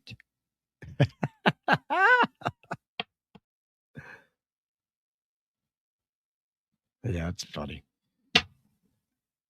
All right, then. This might have been the last show for a while. Who knows? I hope so. God damn it. I'm almost getting tired of this shit myself. Because, I got nothing better to do than come on Sunday night and correct a bunch of fucking morons. Christ almighty. What do we got? I still got 50 people? Holy shit. Dude, Dawson would kill to have 50 people listen to him. I know, that's how she's kept, I know. But that's all good, right? Yeah, I don't know. That's weird to me. Anywho. All right, let's clear this out here. And then I'm going to get ready to head out myself, man. Yeah, a lot of them are dead. I got a few people left, SK, that, oh, God, dude, Billy, he's, I'm sorry. Hang on a second. You're right, though, SK. Most of them are gone. So I'm glad I got the ones I did back in that little swing of era that I got them in. Because as far as I know, not many of them have talked after me. So, yeah, we got a few. There's a few left, though. There's a few names. I'll maybe let you in on a few things sometime. Because I agree. I think really all that's worth doing is interviews or something like that. That would be really the only thing worth doing anymore. What else is there left? I'm getting tired of talking about the same old shit every fucking week, to be honest. Thank you, SK. I appreciate that. Billy, yeah, this Dawson guy is just another fucking one guy that came out of the fucking woodwork. Full deck, man. Manson t-shirts, the full deck. Anyway, then he came over to us a couple of weeks ago, about 6 months ago, then a couple of weeks ago, back at Christmas or whatever. And we weren't even trying anything with him. We weren't calling him out. We weren't doing anything. But he came at us with this stupid theory about the blood and all this. And we were like, we don't believe it. We're not buying into it. And he got mad. So he started talking shit about us. So now I've been talking shit about him for like the last 3 or 4 weeks. And then tonight, I don't know, it got into all kinds of shit. And then Tawna left because she didn't like me talking shit about George Stimson. Which the more mad she got, the more I kept talking shit about him. And she finally left. Thank you, Hunter. I am. I'm talking about doing a real heel turn now, though. God, you don't know how long I've been wanting to do that. See, with Laufenberg, man, I got to kind of be, even though I'm not sometimes, I'm supposed to be more, how should I say, more, or less, maybe less toxic as I usually am towards these groupie type, whatever, that I don't like, the fanboy girls, the grifter types, okay? So we got to be more serious, more, so I can't rip on people so much. And then I can't use the word cunt or whatever. So I said, okay, I'll try work on that, But now, I mean, dude, if she left, okay.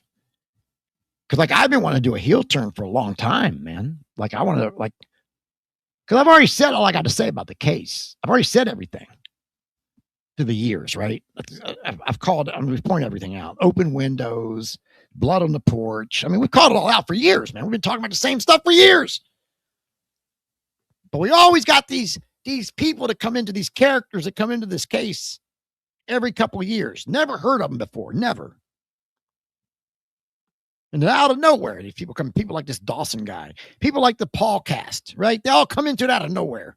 And they're all supposed to have instant credibility just because they're there with a microphone. Well, we're doing a show now too. Instant credibility.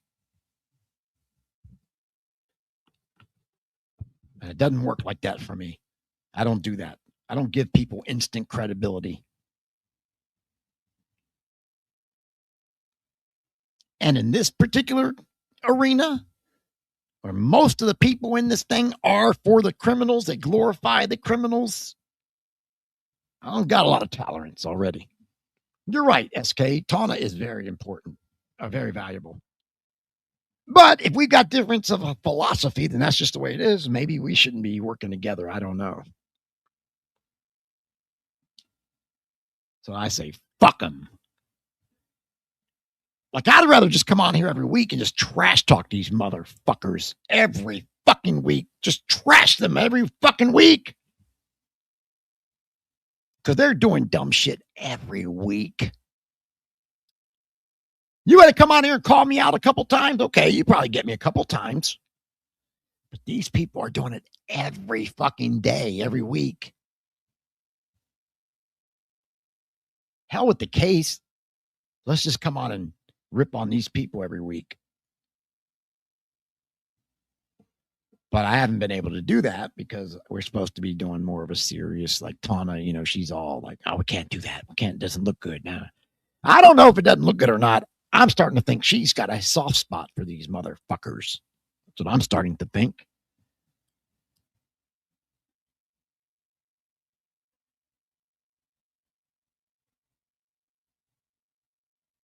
Yeah. Ah, there you go. That's a good way to. Yep, I like that. Instinct, street smart. Yeah, yep. Instinct, street smarts, and academic. Hey, look, I think she's great.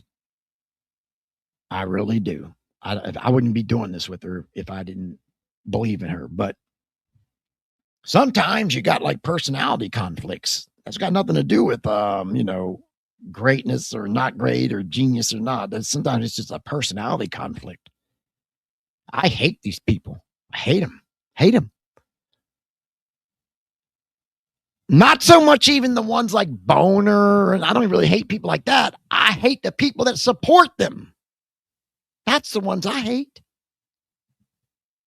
As much as I can't stand this Dawson guy, I hate the people that support him worse. I hate them more. That's the way I look at it. Well, that's what I hope too, Robert. But sometimes it gets like this where I go, what the fuck? I mean, how could you tell me I can't call some of these people? You know, you're probably right, though. I hope she's playing devil's advocate. I hope so. Yeah, that's true, Billy. Yeah, wait. But we'll find out in the days to come. I don't know. We'll see. But if it's not, if it is what it is what it is, man. I'm not going to lose any, you know, sleep. I mean, whatever. I'll deal. I'm good either way. I think if I never talked about this case again, I probably wouldn't care.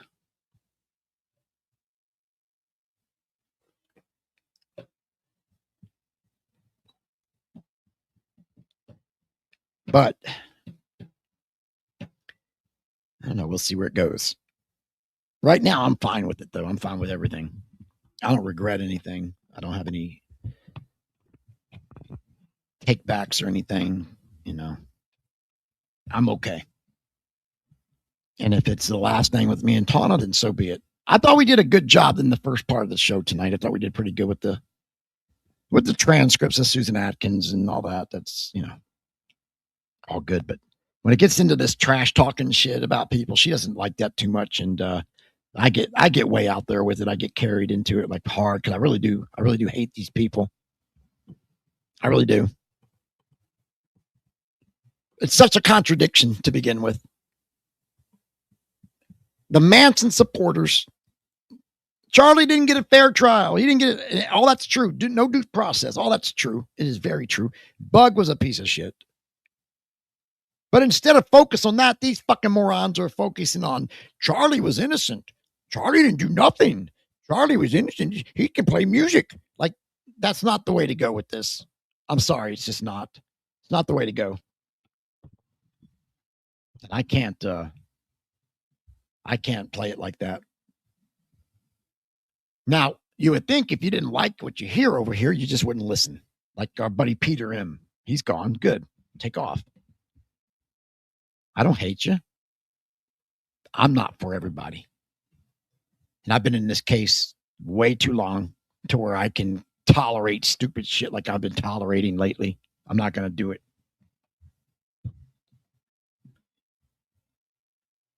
That's exactly right, Robert. They loved that attention back then. That's right. Now they act like, oh, we don't have to talk about anything now. Okay, well, that just tells me you were full of shit to begin with then.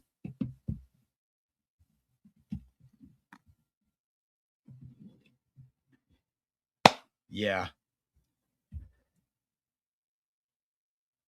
All right, so let me, we hit the 5-hour mark. Wow, that's crazy. That's another thing. We got to stop these 5-hour shows, dude. I'm not planning this when we start. I've never planned this. I don't know how it gets out of control. Dude, I could have driven to Washington, D.C. and halfway back by now if I had wanted to do something like that. Instead, I'm here for 5 hours. Anyway, I'm going to have to, we'll see what happens next week. I don't know. I don't know what will happen.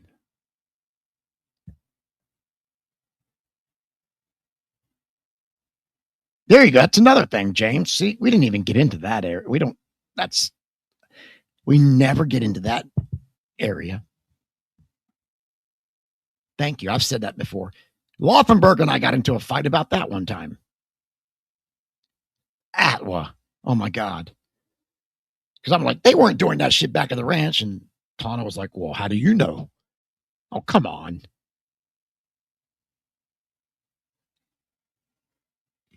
Yeah. You guys know everything like I do. Because that's the thing, man. I'm not everybody knows this stuff, right? Like we all know this.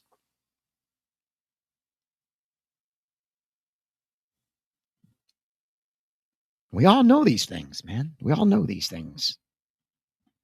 There you go.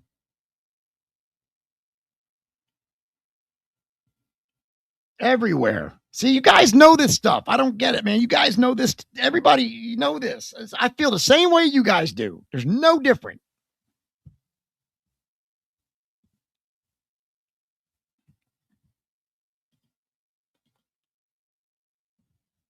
Some of you guys are a little more tolerant. That's all than I am. I think Laufenberg's like that too. She's just more tolerant with the people. I'm not. I can't. I was like that back in the beginning too. I was.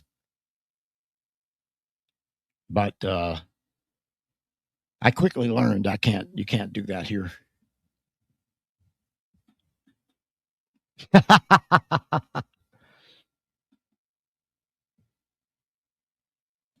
Yeah, they were. Absolutely. They were hypocrites. That's right.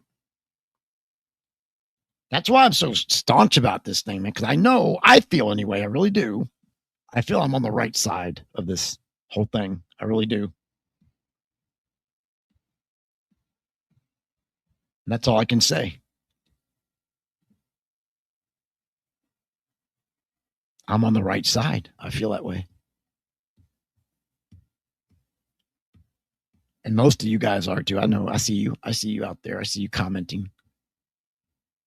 I see who you support, who you don't. And that's all I need to see. It's great. I appreciate it. Not just supporting us, but I mean, not supporting the other people that are putting out the bullshit. That's what I appreciate.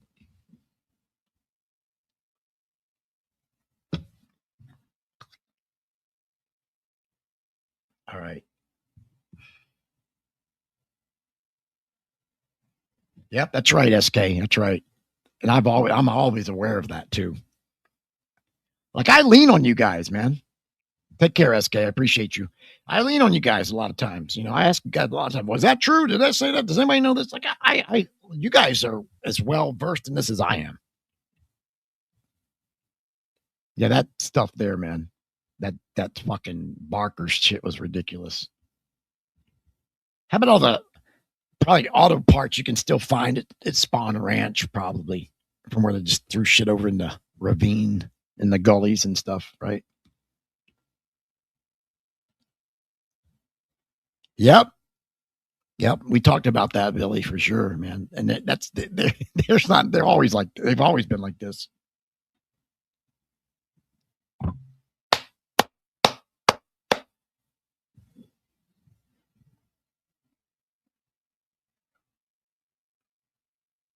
We at 2:00. Woo! All right. I think I gotta have a smoke and a shot and a beer or something. And get ready for Monday. And hope we don't get no more snow and stuff. And hope everybody is okay. And as far as the weather goes and all that good shit. Yeah, we're gonna have a smoke, a shot, and a beer, and call it a night.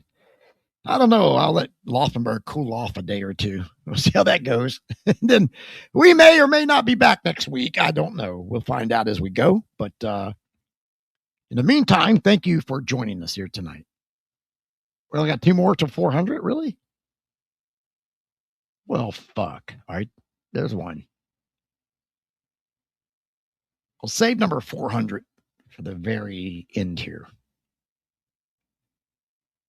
All right, Billy, we will, man. We'll talk. We'll catch up, my friend. Let's get, we have any of that? Yeah, we go. We got our music bed right here. Let's get out of here then.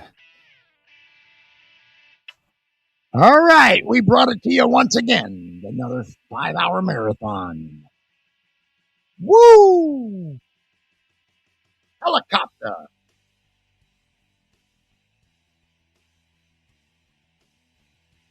All right, thank you, Tawna. Even though you're mad at me, thank you. She did do a good job. She does a great job. Despite our differences.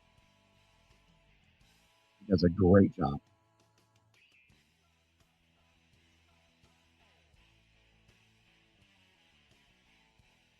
All right, thanks to everybody for coming in tonight and checking us out here. Sorry it kind of went sideways at the end, but it is what it is. Thank you, ICB. Thank you, Jason. We'll work on that too, Mr. Watson, wherever he went. I know he was asking about that Billy G interview again. That's wild, wasn't it?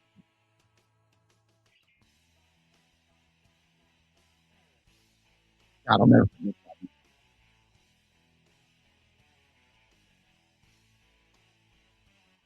Dude, I'm sitting there. I am as hooked as everybody, hanging on every word.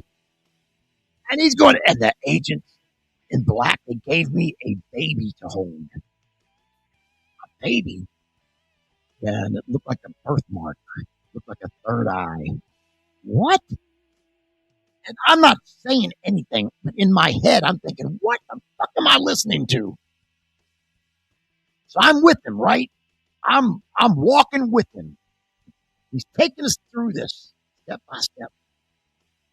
How the agents came out of nowhere and gave him the baby and told him it was. Well, then she came back years later and told him she was the surviving daughter of Sharon Tate, the surviving baby. And even I said, wait a minute, Bill, wait a minute, dude, I haven't said anything all through this whole encounter, all through this whole story. I haven't challenged you. I haven't said one word. I've let you tell everything. But wait a minute, Billy. I got to say this now. Hold on. We know that baby was a boy. And he said the word that for 1 second, 2 seconds, maybe 3 seconds. Dude, I was there. I was like, okay, you got me. He goes, I said, Billy, Now, come on. We all know that that was a baby boy that died. It wasn't a girl. And he goes, yeah, but twins. And dude, I was like, oh my God, yes, that's it. It was twins. Oh my God, we just broke the biggest story in history. Like for just a couple seconds, I was lost up in it. I took it and woo! And then just like that, man, I got down off the rush, man. I came down off that fucking high, and I was like, wait a minute, that's the most ridiculous thing I ever heard. God damn, what a moment, though. Woo! Oh, yeah, we'll do that again. We'll get that back up there, man. I'm getting a little rushed just thinking about that right now. That's wild shit, dude.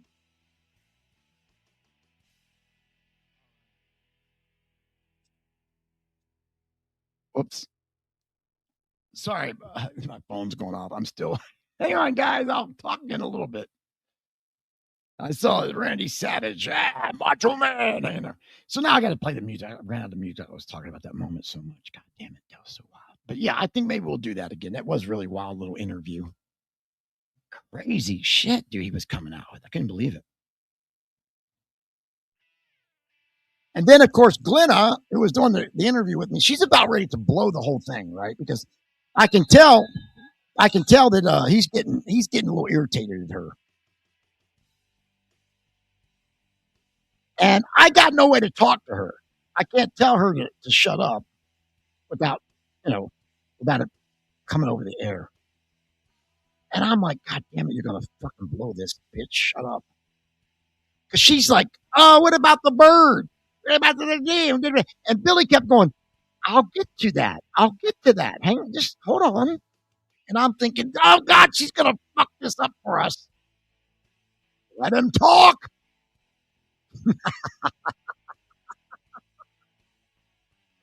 Oh, my God, that was wild.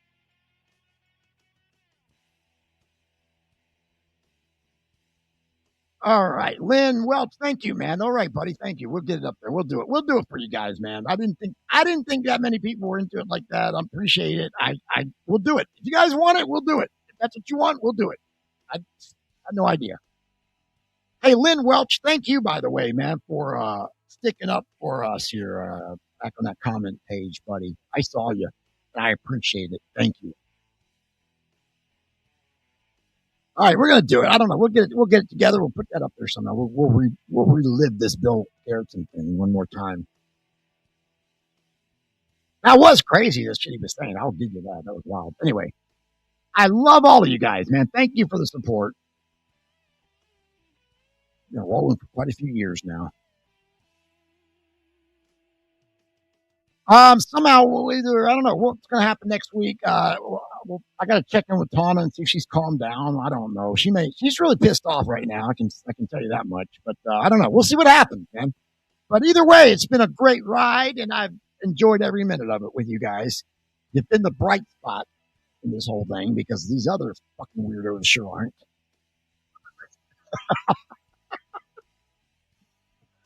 Yes, we're going to do some fun stuff. What else we got to do? All right, with that being said, guys, thank you for listening in tonight. I know a lot of it was some shit later on, but I thought the first hour and a half or whatever went pretty well. Other than that, have a great week, and we will talk to you down the road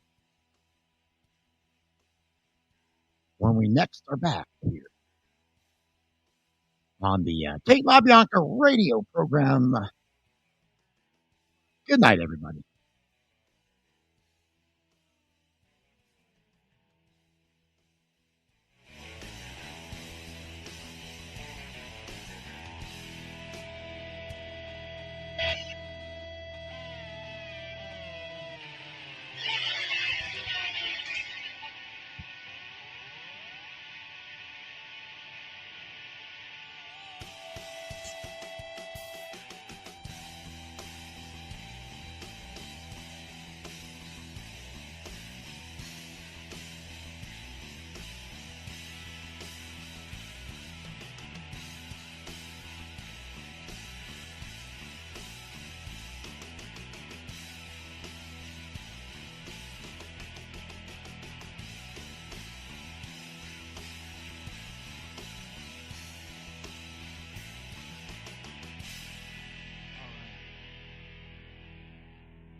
TLB.